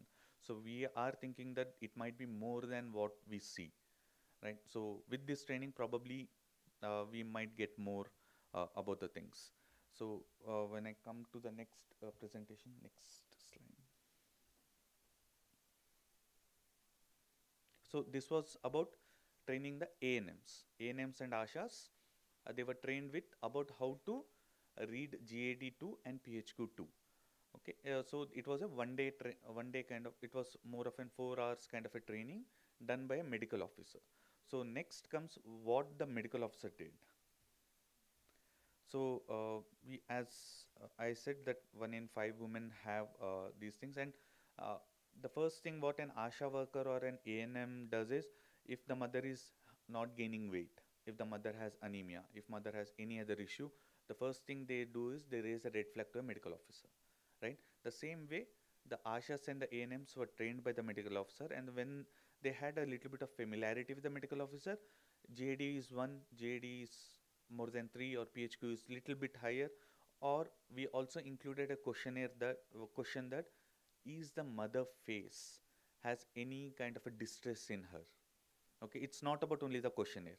We also made a question telling that if she has a distress in them or not. If they raised a red flag, the medical officer would definitely see them. The medical officer would see them, and this next section was, how did we train the medical officers? So we conducted the same kind of a study. We had a 1 day training program for the medical officers, wherein we taught all the 4 things: the risk factors, how to diagnose, non-pharmacological and pharmacological. So we did our training programs for almost 7 months in almost all the districts, except for 4 districts which sir has said. And first module, as I said, risk factors. Second was about assessing the common mental health disorders. Third about psychological, and fourth about pharmacological. So, and then we did a training to all the medical officers, and we did a pre-test questionnaire in which the first question was about anxiety, second was about depression, and each one had the first question had 6 questions, the second one had 5 questions, so total 11 questions. It was a pre-test, and the same thing, the same questions were given as a post-test. In between, we did the training. So as in the training, we had the 4 modules. Okay, after 4 or 5 hours, and after discussing with them, what we saw was a majority of the medical officers did not had any kind of perinatal mental health trainings, though they know what anxiety was, though they know what was depression was, though they know what an alcohol delirium was, what is delirium tremens, how to treat them, but they had very little knowledge about perinatal mental health. So when they had a very little amount of perinatal mental health, they could not identify, or could not, they would have said that, if the mother says that, one of the medical officers said that when we get spoken about the feedback, he said that the mother came to me with only one complaint, that she was not having a good sleep in the night times after delivery of the baby. And slowly the mother stopped coming to the PHC even to receive the immunization of the baby. When the baby was receiving the immunization, the grandmother or the father used to bring the kid, not the mother. And when slowly they asked about the mother, after 6 months, they felt that there is something wrong, and that's when she was referred to DMHP psychiatrist, and that's when she was got treated. And for almost absolutely 6 months, she was not breastfeeding the baby. And once after the mother was treated, that's when she started to breastfeed the baby. Kangaroo method was used, and that's when the bonding between the mother and baby was done. But till then, that 6 months were very precious, and we lost those 6 months. So these kind of a trainings, he clearly told that he remembered the lady, and once he went back and checked it, and he spoke to us after 3 months of starting the treatment, that now the mother baby bonding is much better. So the perinatal mental health training for medical officers has a lot of importance. So in those 11 questions, what we saw was, what were the risk factor assessments, what are the symptoms, what are the pharmacological treatment, non-pharmacological treatment. What we saw was there was a lot of improvement after the training. So though the training is only for, say, 3 hours, 45 minutes each, for it's only about 3 hours. You just talk to them, sit them, and train them in just simple language about not. Let's not use a lot of psychiatric jargon. We just tell them what the simple things are. When we tell the simple things, they are able to relate to themselves. When they are able to relate to themselves, they are able to relate to the patients. So we ask them, if you have seen, if you have undergone anxiety, like when I ask them, like, how many of you feel anxious? So what we did during the training was, we gave the GAD-7 questionnaire to them and asked them to do a self-rating about themselves. And majority of them were like, yes, we are anxious. So 98% of them used to tell that, yes, we are anxious, right? So it says that, okay, if you are a medical, if you are into the medical field, then chances of you being anxious are pretty high. So once we are telling that, they were able to relate, and they were able to relate to their mothers. So like that, we could see that there was a different change in medical officers after giving them the perinatal mental health trainings. So pre and post care tests were pretty much increased, and yes, 4-hour training for medical officers and 1 hour training for ANMs and ASHAs. So we need not have a day long or kind of an conference kind of a thing. We just need at least say 3 hours for medical officers and 1 hour for ASHAs and ANMs. If we can get those 5 hours from the government or from the people, we can definitely make an impact and help the mothers to identify what they're going through and increase the maternal and the child bonding. So future directions is like, this is just baby steps which are putting in, and the data which we are getting is only a minimal amount of data. But once we start to implement these kind of things in multiple states, then we start to get into a lot of data from all other states. So as sir said, we all invite you to the uh, conference where we feel that we'll get more amount of data, and we'll be able to show to people that, because like nowadays it's more about evidence-based medicine. So when we say that, okay, this is what is happening, they will say that, show me some data. So probably when we do it in March, we might be able to come out with more amount of things in here. So concluding, it's just that we need to train the medical officers, the psychiatrists and the gynecologists specifically, then the medical officers, ASHAs and ANMs. For psychiatrists, probably 1 or 2 hours. For medical officers, 3 hours of training, and for ASHAs and ANMs, how to screen for 45 minutes to 1 hour should be more than enough, and this will not take more than a day long. For training them, it may not take a day long, but convincing the government, convincing the policy holders, like what sir had said, it takes a lot of effort, and that effort should be continuous. If we just tell to the commissioner and just leave it, uh, we will not get the results. Now, we are very lucky that we had a commissioner in Telangana whose wife had gone through perinatal depression. So he knew that, okay, this is what perinatal mental health is, and that's when we invited him, when we gave him the idea and all. That's when he encouraged him. He even encouraged that on World Mental Health Day and Women's Day specifically. He asked for the 30 seconds of video to be truncated so that he can show it in the movie theaters during the interval. So that's how passionate few people are, few policymakers are. So it all comes down to the way we pitch to them. So yes, policy makers make a lot of decision making things. Once we convince them, training is like, if we do the training, then it will just open the it's just a kind of an volcano where everything, all the things might come out. So with those things, I conclude my session. Thank you.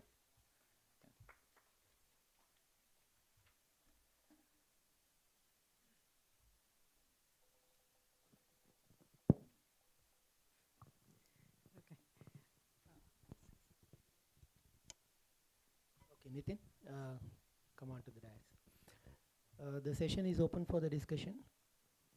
Any questions from the audience? We can take few questions.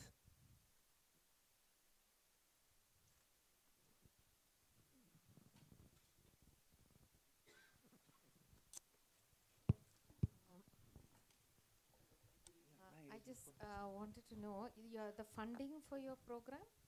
I missed that part, I think. Funding is from UNICEF. Acha. Yeah, so it is it's the framework is a research framework or service framework? It's a service framework. Okay. It's not a research framework. Okay, so it's And from child maternal.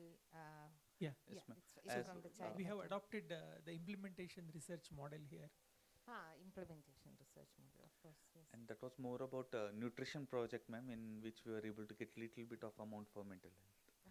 Yeah. So you sort of integrated it into one of Yeah. the UNICEF Nutrition. agendas. Yeah. So they have developed something called high risk module, which they have included hypertension, diabetes, anemia, so obesity. So in that high risk module, the mental health has been incorporated. Okay. My interest in this area is, I think about 10 or 15 years ago, when I was not running a postgraduate program and I had more time, I had done two community-based, one was an intervention. I wonder if you've come across it, some people quote it. We had done one because we had a lot of money after the tsunami, which was 2 decades ago, tsunami thing, and we had a community mental health program, and we integrated a perinatal wing into it about 10 or 15 years ago, where we had community level workers. We also used to go out community primary level, and we had a referral system which was about 30 kilometers away. And your model right now, when I looked at the training as well as everything, it's more about identification, am I right? And pharmacological interventions with the perinatal framework, correct? Yeah. So we had, for the community level workers, which is much more complex, we had integrated group sort of psychosocial intervention using a problem solving approach and all that. But that is requires so much time, energy, and you would need to have workers. I think some of the workers in Kerala, because even before Amma Manasa, we already had a depression screening program, no? For the ASHA workers, adult. Yes, we had.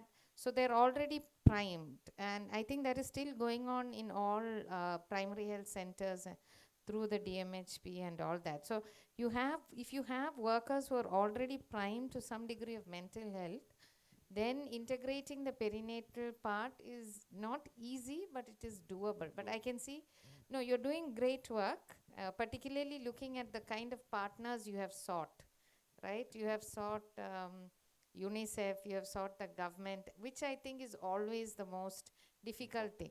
And I like the way you put out that the training is the easy part. And the networking is the nightmare. I agree with that, and sometimes fortuitous accidents happen. You can't call it accidents, but opportunities that you need to make the best thing. For example, all our money was coming for psychosocial rehabilitation. The people who are giving the money were not at all interested in perinatal mental health, but then you get it in through the side and use whatever strengths you have and go on. So it is very good work. And I hope you extend it to the services and the outcome parts also. Yes, ma'am. Yeah. Thank you. Thank you. So there is a component of, as you said, psychosocial intervention.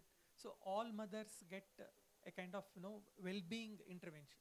Yeah, so I didn't see your presentation, so yeah, probably. I understood. Thank you, Christina ma'am, for your inputs. I would like to add, basically, I think the characteristic of this program is integrating the perinatal mental health into existing systems, existing public health care systems. One is the DMHP, one is in Kerala we have tried to integrate it with the reproductive and child health. So, yeah. Because to sustain, we need models which actually, uses the machinery which is available and accessible. Yeah, otherwise after the project it dies out. Yeah. Yes. Yeah, definitely. So now the next thing what we are trying to do is we are trying to include the IMH Hyderabad as the nodal center, not the NIMHANS. So we are slowly giving out to the state government health system. Good. Because like in Telangana, all districts have district hospitals which are converted to medical colleges now. So now the IMH Hyderabad will be the nodal center, and all the district hospitals will be the place where the medical officer can reach out to. So slowly we want to give it out to the government of Telangana so that they can run the program. So it doesn't die down after the funding gets over. Yes, ma'am. Again, maternal and child health. And we also try to integrate the telemanas, the one which was run by the state. So state telemanas. So that's why in one video which we have developed, that it was so they were also told to call the number, provide that number and call to that number. So there are these vertical systems. DMHP is a vertical system. Telemanas is another vertical system. So actually the postpartum, one of the challenges which we had in this program was to contact the postpartum mothers. So we could able to handle the pregnancy, but postpartum comes under a different vertical. So in those.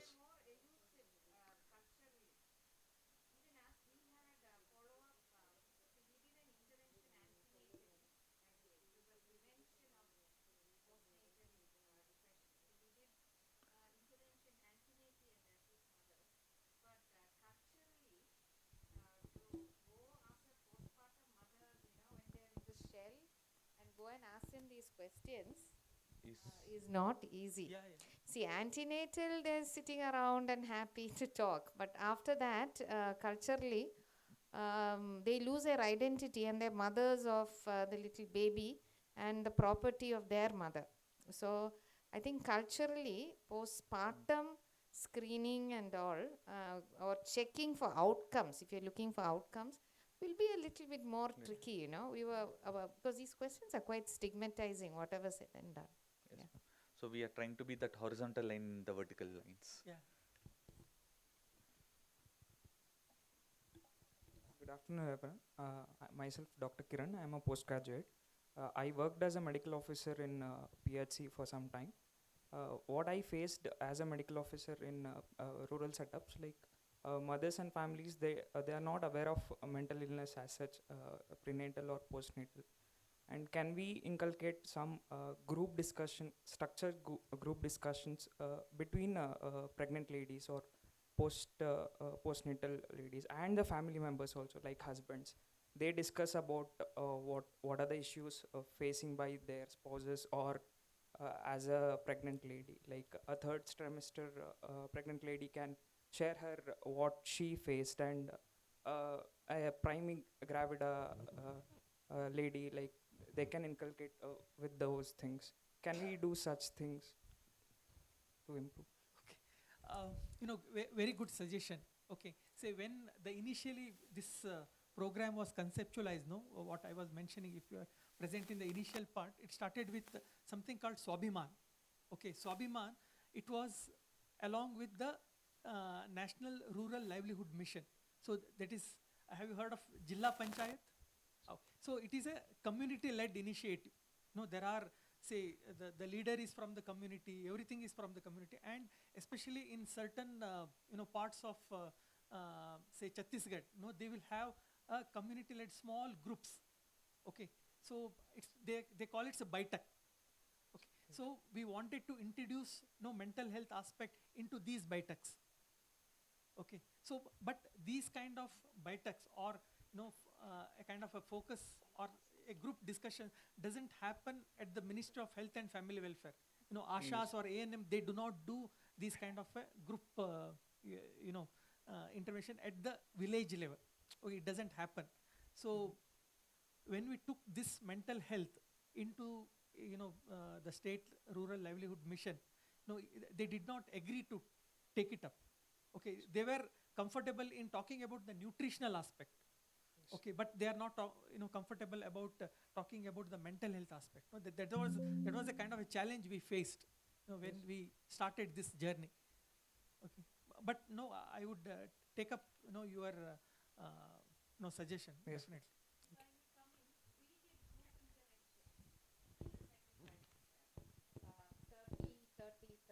Of course, it was an RCT model, We took, but that is because actually, if I may say so, culturally this was a coastal community, Catholic community, which do a lot. They all live looking at each other's windows. They know what is happening. Now, when we try to take our model of this thing to semi-urban places where most of the Keralites live, most of the Keralites, unless there is a loan at the end of it and there's some sort of livelihood means, would not like to come out and talk about their issues at all. And India is moving into, though we like to say rural, even people in rural are becoming very globalized and urban. So I think because our model of this group intervention, we did exactly this. People were coming together talking about their problems, and then we were using a problem solving technique based on what they brought up. Okay, so exactly what he was saying. But this, I think, is very amenable maybe in Chhattisgarh or in, it was a fishing community, So, because it is possible there. We sometimes don't realize that, but now that we have Telemanas and all these apps, thank God, you can probably scale this up to people who don't like to, they don't have that village, let's get together and solve our problems thing, We have to realize there's a new India emerging, which is perhaps not amenable to all these things that have been happening traditionally. One area where, as a part of the larger Swabiman project, there was a gender transformative intervention. Especially, our agenda was to address the domestic violence and IPV. So, as a part of that, we went into Anganwadi, where the postpartum mothers, they leave their children. And there are at times, so around 5-6 mothers, they come together. So that platform we used, but no, we couldn't, take it forward. So, I'm Dr. Krishna Mohan from Vijayawada. There are certain cultural issues involved in following pregnant mothers. Generally, till delivery, they remain with the in-laws, and for delivery or following delivery, they stay at mother's place. That helps them overcome their postpartum blues and other things. And whatever data you have, I think that's mostly prior to delivery, that 0.6%, 0.7%. The same problem we are facing, sir. For example, like there is one place called Gadwal, Joglamba Gadwal. So the place, the PHCs, the village, the nearest government hospital is Kurnool, which comes in Andhra. But the village is in Telangana. So instead of going to the government district hospital, which is 65 kilometers away, they come to 30 kilometers away in a different state for the delivery. So it's that's the reason why the PNC data, we are having a little bit of gathering challenges, a lot of them. If we have 100 ANCs, we are getting only some 50 or 60 PNC data. So there is a big gap coming there. So we are trying to solve that issue, sir. That is antepartum. No, postpartum. Yeah, postpartum. Yeah, okay, that. But there's a small area. Yes, sir. When you are looking at the whole of Telangana. Yes, sir. That's only a small part small of it. Part. But as per the literature, I think you are aware that postpartum depression is much more than 1%. Yes, sir. And postpartum psychosis and severe mental disorders. So maybe the case should be transferred to where she lives following pregnancy. Yes, and sir. How you are dealing with that pressure from in-laws about the gender of the child. What is the plan involved there? And as long as they're in their own house with parents, there's not much pressure and there's a lot of support they get as a lactating mother. But once they come back to their in-laws' place, then there could be a lack of adequate support. It may not be biased, but there could be several restraints at in-laws' place. So those are the areas that need to be looked at and studied. Yeah. Yes, so I completely agree with you. So one is the mothers after the delivery, they the location changes. So how do we handle that part? So second, the kind of the support she gets from her own family of origin, and the lack of support from the family of procreation. So as a part of psychosocial risk card, we try to involve the partner in that one, to help the mothers in small household chores once he comes back, or he can take care of the child, give a the mothers her own some time to kind of relax. So those are all included as a part of some brief interventions to the couples. So just like how the West is giving the paternal leave now, just like the maternal leaves. So like the paternal leaves have started. There's a term now, paternal depression has come into the picture. So slowly we are going into that now, involving the partner to take care, like it is his family where it's there. So if we involve him, probably he will be able to tell his parents about the gender of the baby and all the stuff. So we are also taking those things into the term, and we are training the fathers also into this. And regarding the post delivery, in Telangana, like we all have the UHID numbers. So if the mother goes to a different PHC after the delivery, she will be using the same UHID number, or the Aadhaar number is integrated into that. So we are not losing those mothers. But what's happening is, post delivery, for better care, they're going to a private practitioners. Instead of going to a government PHC, they're going to a private practitioners. So we are trying to involve the private pediatricians and gynecologists also, so that if they see the MCP card, they can log in and put in the details. So it's still in the process, but policy makers, like, it takes a lot of time to get the policy done. Yes, sir. No more questions. I believe it was a very interesting session on a very relevant topic. Perinatal mental health has been not given due recognition over the years, but recently these kind of initiatives have brought it into limelight, and let's hope that we'll be able to sustain the efforts and take it forward across the country. Tremendous efforts from the research team, from the research service team rather. And both speakers, I would like to congratulate both the speakers, Dr. Sundanak for giving an excellent discourse on what was happening, how it was formed, and how it was taken forward, and the ground experience shared by Dr. Nitin. Both of them completed their speech on time, and we had interested audience, and thank you, and thanks once again. We thank the organizers, IPSOCON organizers, for giving us an opportunity to chair the session too. Thank you all. Yeah.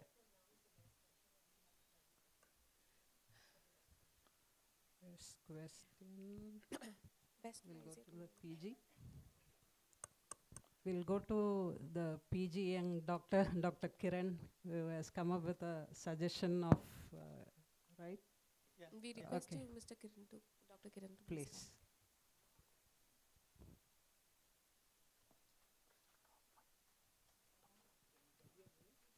Dr. Kiran, right?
Good afternoon, everyone. Welcome back after lunch. We will be starting with the first session after the lunch, and we have reconvened for this lecture on delirium in the CLP setting, a topic that addresses an essential component of consultation liaison psychiatry. And this session will be chaired by our esteemed chairpersons. I'll be requesting them to please come onto the stage as I announce their names. Dr. Poonu Chandrika, Professor and former Director, Institute of Mental Health Studies, Chennai, Tamil Nadu. I'll request you all to applause for madam. Also, we have with us Dr. Suresh VC, Professor in the Department of Psychiatry, Akash Hospital, Devarahalli. Welcome, sir. I want to welcome both our chairpersons who will bring wealth of knowledge and experience to this discussion. And all, I now invite the chairperson to introduce the speaker as we dive into this. And we are fortunate to have Dr. P. Arul Varman as our speaker, whose expertise in this area will provide us with valuable insights. I invite you, sir, onto the stage, please.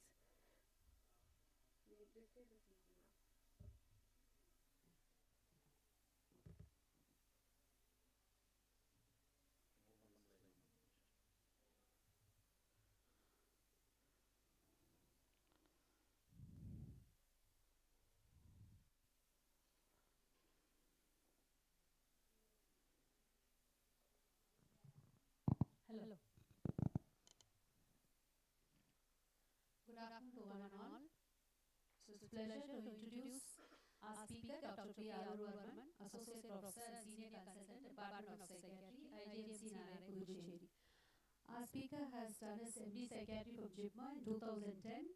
He's an Assistant Professor in CHRI, Chennai, and SMB MCH, Puducherry, and currently he's Associate Professor and Senior Consultant, Department of Psychiatry, Puducherry. Area of interest is consultation liaison and addiction psychiatry.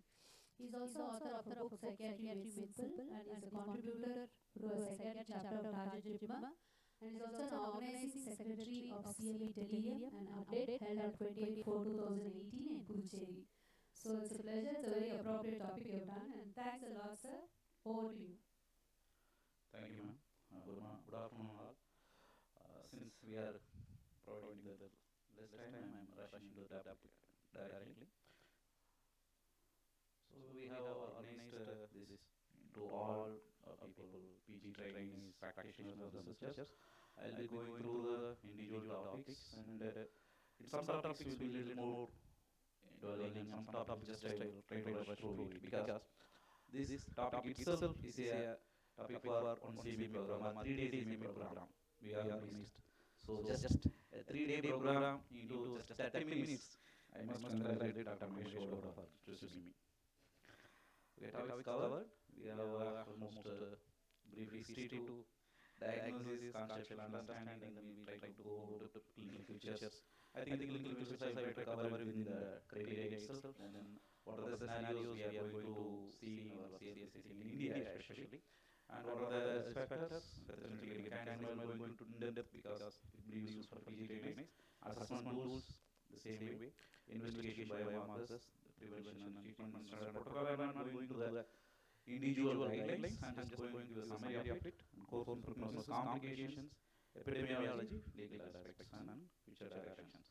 So as you know all well that delirium was actually coined from the Latin word delirium, just go out of row. Okay, so it was like Hippocrates who gave the name Trinities, who characterized the mental illness due to fever or rigidity, then census added the term delirium in addition to that. Then Saturn was that person who actually coined delirium tremens, because of the non-code tremens are there, and it was causing who introduced it to the English literature, where there is weakness about consideration that the faculty of thought processes or cognitive structure is disturbed there. And then Berrios was the one who actually gave the concept of basically the clouding of consciousness is the primary one rather than attention or other faculties of mind. And it was supposed to, I would say, a lot of literature there, and he did a research lot about delirium, that is why it can be called as our modern research in delirium. And I would say EEG, it was long back, almost 1959 itself, they told about the EEG findings, slow of waves in delirium. So directly to go to the criteria, right now we are using ICD-11 and all the mental behavior disorders are for 06, and in that CMD is denoted for delirium, D is for delirium, D70 is the one for delirium actually, and then C6C is for the substances we are using, okay, starting from alcohol to other all substances, nicotine and new substances are used, right?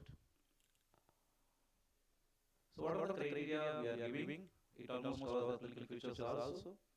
There are mainly 4 or 5 things they are using. One is the essential features, then additional clinical features, and how they develop presentation, development presentation, like age-wise presentation, and culture-specific issues, and also course-specific. And they ICD-11 also they have delineated about the normality versus delirium, and also DDD, the differential diagnosis with other disorders.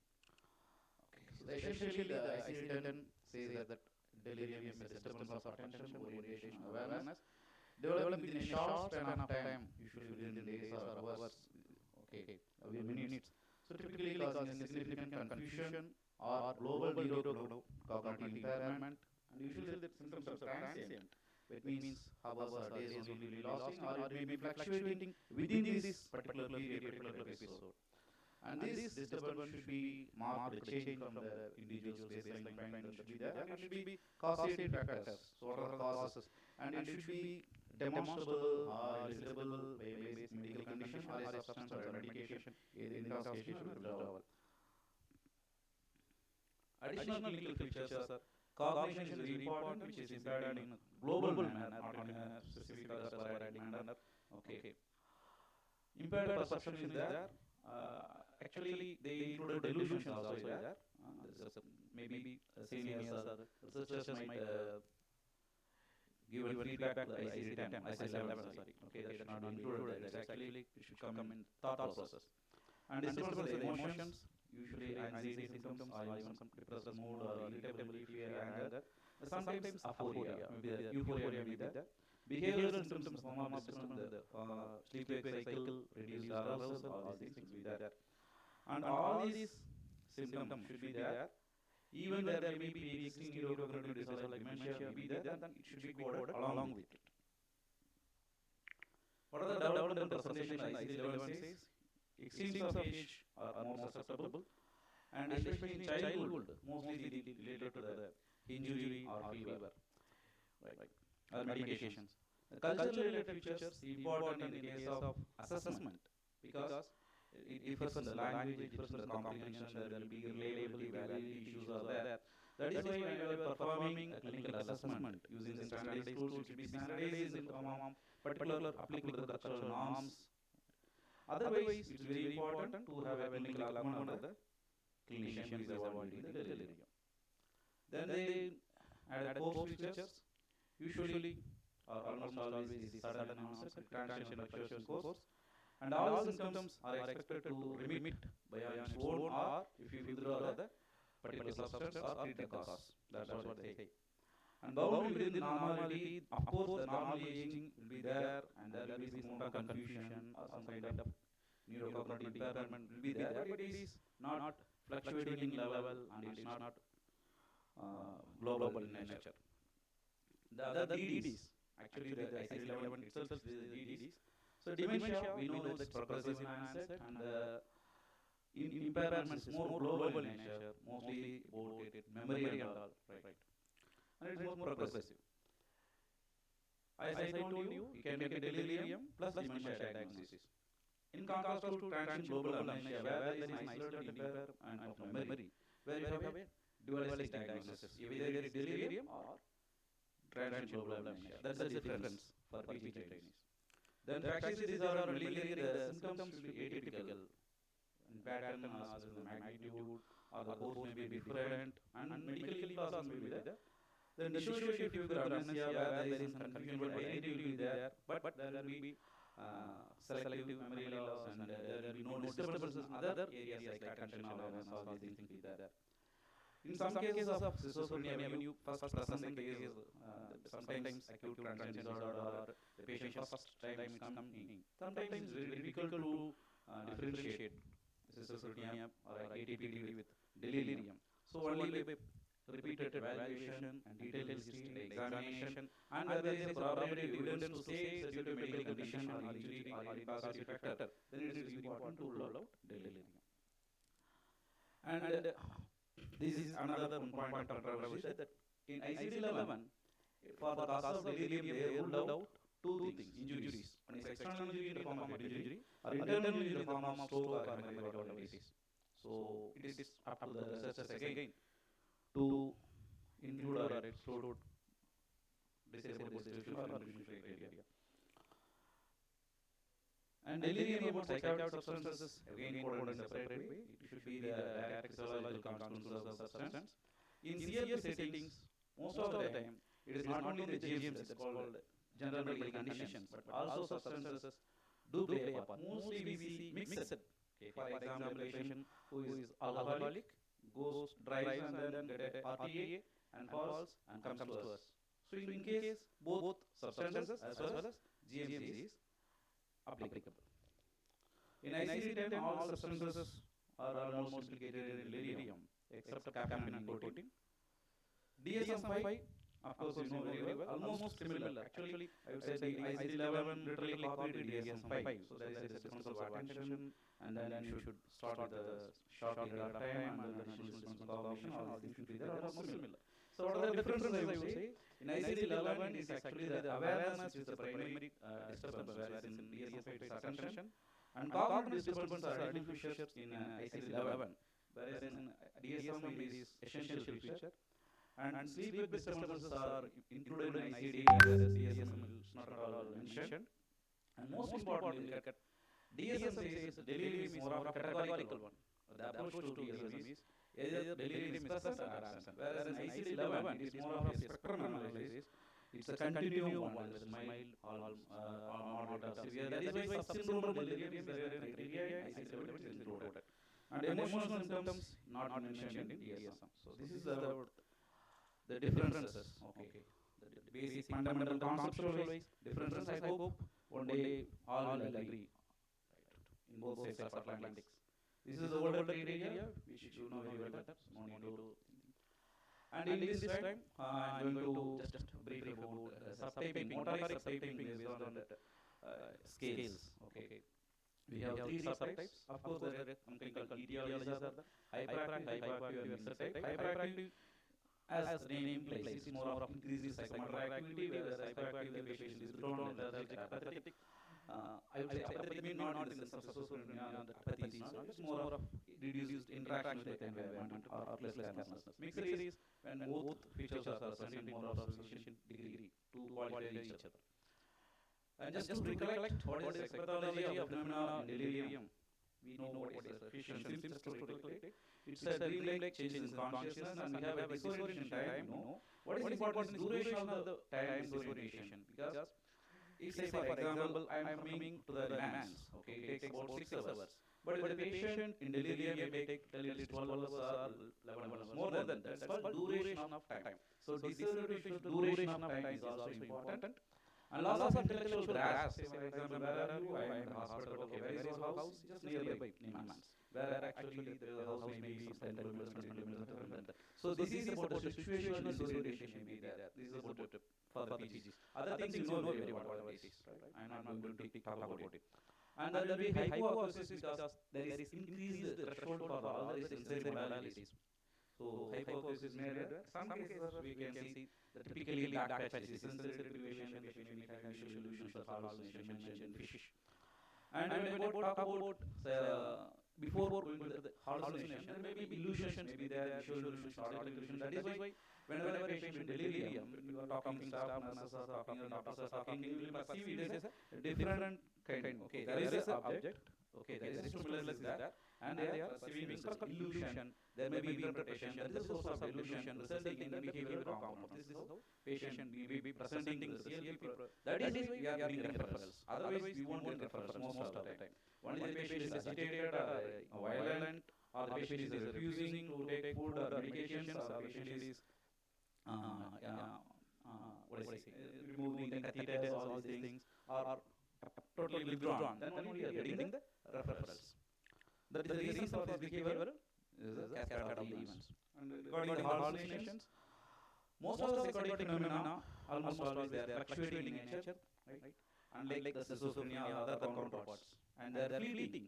Okay, one time one hallucination may be there, it may keep on changing, and it's rapidly changing, and it's ill-formed, except some cases, right? And it's multimodal. One may experience both visual as well as auditory, tactile as well as visual, unlike in schizophrenia. And usually it is associated with affective level may be there, or affect may be there, and behavioral components. And most of the patients are suggestible in this case. So visual hallucination sometimes may be well formed, also may be there. Appreciation is more of autoscopic hallucination and delirium. Okay, the patient is able to see the one's own image. And then microsoria, small little hallucination may be there where the patient will be seeing. And this is where the patient may be having euphoria. You just see and laugh and laugh. And the hallucination in the form of noises or voices may be there. Kinesthetic hallucinations, usually seen in alcohol and benzodiazepine. Tactile hallucinations seen in alcohol and cocaine. All these things should be thought when you are getting a referral from CLP. Then the delusion may be there.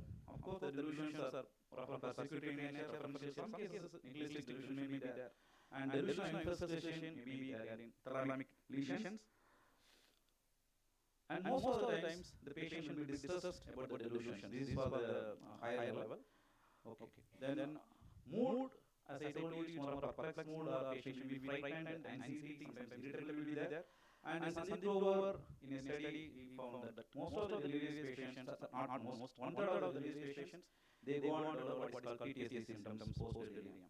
And speech disorganized in varying degree. Activity may be over or under normal as told you, hyperactive, hyperactive. And most of the time it is not goal directed. Sometimes it may be goal directed. That's called occupational delirium. For example, a carpenter may do the work activity, or a postman do distribute like this. Sometimes we have seen cases. Okay. And catatonia may be a pressing picture for delirium in some cases, around 10%, 20%. It varies with the setting and all. And risk of harm to self and others also noted. Even though it is mentioned in textbooks, in actual research it is very rare. Homicide, only case report I could find it. And as you know well, most of the delirium symptoms are seen in evening times called sundowning, and patient will be clear in the morning.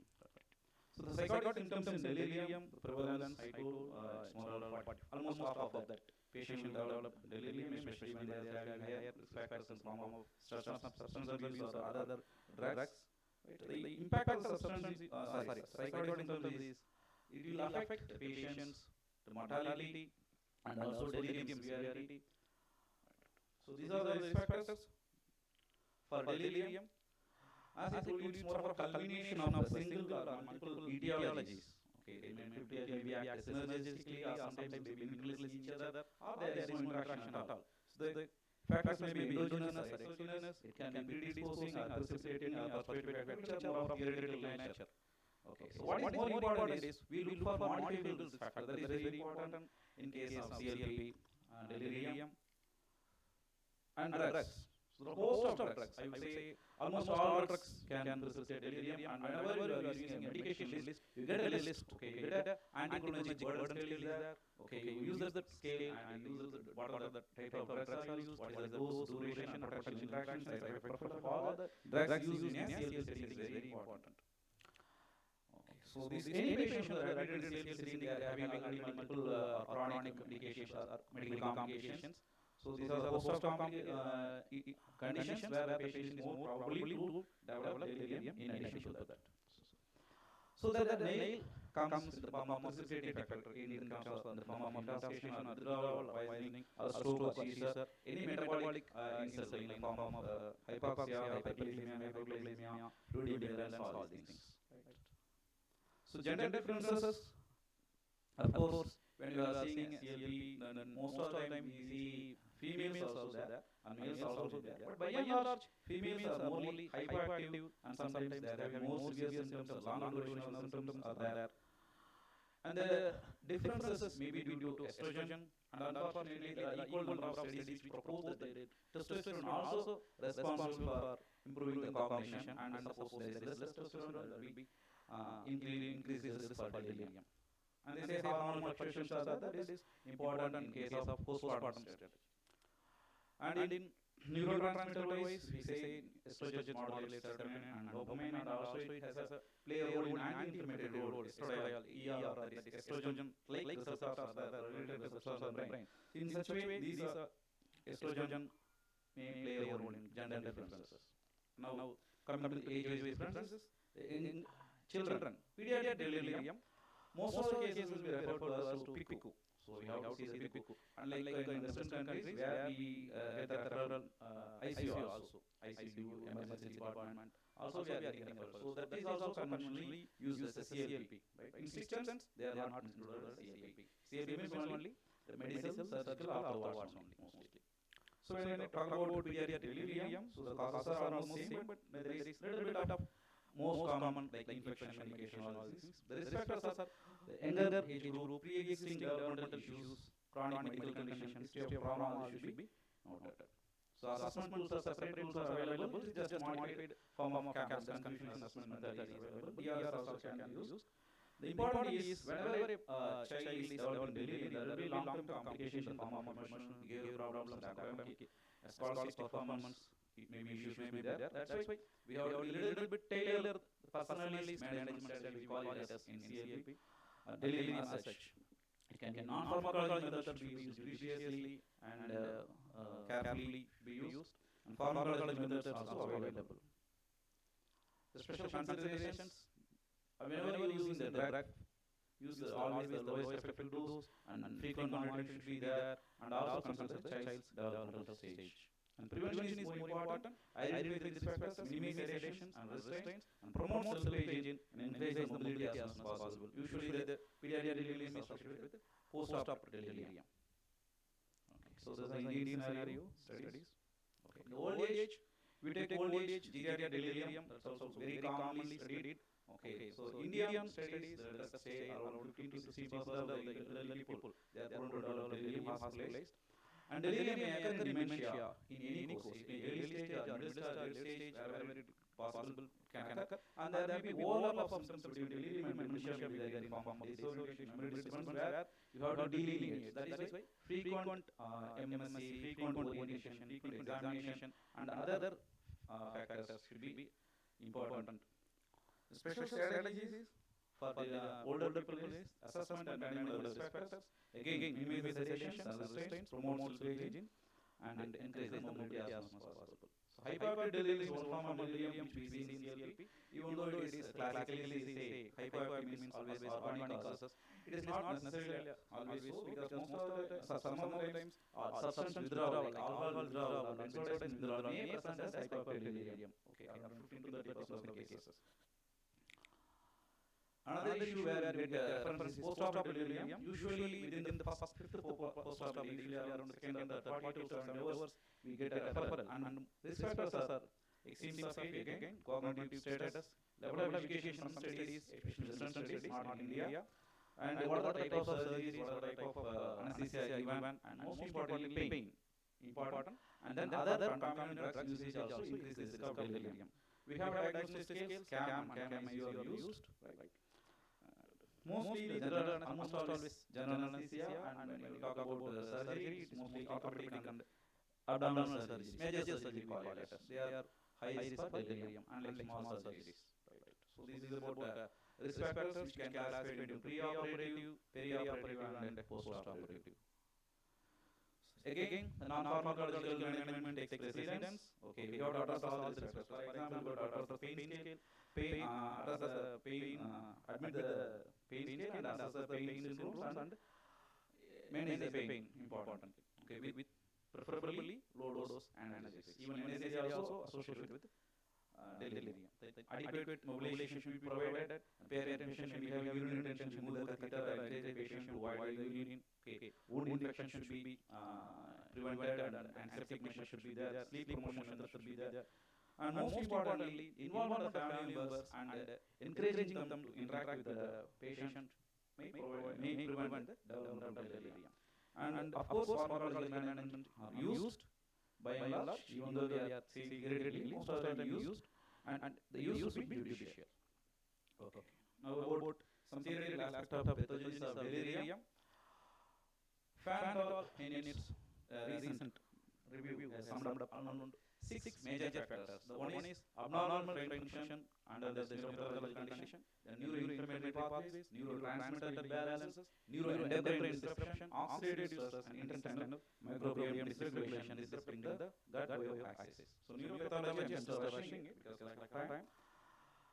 The disease is directly affecting the brain function and abnormal functional connectivity or disturbed sleep cycle. So basically ischemia, even though ICD-11 excluded categorically the reason, actually most of the times we see a lot of cases of delirium due to cerebrovascular accident. Of course, that is also well studied. Ischemia resulting in PEM failure, neuronal hypoxia, impaired oxidative metabolism, the catastrophic events resulting in the delirium ultimately due to the cell death or signal translation measure failure.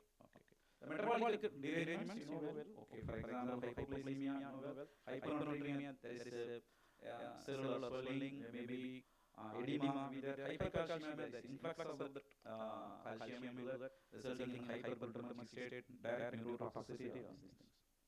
Abnormal functional connectivity, it is there, this is one of the reasons where we find these connectivity issues in case of EEG abnormality and functional MRIs, where it is the default function mode, the DM mode of the brain is disturbed, where the areas, areas of the neurons and the areas spatially separated, but it's like more of a quantum entanglement, like physics, recent physics they say.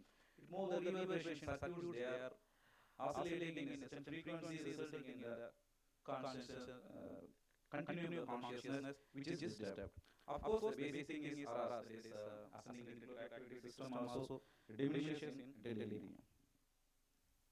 Circadian disturbances, not only in most of cases, almost all cases where whenever there is a sleep disturbance, there is a disturbance of melatonin, and the melatonin is not only promoting sleep but also anti-inflammatory, antioxidant property, which results in promotion of the delirium. And some studies they show that exogenous melatonin preventing to reduce the risk of delirium, but again, of course, negative studies also equally present. The second pathway is neuroinflammation pathway, where neuroinflammatory markers, biological markers, when we talk about it, they activated in terms of any injury or stress. And this results in a cascade of events directly affecting the blood-brain barrier, breakdown and the activation of the microglia and the astrocytes and injury in the neurons, resulting in death. And neurotransmitters, basically, cholinergic neurotransmitter system is extensively studied. And whenever there is a deficiency of cholinergic system, either in activation or increased activation of metabolism of this by acetylcholinesterase, so resulting in delirium. And excessive monoaminergic neurotransmitter dopamine and serotonin also implicated in delirium. Of course, studies are equivocal when we are having study about SSRIs preventing delirium. Some studies are there to say SSRIs may precipitate delirium. So acetylcholine, actually due to the short of time, I'm just rushing it. Okay, sorry. Neuroendocrine disturbances. Of course, cortisol is the one we know very well. Whenever there is stress or inflammation, cortisol is elevated, and this cortisol, through the cascade of events, induces the brain neurons and resulting in delirium. Melatonin, I already told you, oxidative stress. Oxidative stress is considered the final common pathway for all these endocrine and neurotransmitter pathology, whereas ultimately within the cell, within the mitochondria, this happens. Reactive oxygen species and also iron, reactive free radicals, they activate. Ultimately, there is a balance between these two. To be simplistic or reductionist, I would say. One is there is pro-accident and anti-accident. In the case of inflammation or any other injury or assault, insult, there will be anti-accident is reduced and pro-accident is increased, resulting in what is called oxidative stress and neuronal death. And recently they have talked about, that's almost not recently, there for the decade, about the gut-brain axis, microbiome axis. This is more of a bidirectional axis, and whenever there is a problem in the gut, and there is inflammation and also increase, and any else stress, for example, sepsis or injury or fracture, there also gut microbiome get deranged, and they have studied some particular group of bacteria are associated with increased risk of delirium, and some particular group of bacteria reduces risk of delirium. Of course, studies are warranted in future. Now, next. Assessment tools. There are a lot of assessment tools available in delirium. So screening, diagnostic, the severity of the delirium, assessing the arousal of delirium, only particular cognitive symptoms or motor symptoms, and what are the etiology of these things. And just rushing through it. Mostly we use CAM. Okay, so there are a lot of CAM families there. If you are not able to use the CAM as such, CAM short form is just 4 items there, and CAM IC is just 8 items. And some items are, some scales are used for even nurses, even trained people. Some scales just only for trained people, always validity and reliability is questionable. So some are DSM based. Okay. And some scales are used for screening as well as monitoring. This is the host of scales. DRS 980 is the version we are commonly using. The severity again can be using the severity scale and delirium momentary delirium index, all these things are there. And arousal derivation, RAS is the one which commonly uses Richmond agitation and sedation scale, is 10-point scale, minus 5 2 plus 4, 0 is the 1. So more hyperactive, you can divide it also. And of course, we have a Glasgow scale which we use for assessing the consciousness. And for cognitive symptoms, we have a digit span test, digital test, even though some of the components of CAM itself uses the cognition in the delirious patients. Motor symptoms, I told you. Etiology, there is a big checklist, the delirium etiology checklist. For the PG trainees, it can be useful. And once we are comfortable practicing it, I think you can use it without using a phone or paper and all. So this is a host of investigations we do, from starting from simple blood, blood count to the extreme form of fMRI, PET scan and all that. Depending upon the particular patient population, availability, all the investigations, I don't think there is no need to elaborate all these things. And biomarkers, I told you, the pathogenesis, all these can be used as biomarkers. For example, we can grade them to serum alkalinous activity, low plasma alkalinous activities, or social delirium. Phenylalanine, which is a precursor of dopamine, and homolinic acid, which is a metabolite of dopamine, which is increased in delirium, CSF and all. And pro-inflammatory cytokines, most of the cytokines interleukin 2, 6, 8, and C-reactive protein, S100B, immunoglobulin factor alpha, all these things will be elevated in case of delirium, which can be used as a biomarker. Of course, one important thing is there is insufficient evidence to support any single biomarker for delirium. Most of the time it's because multiple etiologies are there, and the particular etiology may have its own biomarker which can be used as a proxy for delirium. So these are the neurotransmitter, and the big research is going on.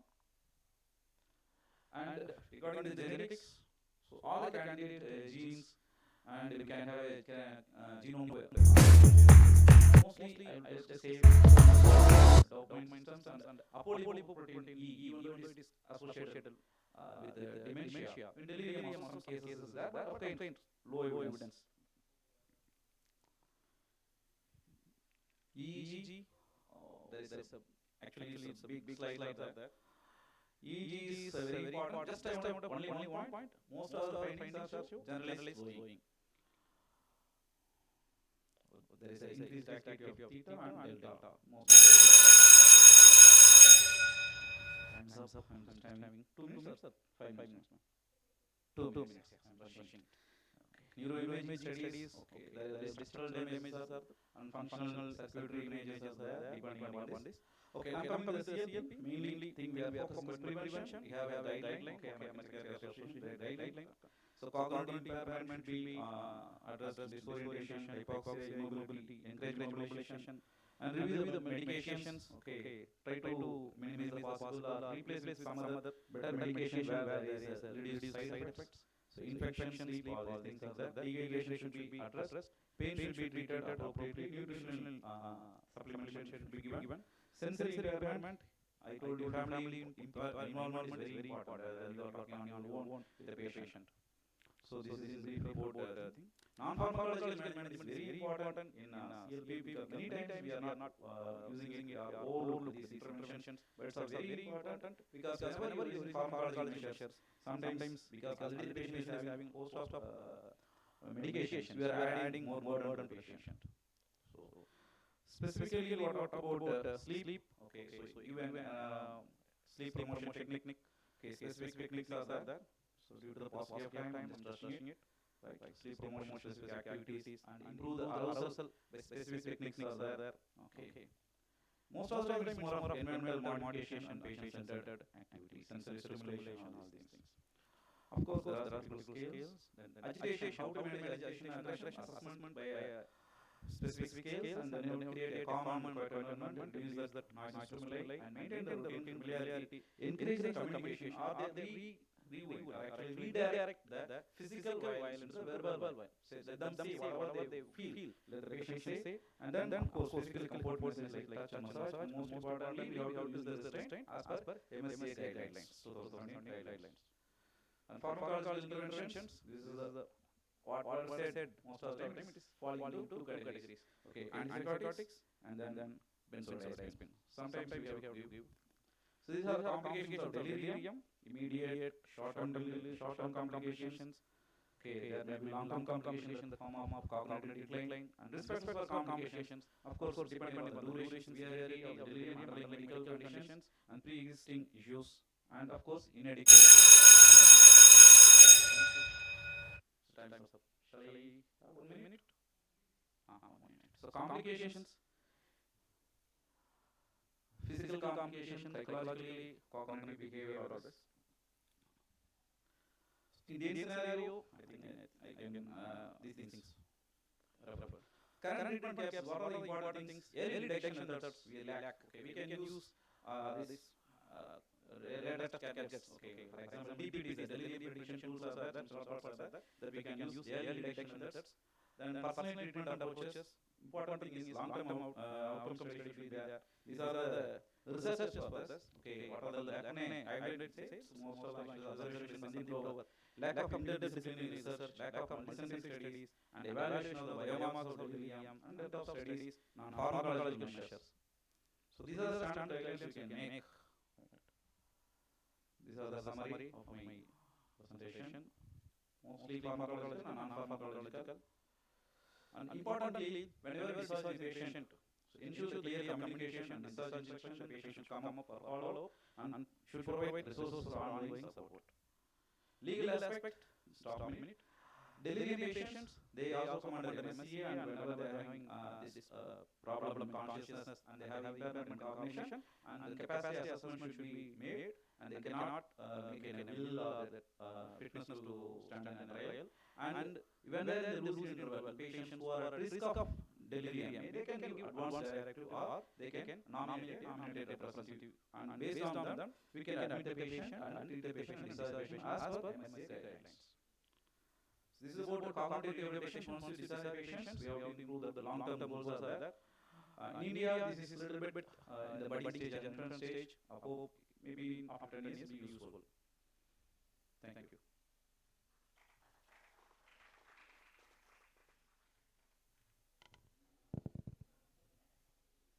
Thank you, sir, for such a wonderful presentation. Topic of delirium is very, very important in a CLP setting as it carries high risk of morbidity and mortality due to any cause. Most often we get to see the references from other departments rather than psychiatrists primarily treating a case of delirium. So it's always better to have a good liaison with the other team members so that they listen to us. Most often they put like haloperidol, by themselves. Unless the patient is not getting better, then only they will tend to refer the cases to us. So this has to be kept in mind, and the session is open for discussion.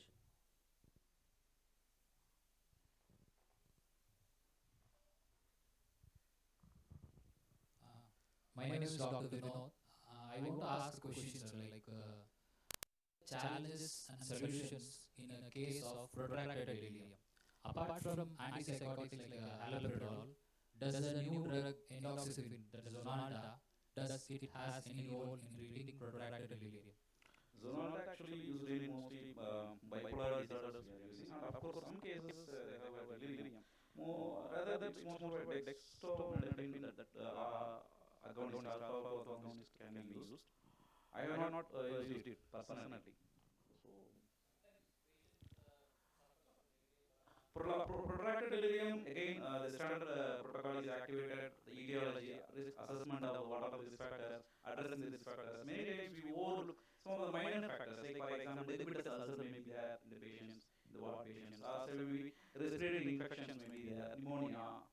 So these are the issues, medical conditions. Once you address these medical conditions, underlying causes getting treated, the delirium should subside.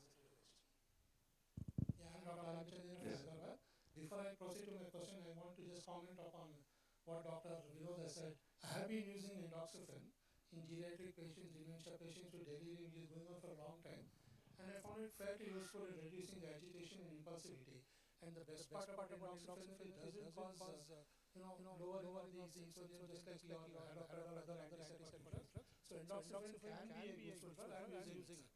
Now my question is about, we are very often seeing talk of delirium, our usual scenario is one of agitated patients. But then good number of patients actually come with a lot of what we call silent delirium, hypoactive, where I'm seeing good number of catatonic patients with delirium. How do you handle such patients? Yes, sir. The first one actually is zonal. I'm in a government setup, so I am not able to use it unless the government provides me. Okay. Second thing is, your question regarding catatonia. The recent review, they say it's just about less only. You are paying your own expected review, but the meta-analysis and systematic review shows that around hardly 3% of delirium patients are presenting with catatonia.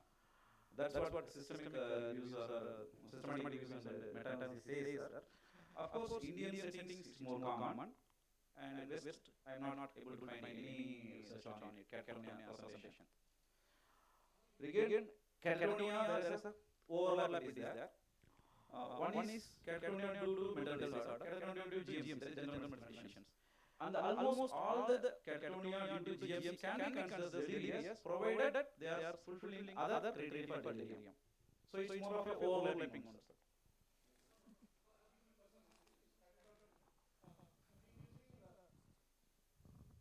Two molecules I've been using with good amount of success. One is bromopeptide, start at 2.5 mg BD. The other one, very useful finding is amended. Yes, not a huge number of patients, but it's not uncommon and is very often missed. So actually I'm using amended with good amount of success, 15 BD, along with some modafinil. Sometimes lorezepam is very tricky to give in delirium because it will elevate delirium in most of the patients. But very small doses of lorezepam, half mg, along with amantadine and sometimes bromopeptide, results are seen within 3 to 4 days. Oh, I agree with you, sir.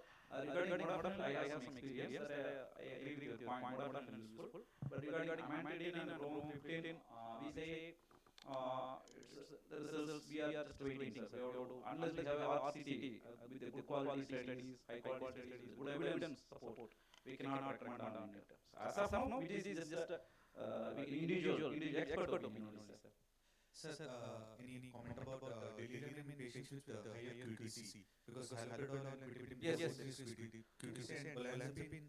Almost all are yes, sir, I would say. Yeah. And you also in one of the slides said olanzapine might worsen the delirium. So how to handle those who have higher QTC? And also in one of the slides, you said that we can't restrain a patient with delirium. I am not saying we should not restrain unless indicator for delirium. See, hypoactive delirium, there is no need for this restriction. Only the patient is agitated, violent, then we should restrain. And moreover, according to the Mental Health Act 2017, you should be using restraint with the consent of the nominated representative. Otherwise, you should not at all use restraint. This is about theoretical or legal aspect. But practically, we are using. Okay. You can use it. And QTC actually is very tricky one. Still, actually, the second generation antipsychotics, maybe olanzapine, we can use respiratory low dose. Two things I would like to say: use very low dose, very low dose. Second, monitor the side effects.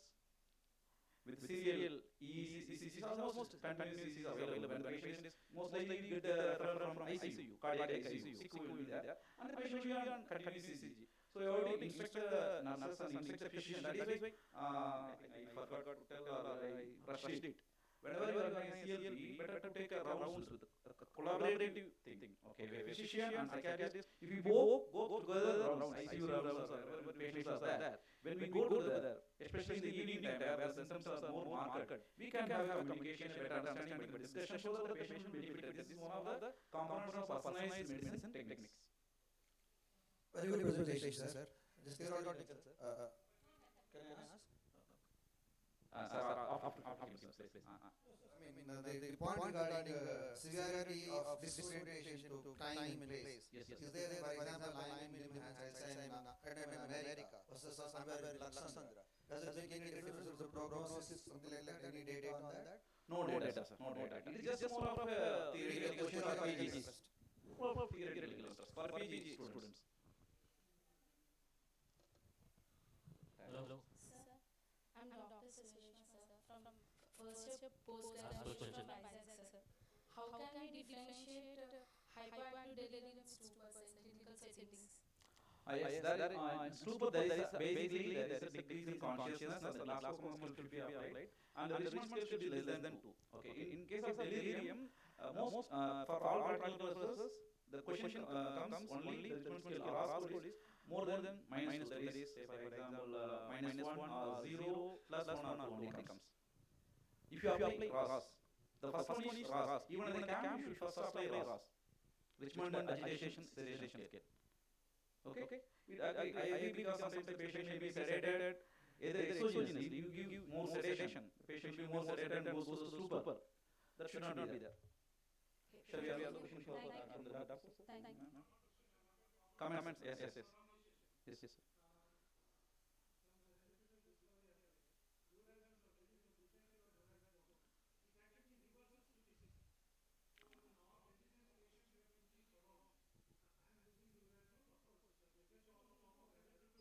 Aripiprazole is sir.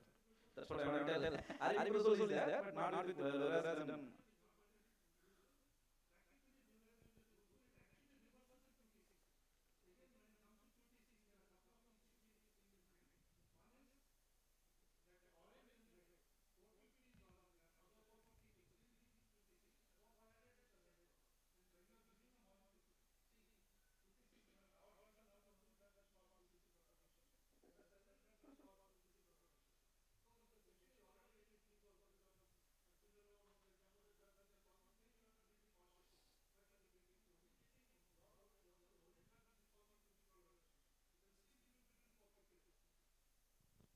Thanks a lot, sir. Thank you all. Thanks a lot, sir, for those.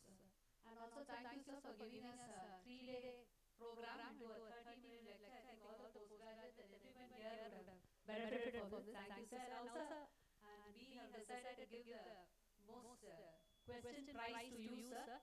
Please come forward. Please come forward, sir.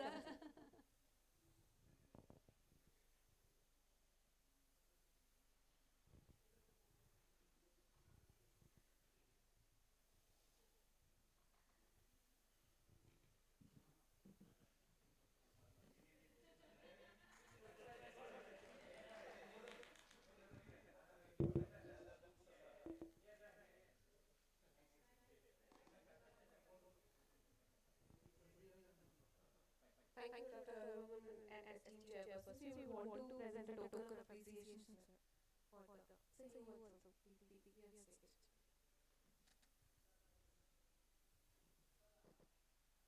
A small token of appreciation for holding such a fruitful discussion.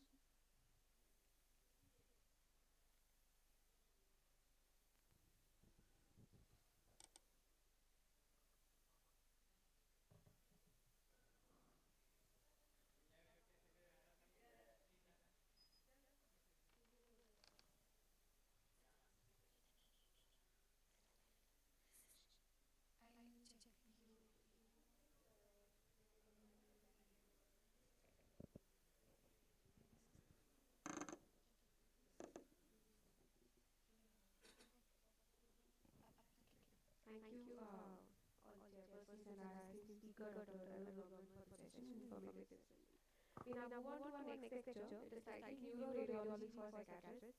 And chairing this session will be Dr. Ali Sali, Consultant Psychiatrist Madhushanti, Calicut, Kerala, Consultant Psychiatrist at UAE in Qatar, and IPS Kerala State Psychiatry. I invite our chairperson to please come onto the stage. Welcome, sir.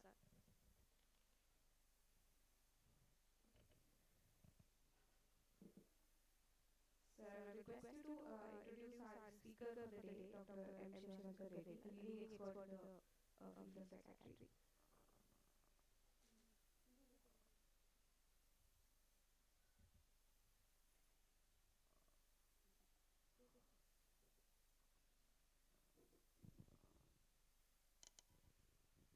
Hello, good afternoon.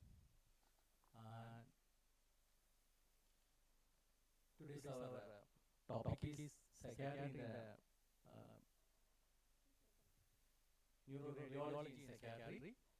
In that, our speaker is Shivashankar Reddy, Assistant Professor, BBMC KNL, Consultant at Brain Health Clinic and Services KNL.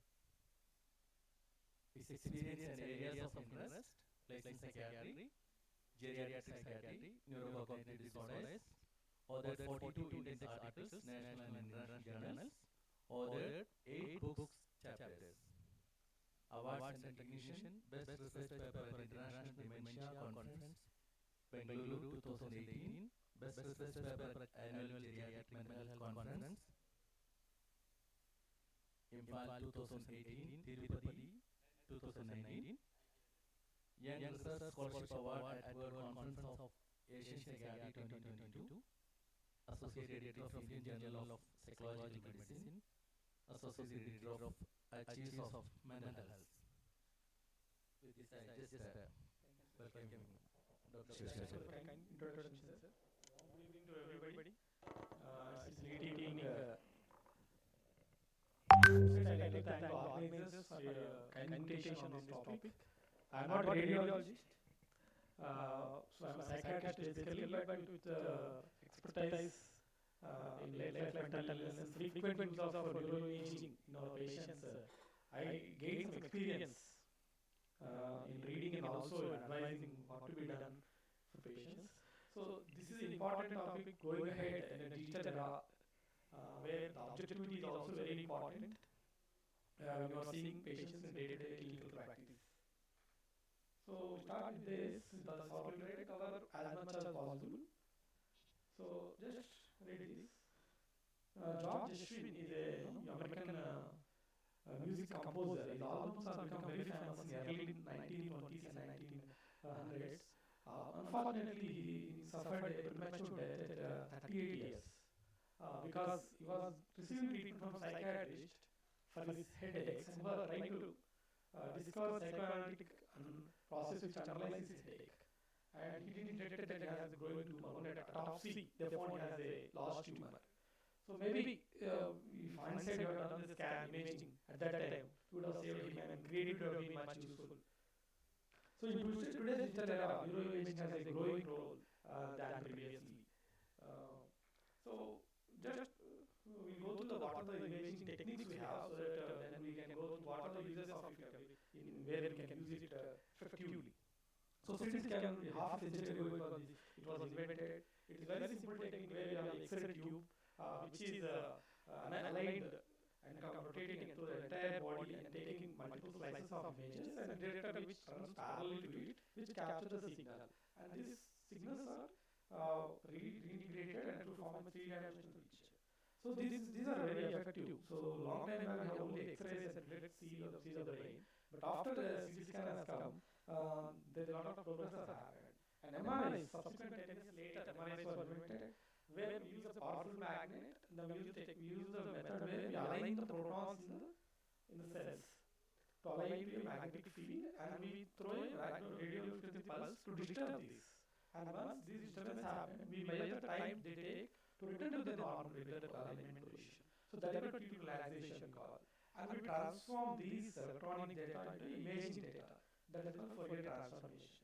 And this gives very good visuospatial and very good spatial images, depth in details about the human body, wherever you take it, in any region of the body, it gives very detailed anatomical things. From starting from we have 0.5 Teslas to now 5T and 70 also is coming up now.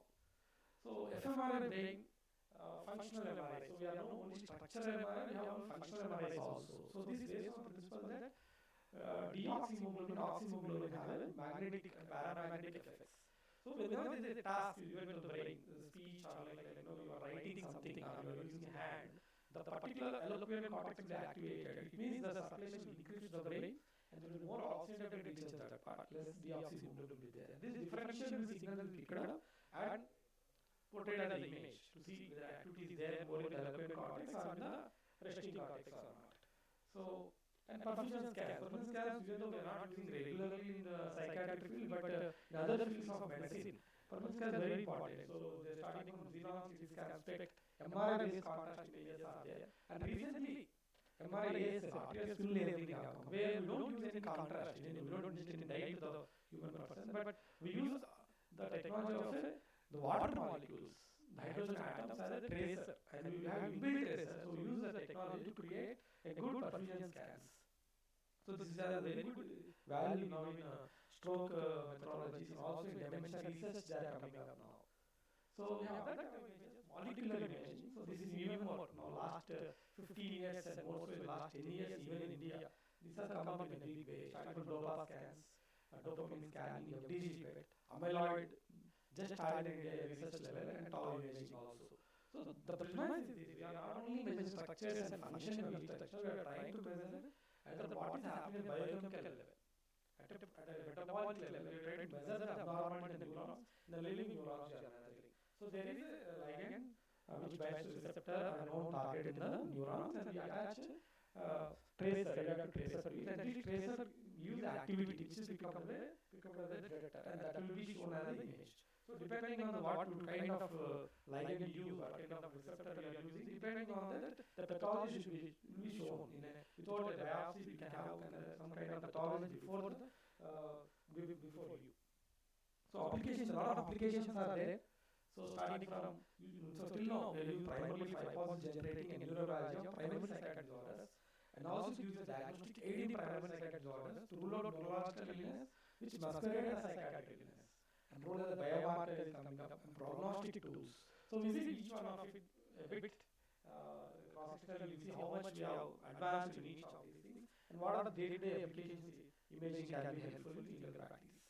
So neuroimaging, so far, since 50 years, so many studies have been done in every primary psychiatric disorder to find a biological fingerprint, which can be replicable across all populations, across all areas, so that we can measure very easily.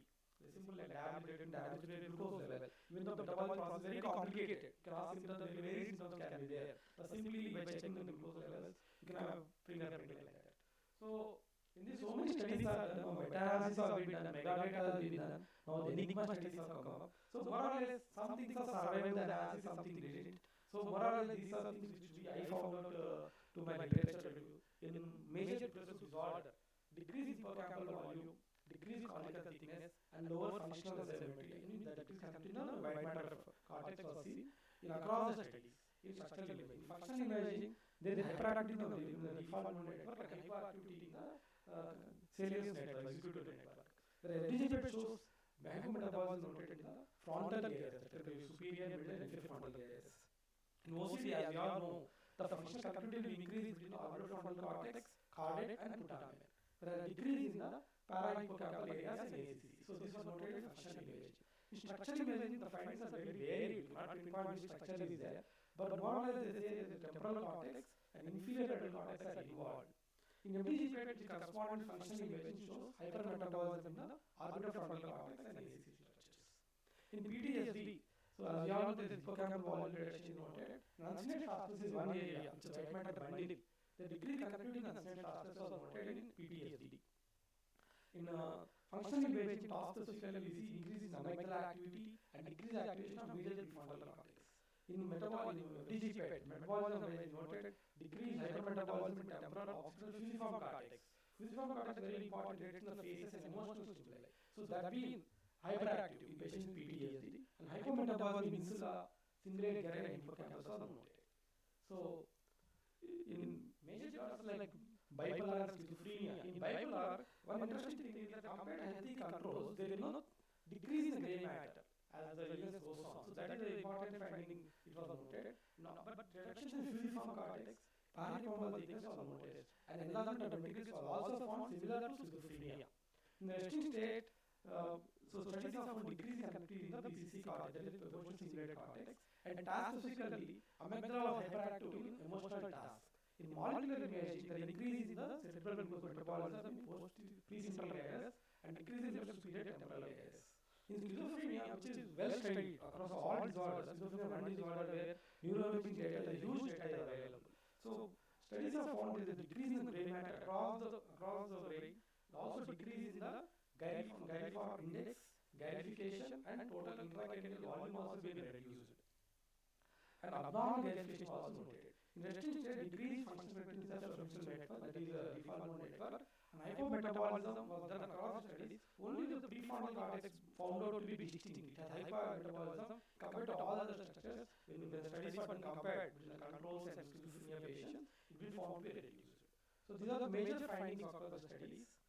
In first episode, by the time person has first psychosis itself, there is some signatures have been noted in the brain abnormalities.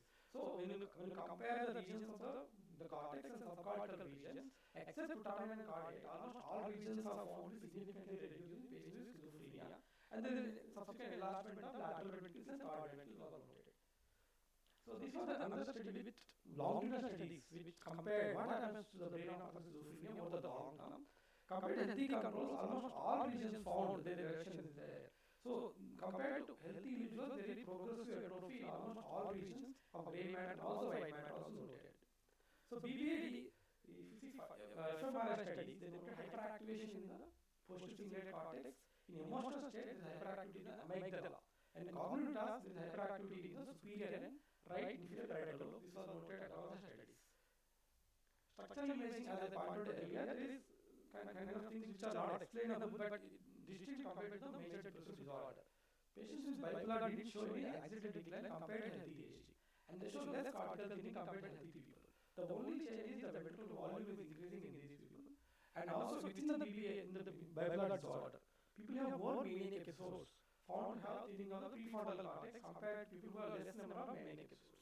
Subcortical also noted that there is decreased subcortical volume loss compared to people who don't have bipolar disorder compared to depression also. So these are the distinct findings in BBAD. So major depressive disorder are very interesting in contrast.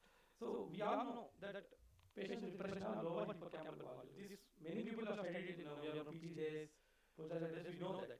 But this is life force perspective. The onset during the childhood adolescent, these are the people who have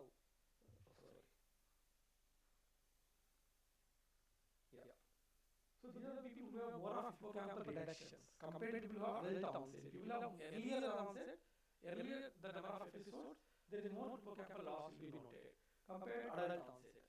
So in people with adult onset, there is more of decreased cortex in the anterocingulate cortex, posterior cortex, and insula. This is very important compared to hippocampus.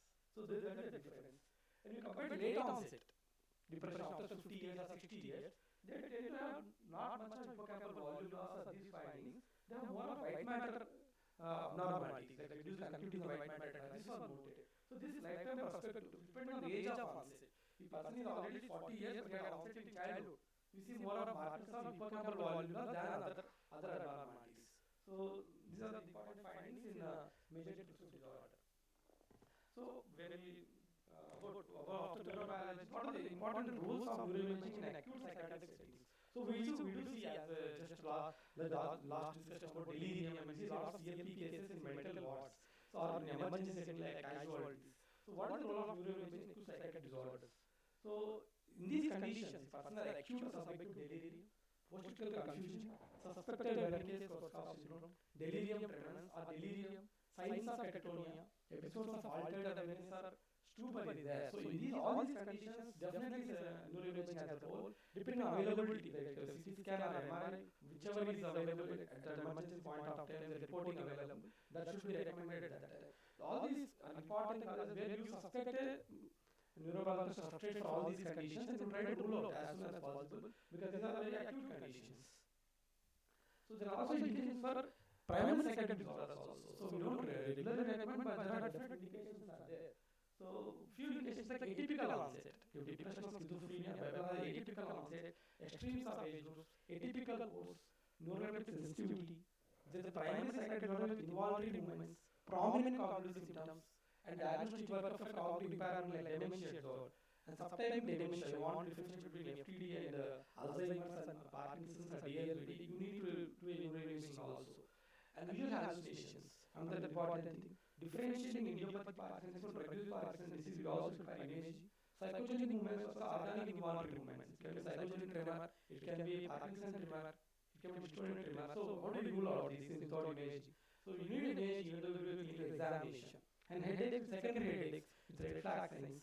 Or as new onset seizures, or focal neurological signs, and chronic primary psychiatric case. Cases of schizophrenia for long term. The new onset gait abnormality, new onset of falls, repeated falls are there. New onset seizure is there. You need to do a neuroimaging at that point of time. So this is one important study I found from Australia, where people who get admitted to adult psychiatric unit, they done scanning. For all cognitive scans they have done, and they tried to look at what are those abnormalities in these people, what are the indications for the neuroimaging in these cases, what they found, and what are the correlation between the findings in neuroimaging and clinical symptoms.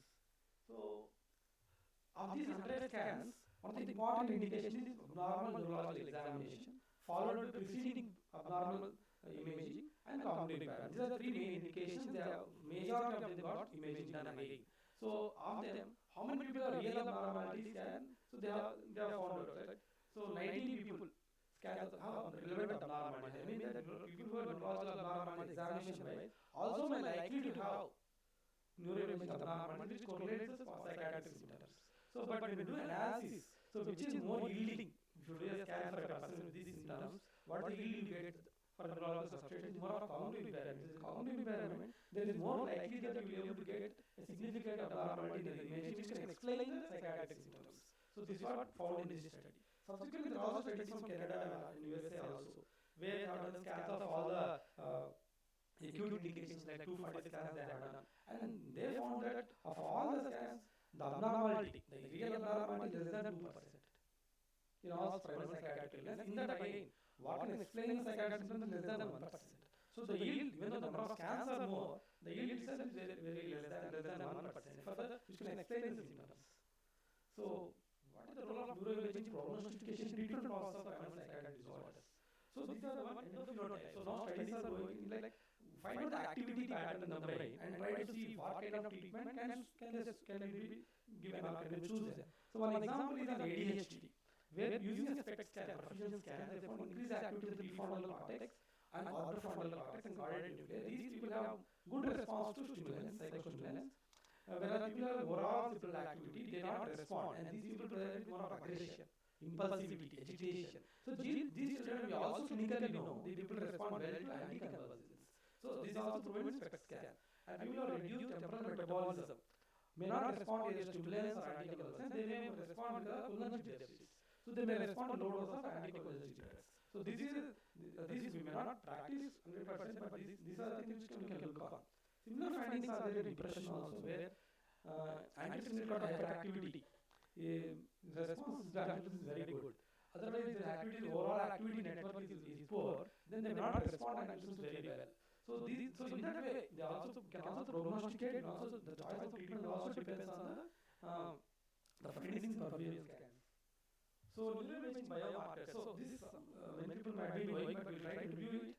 So some cortical biomarkers like cortical atrophy, middle temporal atrophy, parietal atrophy, and white matter activity rating. So these are very important when you're seeing, especially cases of cognitive impairment and degenerative dementia. These are very important to rate it.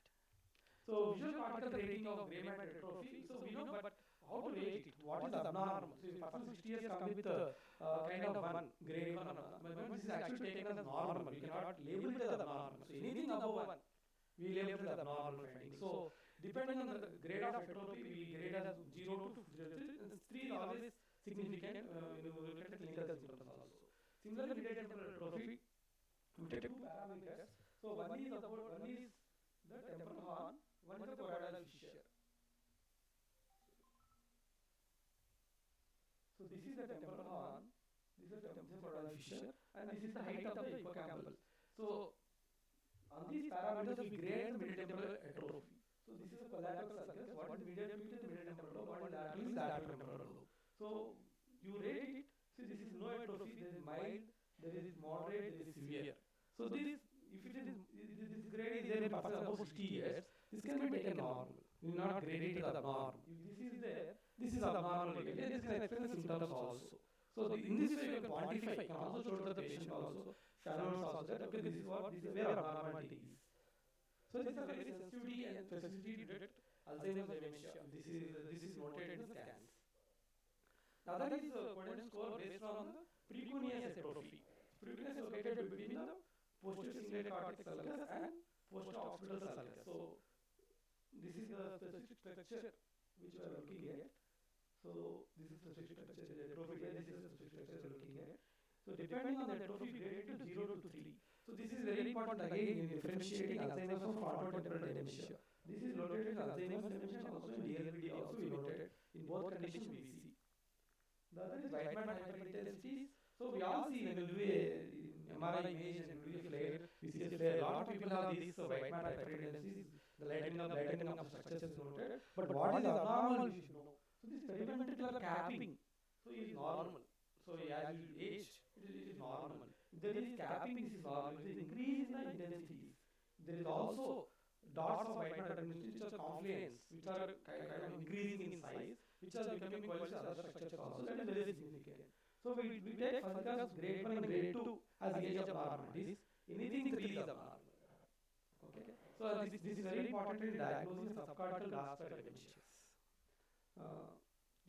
So molecular imaging, another molecular imaging, as we know, as the things are unfolding and growing in radiology, we see in minor in small towns also, molecular imaging and nuclear scans are getting into use now. So we should know when to use it and what we should do when we are advising a patient how to interpret it. These are the 3 things we should know. So the important dopamine transporter imaging. This is one thing which psychiatrists should be very versed because we will be getting cases of drug-induced versus idiopathic Parkinson's disease regularly day to day. So why do we do this? Is to differentiate idiopathic from drug-induced, vascular, essential treatment, dystonia treatment, or psychogen treatment. So these are the differential diagnoses you can think of. And when you do it, you should be clear why you are doing it. So there are many ligands are there. Initially, there were ideal ligands are there. Now we have technetium, metastable technetium, which has a longer half-life. You will not do immediately scan. You can wait and do within 1 hour after that, you can do a scan.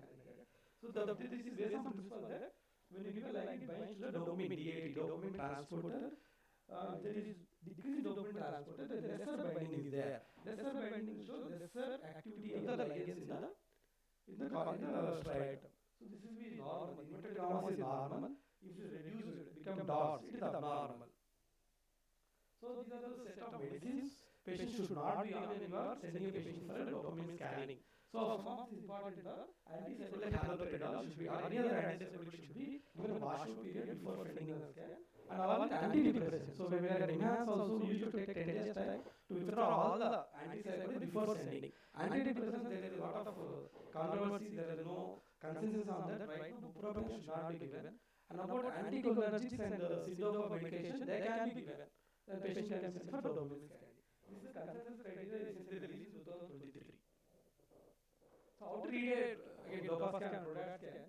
So the inverted commas is normal. If it is bilaterally reduced, so that can be even drug-induced also. So if it is asymmetrically reduced, then that is important because it shows idiopathic Parkinson's symptoms are there, the degenerative condition.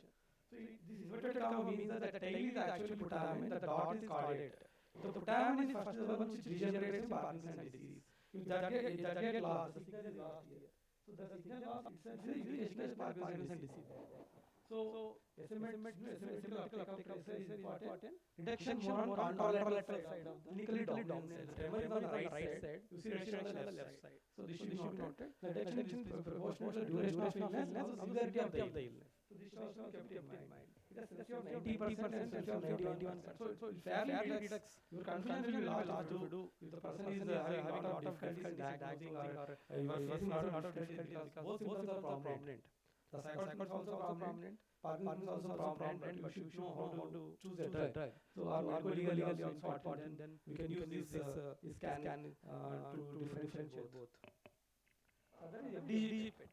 So these are the indications recently were published. One is diagnosing NCI in patients suspected to have Alzheimer's or frontotemporal dementia or DLBD. or atypical AD and pseudo dementia. So one thing we used to think that if a person has depression, you had depression in mind, but you are saying to rule out dementia because of cognitive deficits, that may not help you if you do it. But we should be clear that this person has clinically dementia or not. If clinically dementia is there, then sending to a is valuable. Otherwise, just confuse the picture because any depression also some abnormality in the FDG pet. That will not give the definitive answer for you. Then is differentiating Alzheimer's and FTD from vascular dementia. The other is underlying pathology, tauopathy, encephalopathy. The patterns is slightly different in CBD and primary progressive FAS. So these are the conditions. The other is when you are thinking the case should be you said diabetes is there, hyperglycemia interacts with the FDG molecule. So because you should control hyperglycemia prior to sending for a scan. The other is sedate use of sedatives. The other is inflammation. Inflammation is going on and patient is steroid. This can again interfere with the scanning technique and also the picture will be slightly different. The image will get we can't interpret properly. So these are the confounders which may there. So to take care of all these things, try to setting up a person the FDG pet. So from the classical sciences, so if you take TD and DLB, these things are as important. In the NDUC, decrease in hypometabolism in the median temporal and parietal cortex. Whereas in FTD, there is anticipatory hypometabolism and lateral temporal hypometabolism. In DLBD, there is parietal involved precuneus and occipital. But there is no PCC hypometabolism. The posterior cortex is paired. That is the island sign. So entire thing will hypometabolized except the posterior cortex which will be lighten up.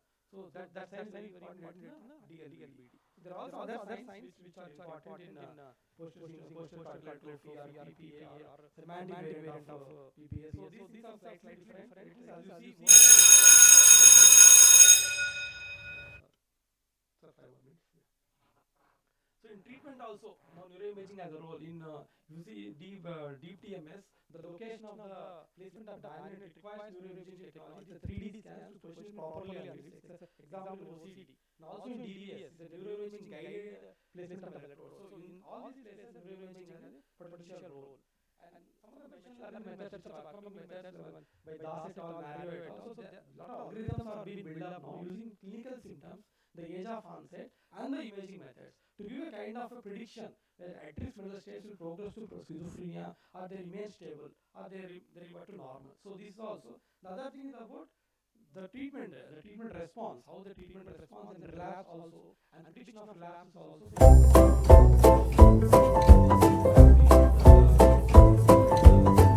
Department we have done a retrospective of images of all the dementia cases, and we try to use corpus callosum as the imaging biomarker. And we divided as corpus callosum we divided into rostrum, genu, body, and posterior cortex. We try to see these white fibers can be whether useful to subtype the dementia or not. We found the genu and anterior body atrophy is very important in anterior dementia like FTD, and body and posterior atrophy is common in Alzheimer's and DLBD cases. So this helped us in giving very visual interpretation in phenotyping the dementias. So other useful points for everyday clinical application is when you are interpreting CT scan, should know what is the type of study, symmetry of the environmental structures, gray white matter differentiation, ventricles, edema, all those things should be there. In MRI also, when you are advising, you should ensure there is a T1, T2 flare, ADC, DW images are included or not. The contrast we can advise whether there is inflammation or a infection is there, you can advise, or you want to characterize the ICSOL lesion, the space of lesion, then you can advise the contrast imaging. So a lot of things can hypointense, hyperintense, but T2 is the one should all remember. What is hypointense in T2, what is hyperintense in T2. So that if you have clarity in your mind, then it becomes slightly easier to at least have differences in your mind. So you can divide the image of onset, no necessary referral. It is some small thing which is abnormality, which doesn't require referrals at all. Routine referral, like old infarct is there. Urgent referral, something like arterial malformation, like Arnachari malformation. Immediate referral, if the ongoing subdural hematoma is there, immediately you have to refer to the casualty, neurocasualty. You can characterize symptoms like that. There are many important signs in neuroimaging, so I have shown at least 20 now. There are a few more are there. Just having the knowledge of science is not important. When you are seeing an image, some understanding about the science will help you in clinching the diagnosis or narrowing the differentials, and you can appropriate referral, you can do it. And some of the useful resources like neuroradiology, learning neuroradiology, these are the freely available websites, a lot of webinars are there, we can attend those. And Gang et al. In psychoradiology, this North American clinics have published this book issue where they summarize all the important findings of each disorder. So I have some of the articles I can share it. So this is also very important resource. So is neuroimaging recommended routinely? Yes, no, depends. Always the exclusion criteria is that you upload all the conditions. Have you uploaded enough 100%? That we will never be sure. So good clinical history examination can rule out, but certainly some cases do require neuroimaging. So the limitation of recommending neuroimaging in every case is that the techniques are till now the basis depends on group based analysis, not in patient analysis, and the values are across they overlap with the patient's healthy controls also, and there is a lot of overlap between the across psychiatric disorders. So these are three limitations of using neuroimaging regularly. So as of now, 2024, there is no imaging test that can meet the standards to provide diagnosis or guide treatment. So APA in 2018 published on functional imaging that it doesn't have significant impact as of now to recommend in clinical settings. Okay, so key summary points is that it is still in nascent phase in regular use in psychiatry. So far contributed majorly in neurobiology understanding of primary psychiatric disorders. It can certainly has a role in acute psychiatric conditions. Routine use of neuroimaging in primary psychiatry is not recommended, not supported by evidence. There is a growing role of molecular imaging in challenging cases. There is emerging role of machine learning methods to predict risk, relapse, and response to treatment. So with this, I will summarize my presentation. Thank you. Thank you, Shivashankar Reddy. You finished your session. And this area actually we are actually lack of, we psychiatrists actually lack of concentrating area. And session for the open discussion.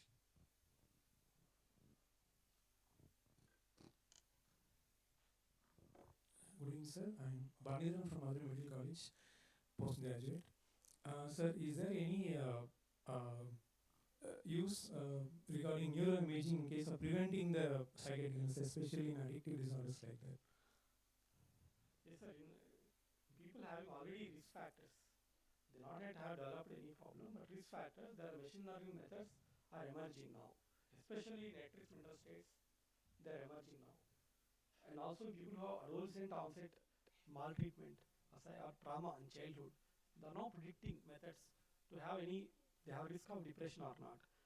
In dementia also using MMS scores and there are other risk factors like cholesterol, blood pressure, all these metabolic profiles combined with neuroimaging are predicting models whether the progress of dementia. So this has been established fairly in dementia, in at-risk mental states, not so much in disorders right now. And one more question, sir. Literature says like 92% of the schizophrenia patients are having cavum symptoms. Is it a specific finding or? So what is it means actually means symptoms is normal actually.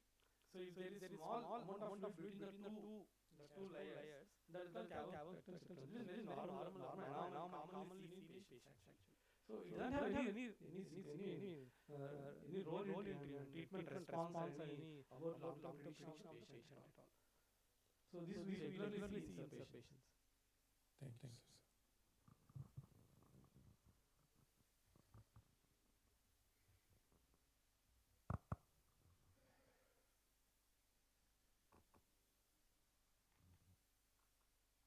Dr. Vinod sir.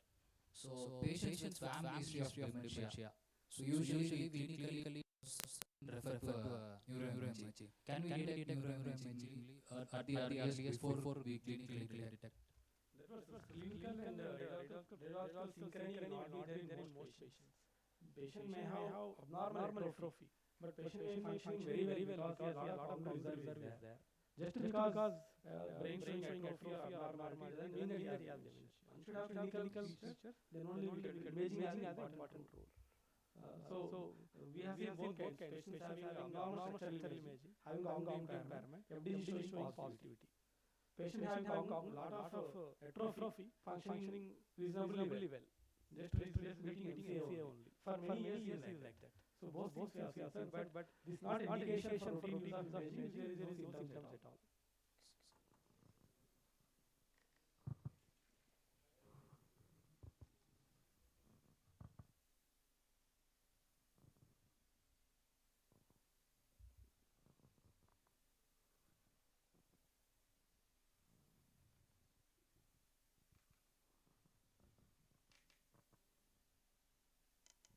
more questions? Any more?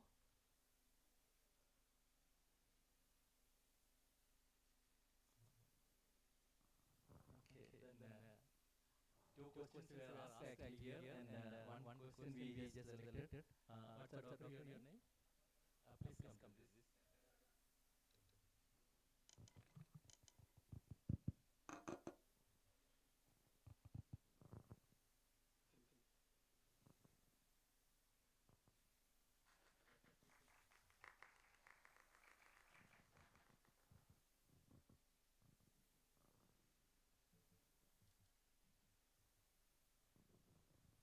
So we would also want to give some token of appreciation.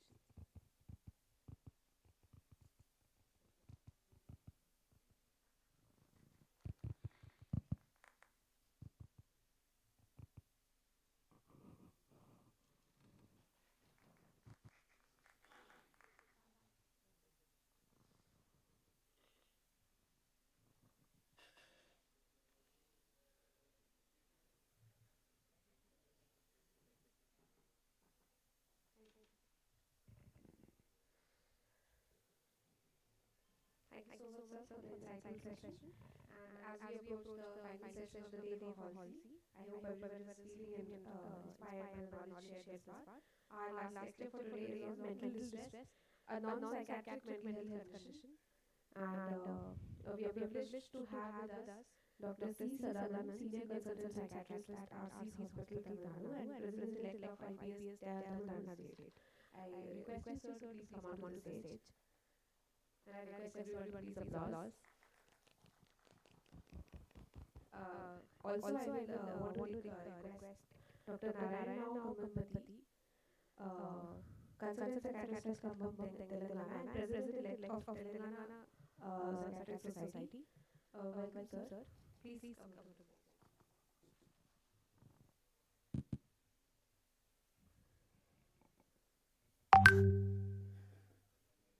I will now invite the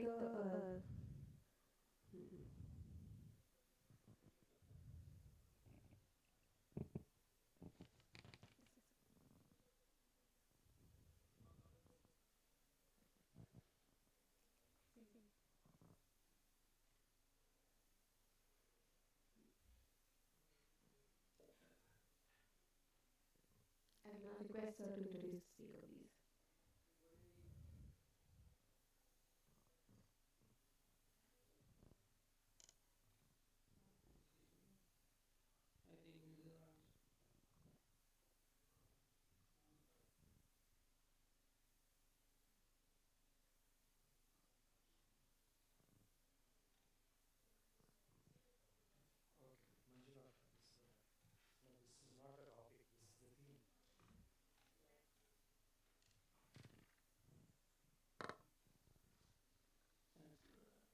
The speaker for today's session is Dr. N. Manjunatha.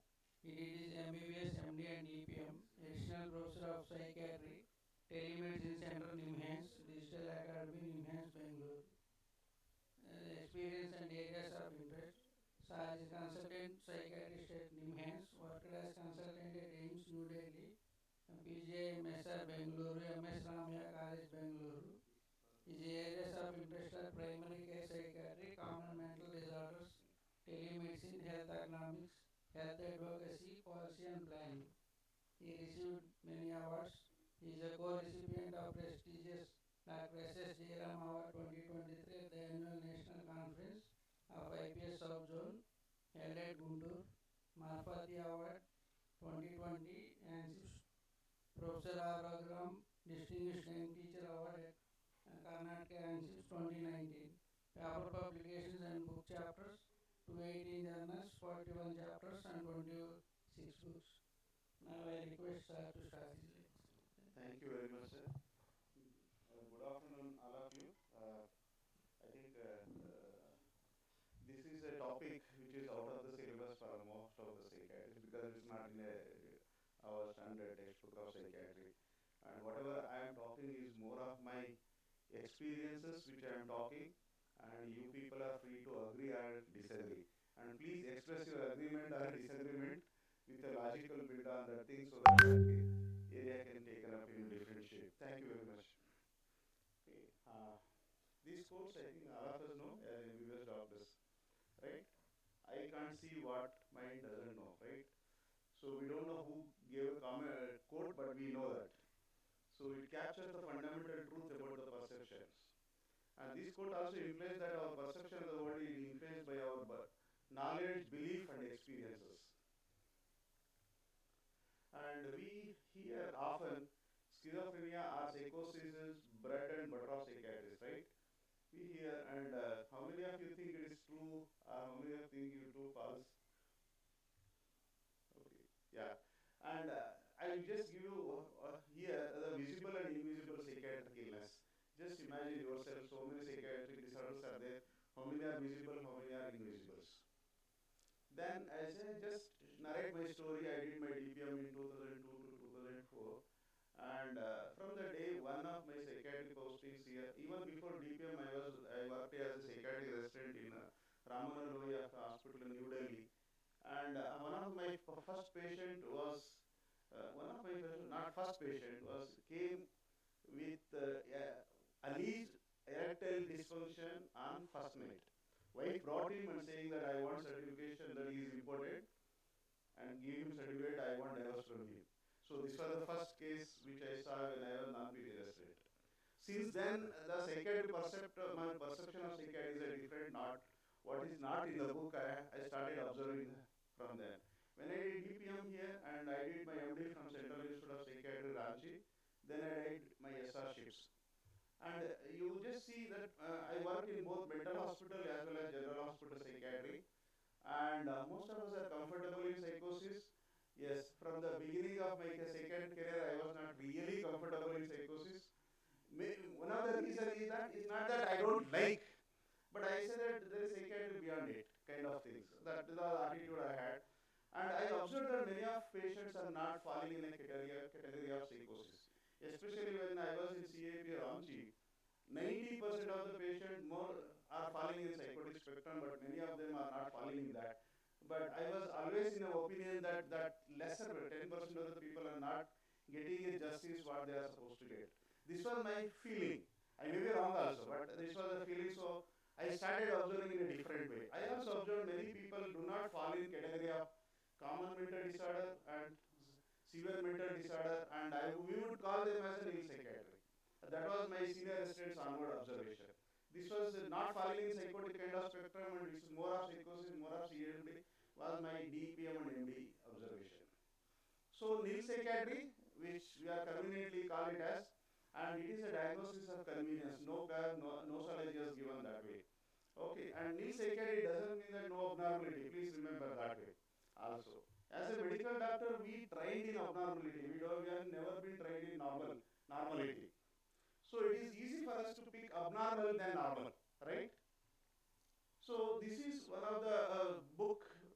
I was the editor of this book, which has published in 21 during peak of COVID.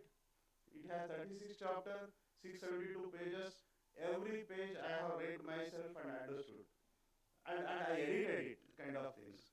And now soon second edition will going to release in maybe in January after next years.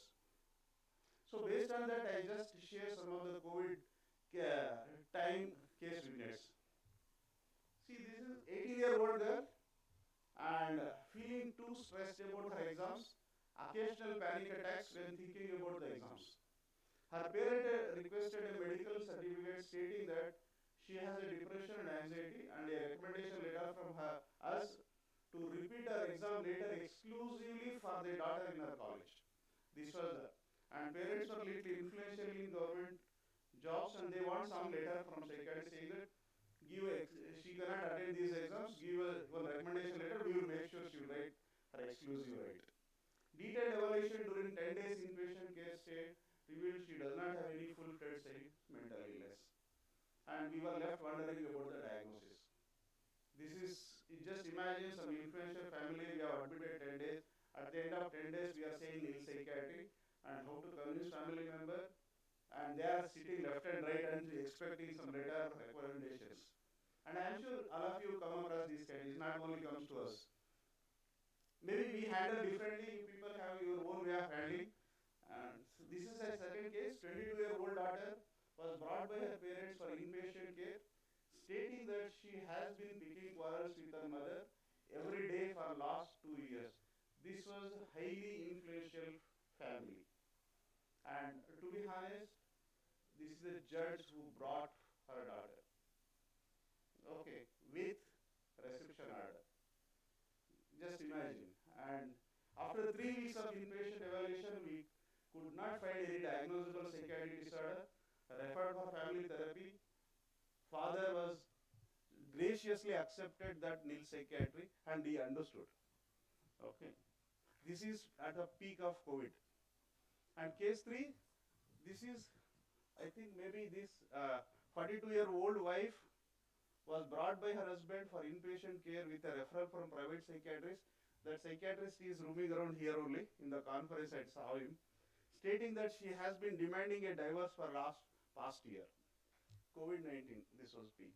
During the assessment, she reported that she sought divorce as her husband has repeatedly disregarded her wishes, while she has been compelled with his demand ever since they are married. We did not observe any sign and symptoms of mental illness during her 3 weeks inpatient stay. Okay, she was discharged with no psychiatric diagnosis and was recommended for couple therapy. Now, I would give a paradoxical quote. What eye does not see, the mind does not know, which means does not exist. Okay, so how to learn new things in our clinical practice when we do this? Okay. See, there is some post-COVID phenomena. I am sure all of you have observed. I am just trying to narrate from my side. Public as well as policymaker understood the importance of mental health. Self-proclaimed mental health counselors has increased, almost equated themselves as a psychiatrist. When they talk that they talk with a new technical, sir, we know schizophrenia, sir, we know bipolar disorder, sir, we know the schizoaffective disorder, sir, we know this. So they talk like, I'm not against of their knowledge, but application of that thing when they meet with patients is questionable. Psychiatrists are getting better attention even among medical doctors, especially after COVID.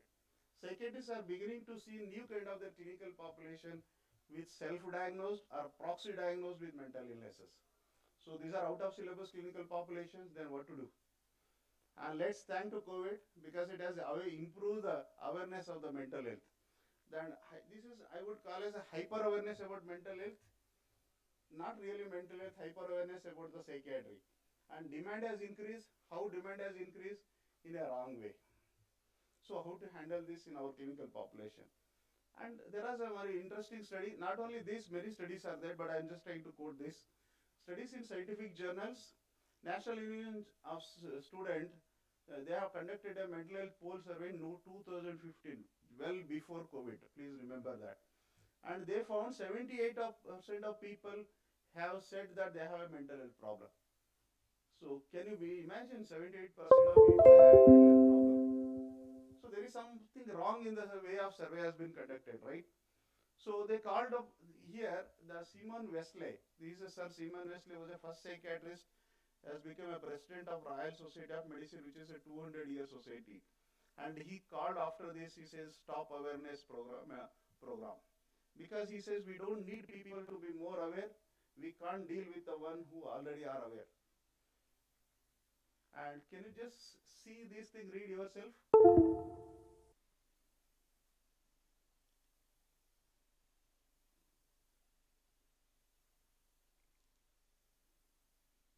There are 22 and many more.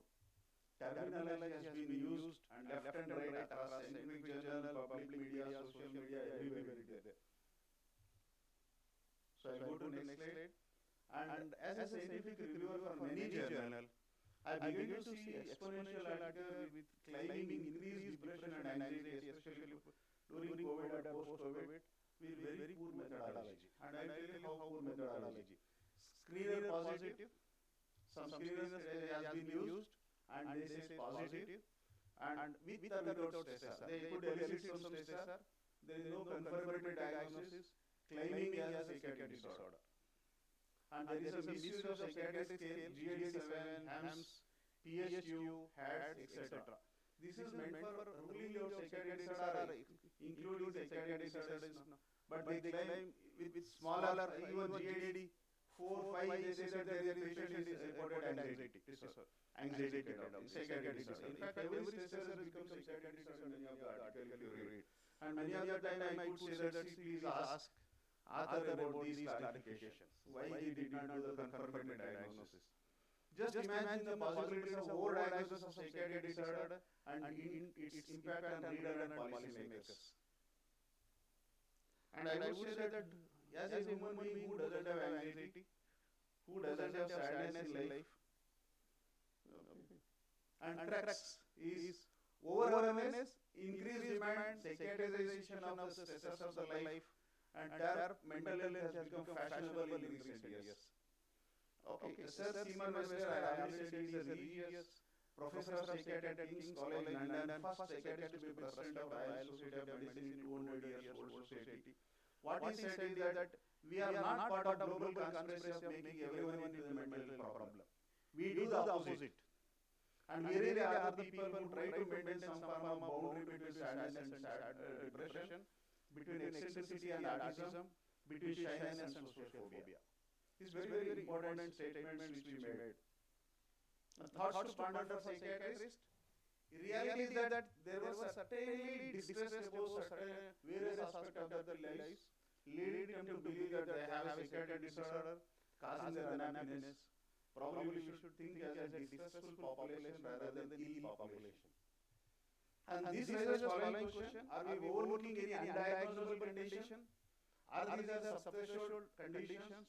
Are these diagnostic orphan in our clinical population? Means people are looking for clinical help. Since we don't have diagnosis, we are not able to offer the better help for them, even though there is not a psychiatric illness. Are these are the risk factors for psychiatric disorder? So these are the questions comes in mind.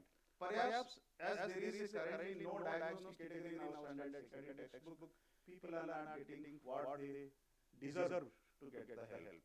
So do we need a diagnostic category for this distressful population, and why and how is the question. Trend, I observe often psychiatry is equated with the mental health. As we psychiatrists are also comfortable with it and often feel proud about it also. And of course we should be proud, and we should also see other aspect of it, how much it is causing damage to the field of psychiatry. And as I have shown these things, this is different terminology used to denote psychiatric disorder one or other way, overtly or covertly. Yeah. So I try to propose a new classification for mental health, for especially who are working in clinical settings, to avoid medicalization or psychiatrization of the stressor and minor emotional variations. So this proposal is called trichotomy of mental health, which I use as Trishula trident. This is trichotomy of mental health as a mental illness, mental distress, mental illness. So right side extreme mental illness is part of psychiatry, and other two, this extreme mental illness, and in middle category called mental distress. This is published in IJP as a small letter data. That was the beginning of thought. Actually, this thought has come about 10 years back. I did not have much clarification on my own mind. I could not publish, but when I became clear in my mind, there is something against this, I tried to publish it.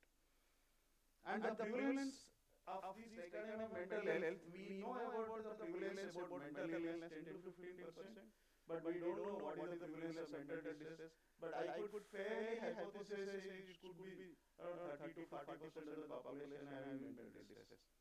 And how many people want mental illness? Everyone. Nobody wants to miss that, right? So I am coming to mental illness. It is too vast area to understood. Okay, but prescription to achieve mental illness are surprisingly very few. However, wellness is beyond the scope of this talk lecture, so I am not talking about this. So coming to mental distress, please remember these are neither ill nor well. They are distressful populations.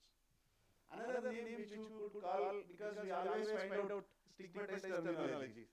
So we thought we will have some other term which may be acceptable to majority of the people. I thought I brought that mental concern also be got. Because people say, I am not distressed about it, but I am just concerned.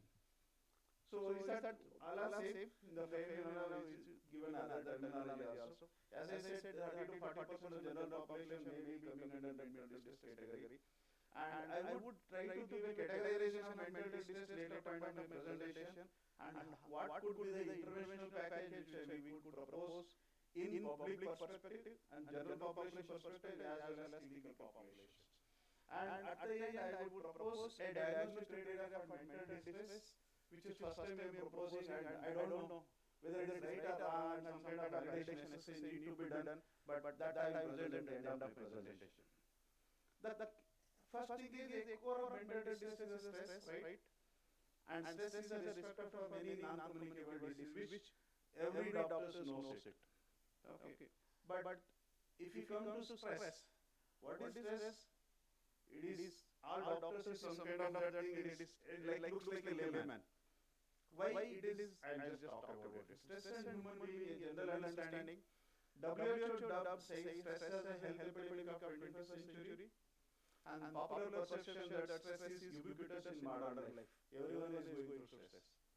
And though health and illness has universally accepted definition, none for stress. There is no universal definition for stress. And definition of stresses are getting changed over time also. There is a confusion about definition and conceptual issue of stress leading to difficulty to conduct stress research. And defining stress proves challenging for professionals due to the high subjective nature, varying from person to person. What one individual finds distressing, another may find as enjoyable also. So furthermore, our response to stress are diverse, while some may blush or eat more, others may grow pale or eat less. Stress evokes multiple of physical and emotional reaction, as demonstrated by big list which is published by American Institute of Stress. They listed out 50 common signs and symptoms of stress. It is a 50. There is a big list of signs and symptoms of stress. The key aspects of stress are crucial to understand before discussing about mental distress, and it is ubiquitous, which we know. Normal reaction to challenge. The stress is a natural reaction to those life events triggering the body fight and flight mechanism, which we have read from our first year MBBS physiology book, right? And if you restrict only to these things, you cannot understand the stress and mental distress aspect. We have to go beyond these fight and flight mechanisms. Our body is strictly in a survival mode when it is coming fight and flight. Our body plays everything else on the back burner when it fights. This is the older time, fight and flight response was necessary because there was more tangible threat in physical environment. However, in today's world, psychological and mental stress may trigger responses beyond fight or flight. Nowadays we have to go with 2F to 6F. I would say that if you just try to search about stress responses, many of the time it's stuck to 3F, 4F, 5F. Now I should talk about 6F of the stress. Response individuals are particular stress is unique. Fight, flight, freeze, flop, friend, frown. So when stress, these are the kind of responses that are occurring in the individuals. And these are the references which people can see later. And adaptive stress management is invited to develop healthy way to manage stress, including mindfulness, seeking support from friends and professionals. This general vitamin B12 kind of prescription. And there is a use stress which you know, and distress is, we just commonly understand, we need to define it for further research and understanding and how to help our clinical population. There are various forms of care, help or interventions are available, and it is already been existed there in one or other way, but there is formal way of scientific way of understanding and some kind of research. All these things is not been happening. Even if it is happening in a very cursory way. And need of education about this kind of talk and the recognizing, next time just go, the symptomatology of stress. And I find when it coming to detecting stress, some people have a sense of self-awareness. Some people tell that I am stressful, and many people are even, you know that they are stressful, they deny that I am stressful. So these kind of populations are very diverse. Here, at TI 22, they adopted 4 types of stresses for further discussion about mental distress. If you say physical stress, mental stress or cognitive stress, and emotional stress, behavioral stress. Please remember this, I found this kind of classification makes very easy for all doctors to understand the stress of the patients in clinical population. Physical stress, very obvious form of stress. These can be headache, muscle tension, fatigue, stomach upset, changes in appetite, sleep disturbances, increased heart rate, stress, often manifested due to activation of body's fight and flight response. And here, other common symptoms signs are including getting sick more often than usual, noticing tension throughout your entire body. See, when people are they themselves come out and say, I am stressful. Next comes mental organization. This problem is very quite common, very easy to recognize. Stress can impact cognitive functioning by overwhelming mind with worries and making it challenging to focus or think clearly. Mental stress often present cognitive symptoms like difficulty to concentration, memory problem, racing thought, indecisiveness, impaired judgment. Then coming to emotional stress, this is another tough one to diagnose. This is tough one to diagnose in legal population because stress leads to emotional dysregulation, causing individual to experience heightened emotions, mood swings in response to stress, increase in agitation, moodiness, emotional symptoms of stress, encompass a wide range of feelings which include all kinds of emotions. Irritability, anxiety, anger, agitation, frustration, sadness, moodiness, feeling overwhelming. Then coming, this is very important, behavioral stress, especially which is really applicable to doctors' life also. This is very difficult to self-diagnose. Stress can manifest changes in typical habits that where there are alteration of eating habits, experience either increase or decrease of food intake, sleep patterns get disturbed, social withdrawal or avoidance of responsibilities will be very obvious. There is nervous abandonment, night biting, changes in activities levels of restlessness. Some individual may also result in maladaptive coping mechanisms such as alcohol drinking or substance abuse. And I said, why are you drinking? I just want to be relaxed. So are you stressed? No, I am not stressed, but I just want to be relaxed. What does it mean? This is self-diagnosis also difficult, and even if you say you are stressed up, they will come to counter-argument that no, we are not stressed up.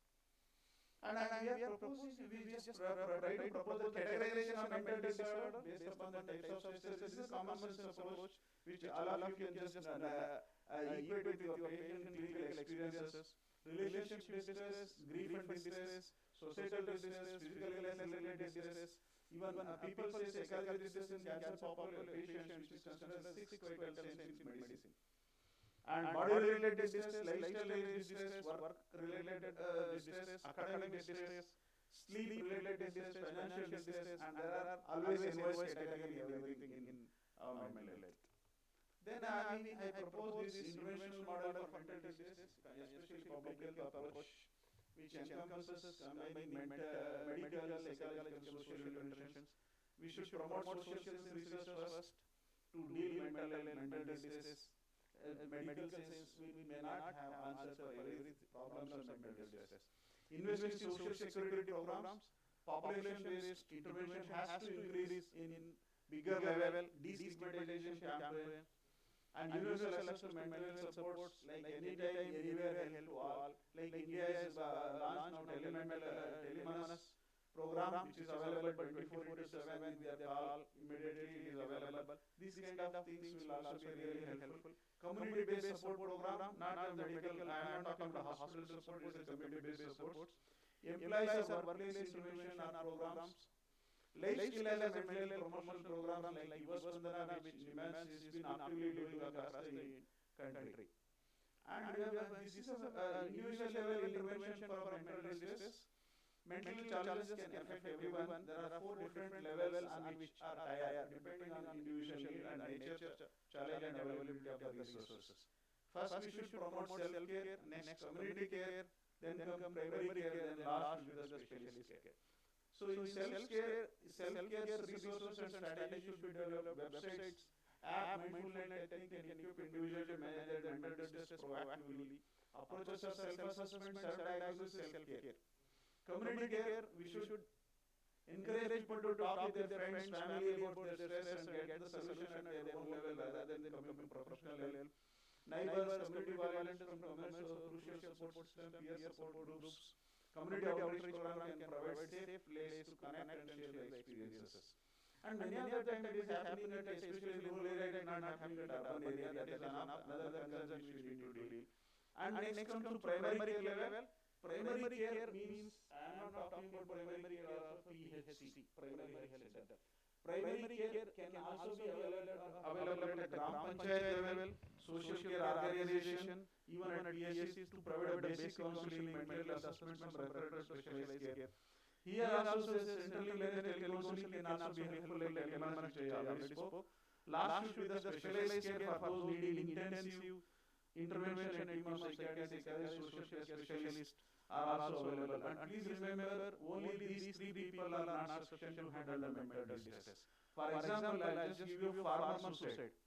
Farmer suicide is, most of the farmer suicide intervention is beyond psychiatrists, psychologists, and social care people domain. It is something else.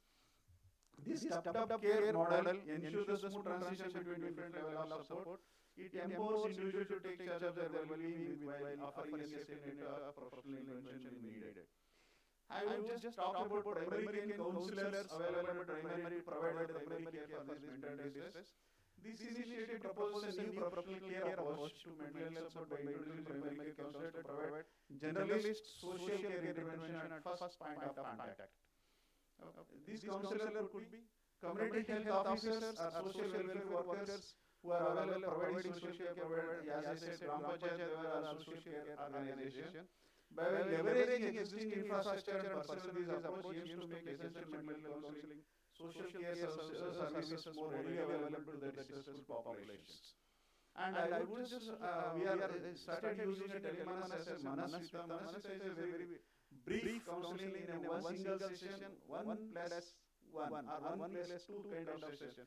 One is a core session plus is a follow-up kind of sessions, which is a first contact, low intensity, culturally adapted on single session based psychological social care intervention by primary care counselors specifically designed only for mental distress with expected outcome of hope instillation and distress reduction.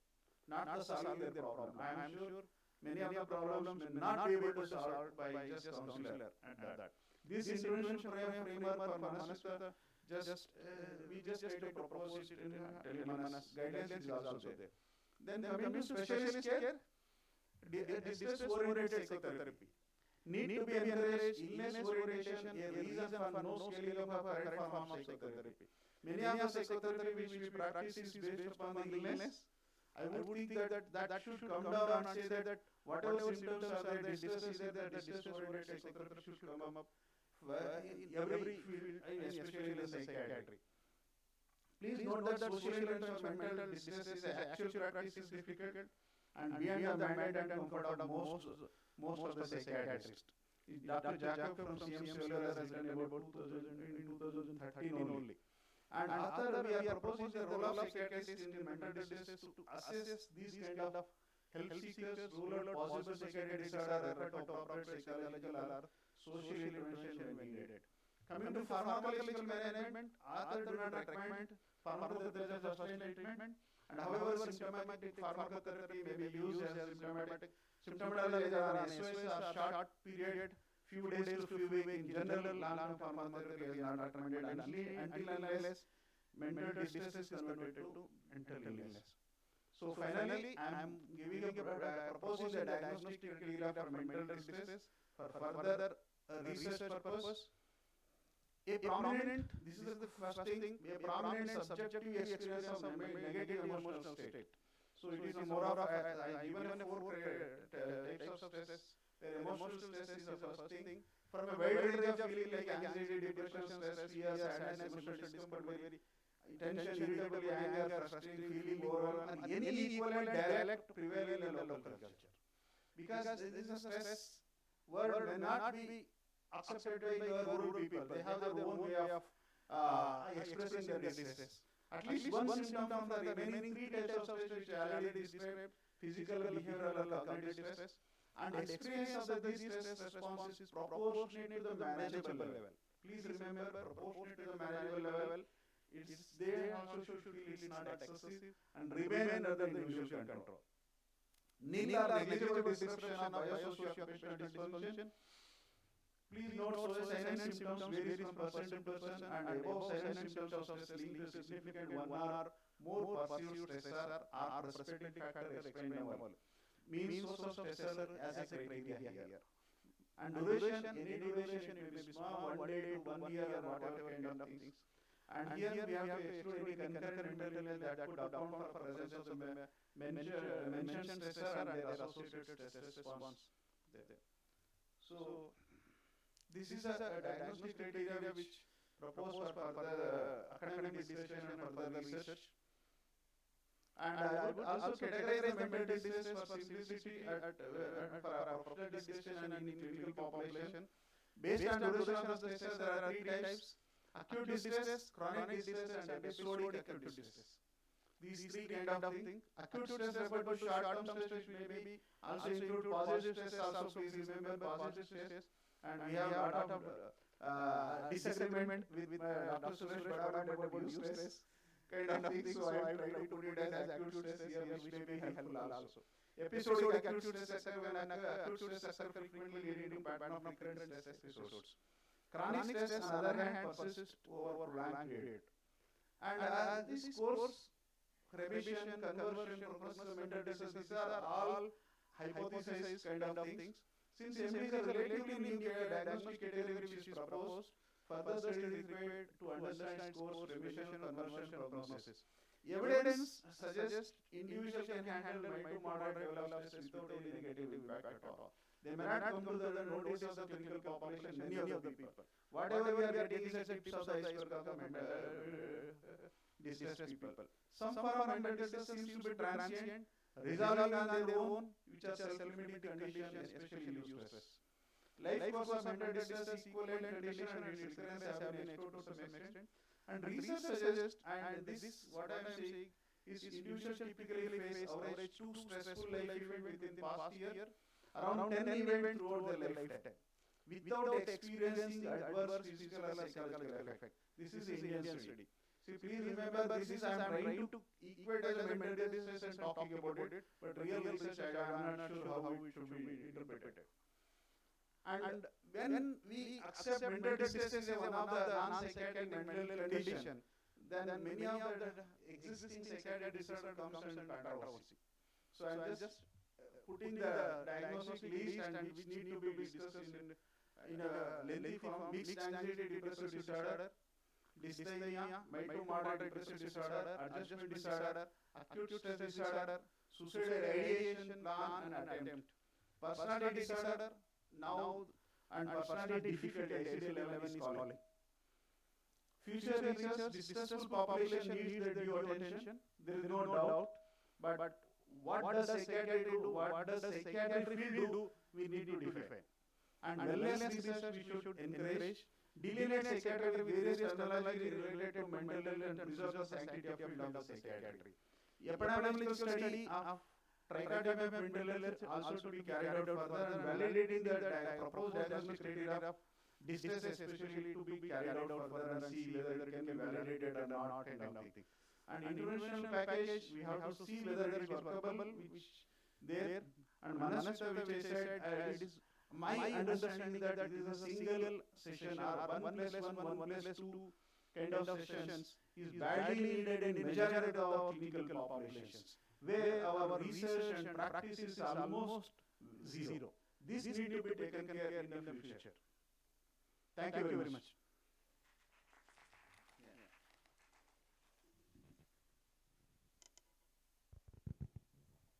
Thank you, Doctor. Now the session is open for questions from the audience.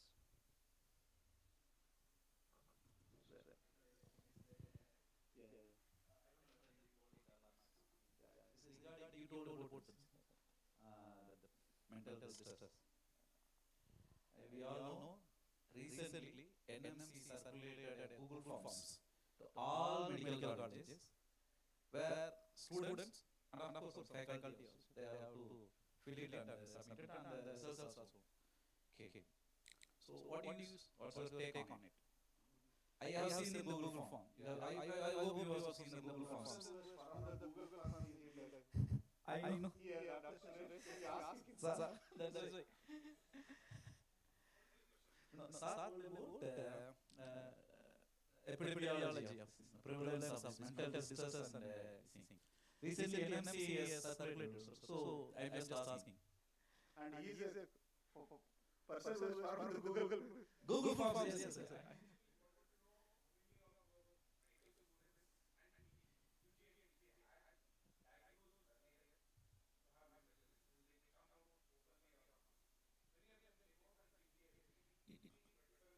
Almost 30% came, sir.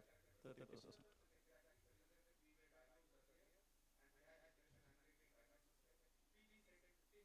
Of it.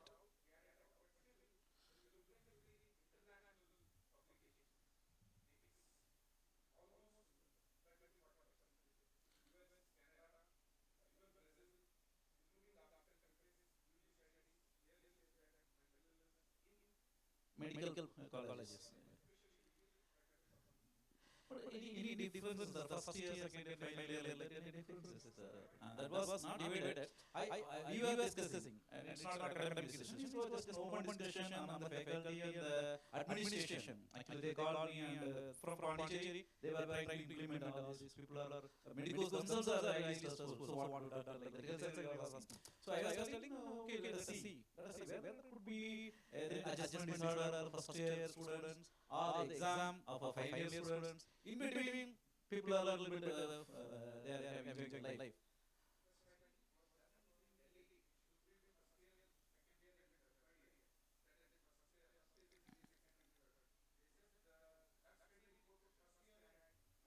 Uh-huh.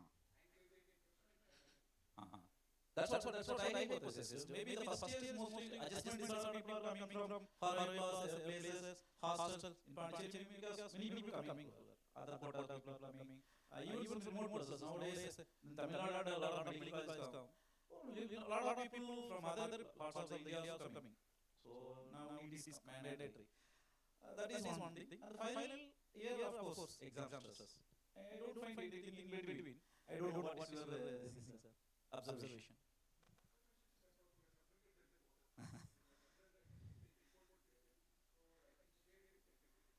Okay, thank you. Yeah, the recommendation is there. Yeah. Universal salary and all that we know. For faculty and all that we know. For students we don't.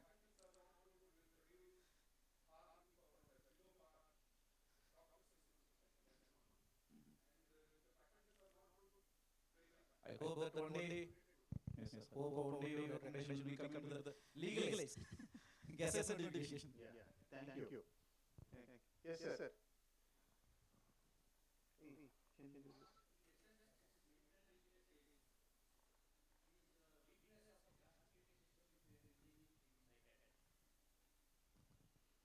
Any classification system should be able to encompass all the available symptoms which represent mental distress, as well as categorize each of them into very discrete things. Now, we are not able to very easily categorize them into discrete. There are so many symptoms which are left either not answered, not taken into account, or they fall in between, or they fall, don't have enough of strength to be put into one particular category. Yes, sir. So this is still mental distress. Yes, sir.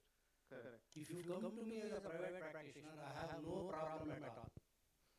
The patient who comes to me with distress. Yes, sir. My job is to provide service, which is what you did also. Yes, sir. You might not have used medication, 10-day admission you have done, but then you have appropriately referred them to either couple therapy or whatever.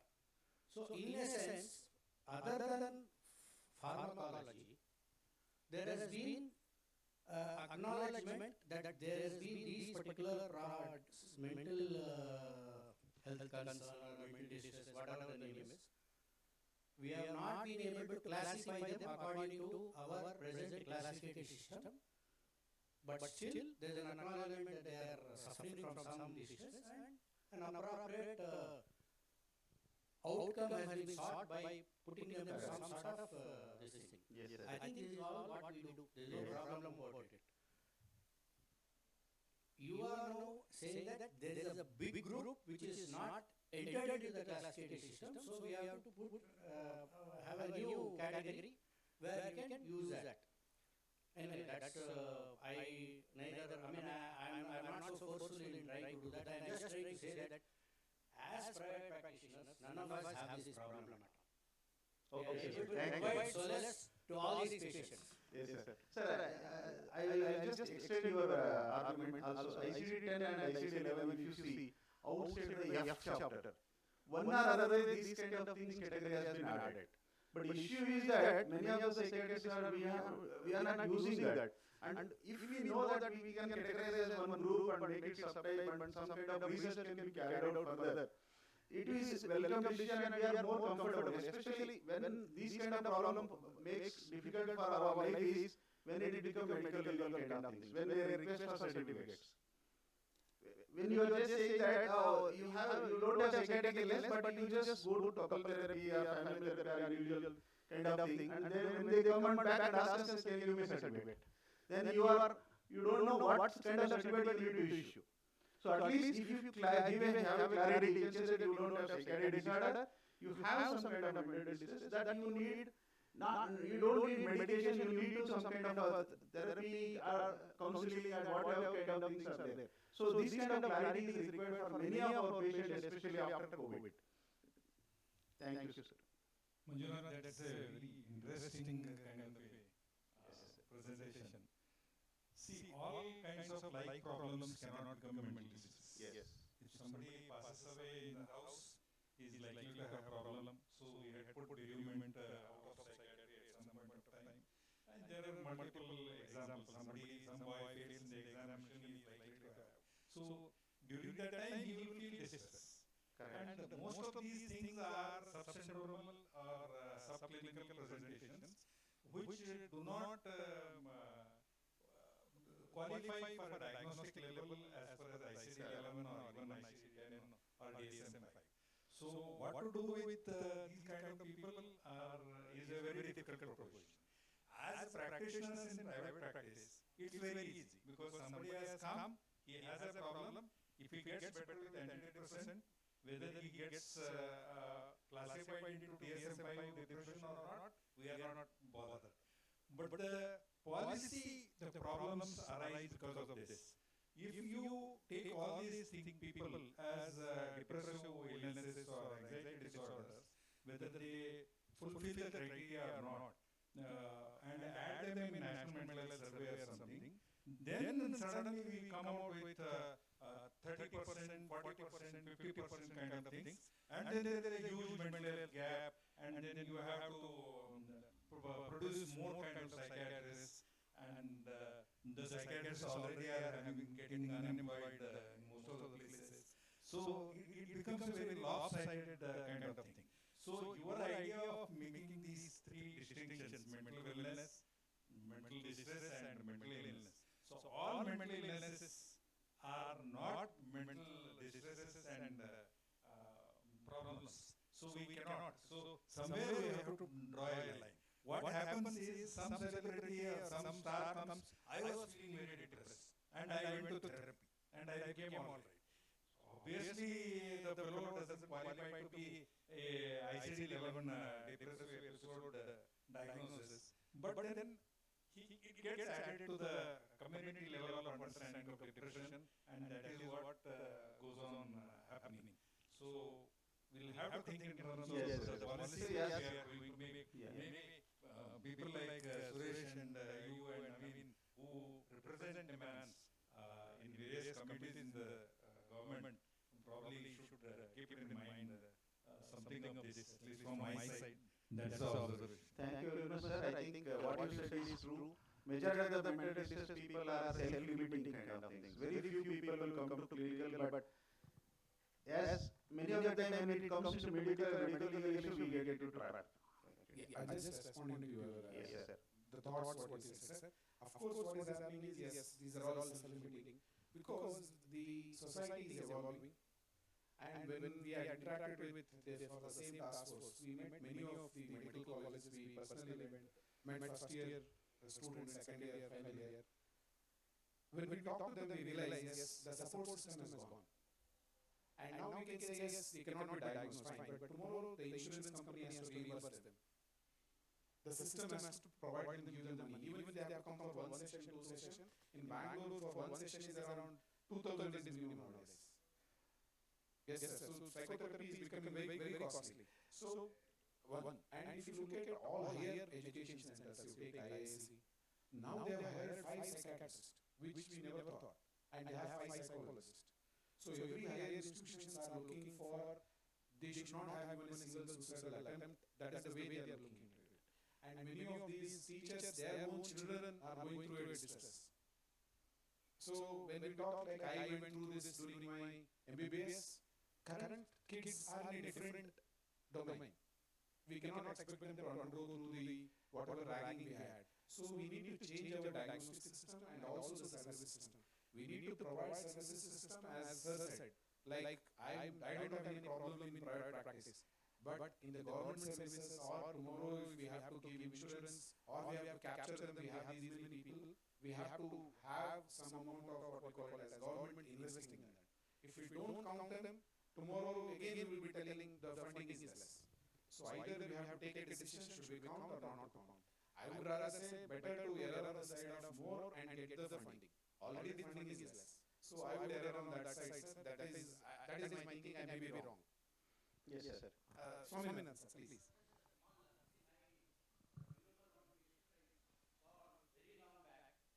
He was a national junior swimmer, and all his trial swim, he was coming first.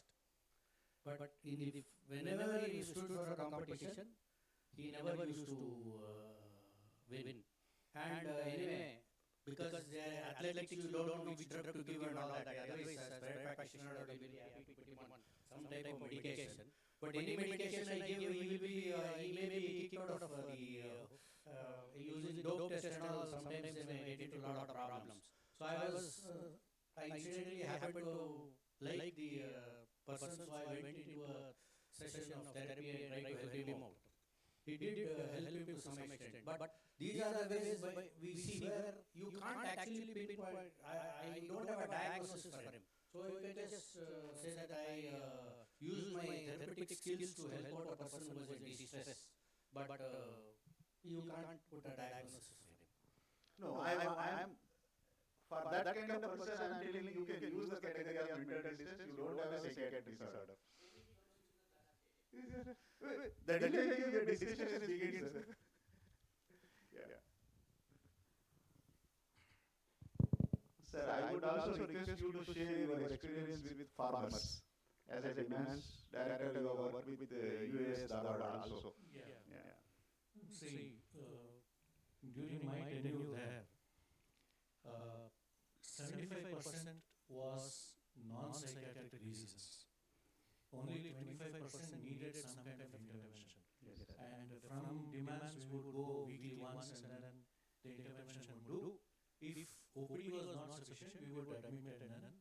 So there were some very good results, but not that everything was needed by the psychiatrist intervention.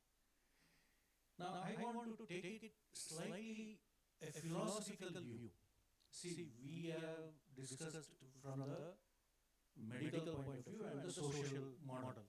See, philosophically, where is the society heading for? Okay. See, we talk about information. We are drowning in information, but lacking the wisdom. We should empower the unit of society, that is the families. Somewhere, see, the family system is breaking away. See, India has been identified with the family values, the family culture. Why do we want to call them to the hospital or call them to the chambers of doctors? I think I have more philosophical value. I believe in my culture. See, that has given me so much of confidence. Okay, not everything can be given to everyone. So this is my view. At the end of the day, see, finally you have to empower the last person in the society or the downtrodden. Okay. So otherwise it's very difficult to fill in the gap, as Dr. N.M. Patil was telling. And let us not forget, there are 51 shades of grey. You can't go on naming everything. Thank you. Thank you, sir. Please stay on the mic. How can we differentiate whether the patient is having a mental distress or it is a pre-morbid psychiatric illness of a particular psychiatric disorder? Pre-morbid psychiatric disorder means I didn't understood. Pre-morbid illness. Okay. See, you as a psychiatrist, we know how to diagnose psychiatry. There is no doubt. I am not talking about that. I am not doubting about that thing. When you know, sure, this person doesn't come under any psychiatric disorder. You are almost calling as a nil psychiatry. Then why did he came to you? What kind of help is he expecting from you? So that kind of people, whether you can make this kind of diagnosis and provide some kind of help without labeling him as a psychiatric patient. This is the agenda behind this kind of category. Okay. Thank you. Any more questions? Phoebe, sir. Yes, sir.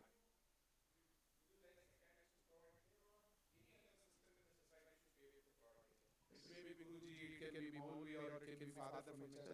If they are providing care, our psychiatrist community should be happy with that. Or else no should they come to us. So actually that is not an illness. And they should not come to us. We should enable our system like what our Ravi sir was telling. It's a philosophical view, but still there are many people who are providing care. Sir, as I said, it's a very good question. I am not asking every person who is having distress to come to psychiatrist. I am sure psychiatrists have their own busy patients load, and where every person who is having distress should get self-care first, family care next, then outside of the family. Though those kind of hierarchy which I propose should be enabled before they reach to psychiatrist. But another way of looking is that whether we like or we don't like, many of our patients who comes to us don't have psychiatric disorder, or they are coming some kind of category of mental distress. Where what kind of help you can offer? Actually, if Mohan Isaac sir remembers, sir, in 98, adjustment disorder book was written by you. We had contributed a chapter on life skill. He talked about similar fashion, where the adjustment disorder should be a diagnosis, adjustment disorder, depressive, anxious. That diagnosis we were discussed in the whole book was on adjustment disorder. What you're talking, the same thing was there, but in a diagnostic manner it was discussed. Sir, would you like to add on that? I'd like to make a couple of comments based on your presentation as well as all the discussions. Yes, sir. See, several years ago, when the DSM-5 was being developed, there was a book which was published. The author of the book was Alan Francis, who himself was the chair of a previous DSM. The DSM-4 committee chairperson was Alan Francis, a very distinguished psychiatrist. The title of the book was Saving Normal, an insider's revolt to out-of-control diagnosis in psychiatry. So many of the things, that's a very interesting book. It is very easily available on Amazon. He was protesting against the psychiatric diagnosis numbers going up from DSM-3 to 4 to 5, etc. So lot of conditions, like you mentioned several of them. When did shyness become social anxiety disorder? A number of things. So my concern, not concern, my dilemma listening to you is, on the one hand, you are arguing for non-pathologizing distress. It's not a psychiatric diagnosis, etc. But very subtly you are falling into the trap. You are saying, okay, he is psychiatric, but we can't send him. He has a condition. What is the condition? He has mental distress. So inadvertently, we are contributing to that pathologization. It is not part of the DSM. It is not a diagnosis. At the same time, it is a diagnosis. When you give a tag, it's a diagnosis. Of course, it is for insurance. Suresh made a point already. We are not getting enough funds. So why not we include this also? We might get more funds.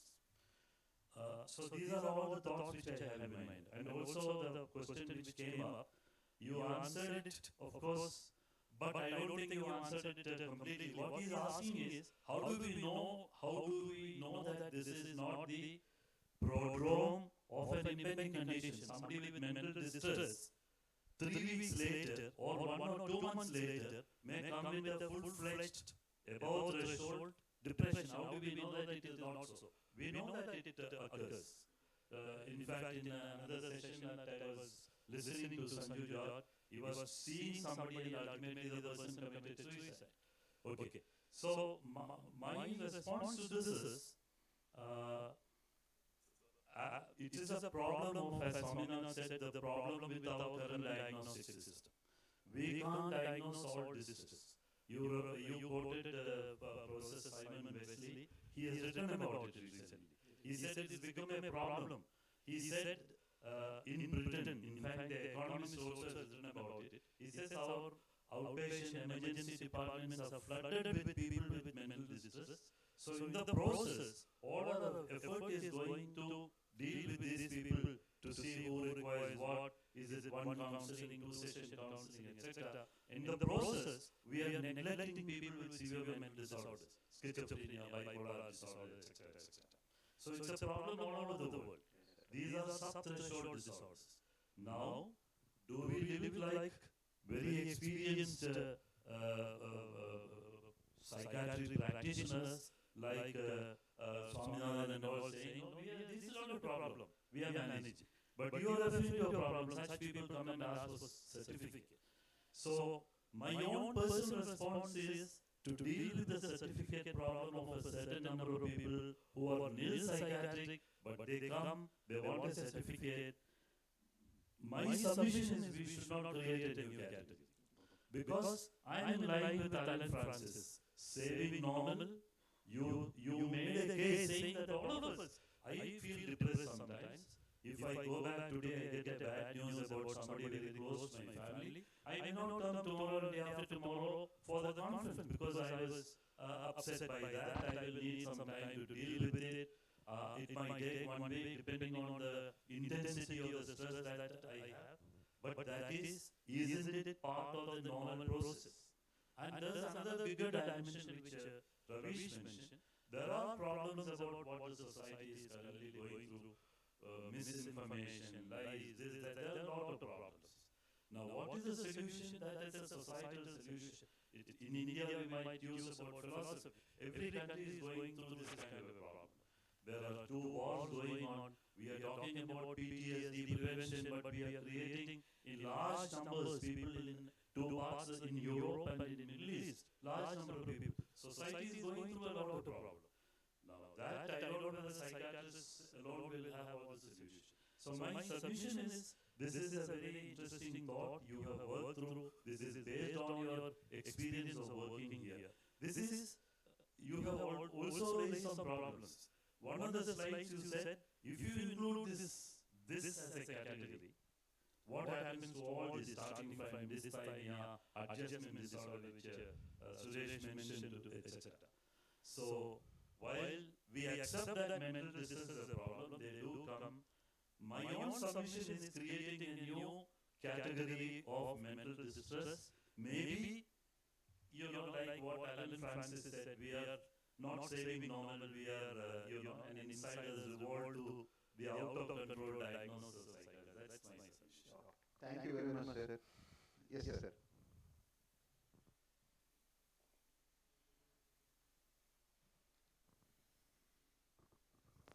See, I want to tell something about we all take oath of professionalism. See, what does the medical professional say? You make the patient get better. You don't create more patients. Correct. What does the teacher do? He makes the disciple or the student be on himself. So that's why the concept of Atmanirbhar, I'm fond of that, but it's not what Atmanirbhar that was said by Prime Minister. It's an old concept. So again, the old wine in the new bottle. So I mean, as a professional, I don't want to create more and more patients. I want to save the normals. Sir, I would say mental distress people are not patients. That is the message I wanted to convey.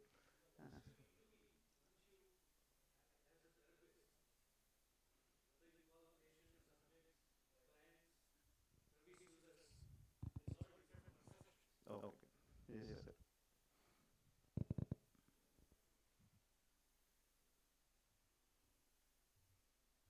So we had a very good discussion. In fact, almost about 15 minutes or so, so 15 20 minutes since he finished before. And it was a nice discussion, and now the time to give a prize for the best question.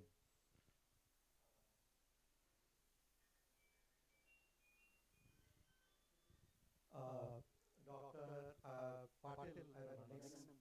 That's Swaminathan. No, Dr. N.M. Patil. Dr. N.M. Patil. Sorry. Please come with the stage.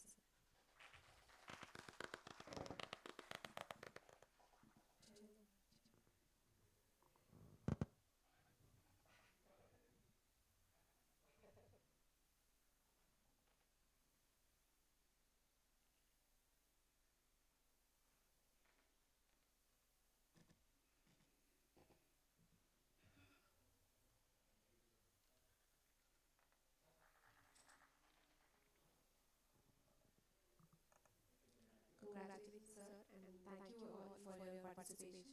I would also request our speakers and chairpersons for this little appreciation gifts.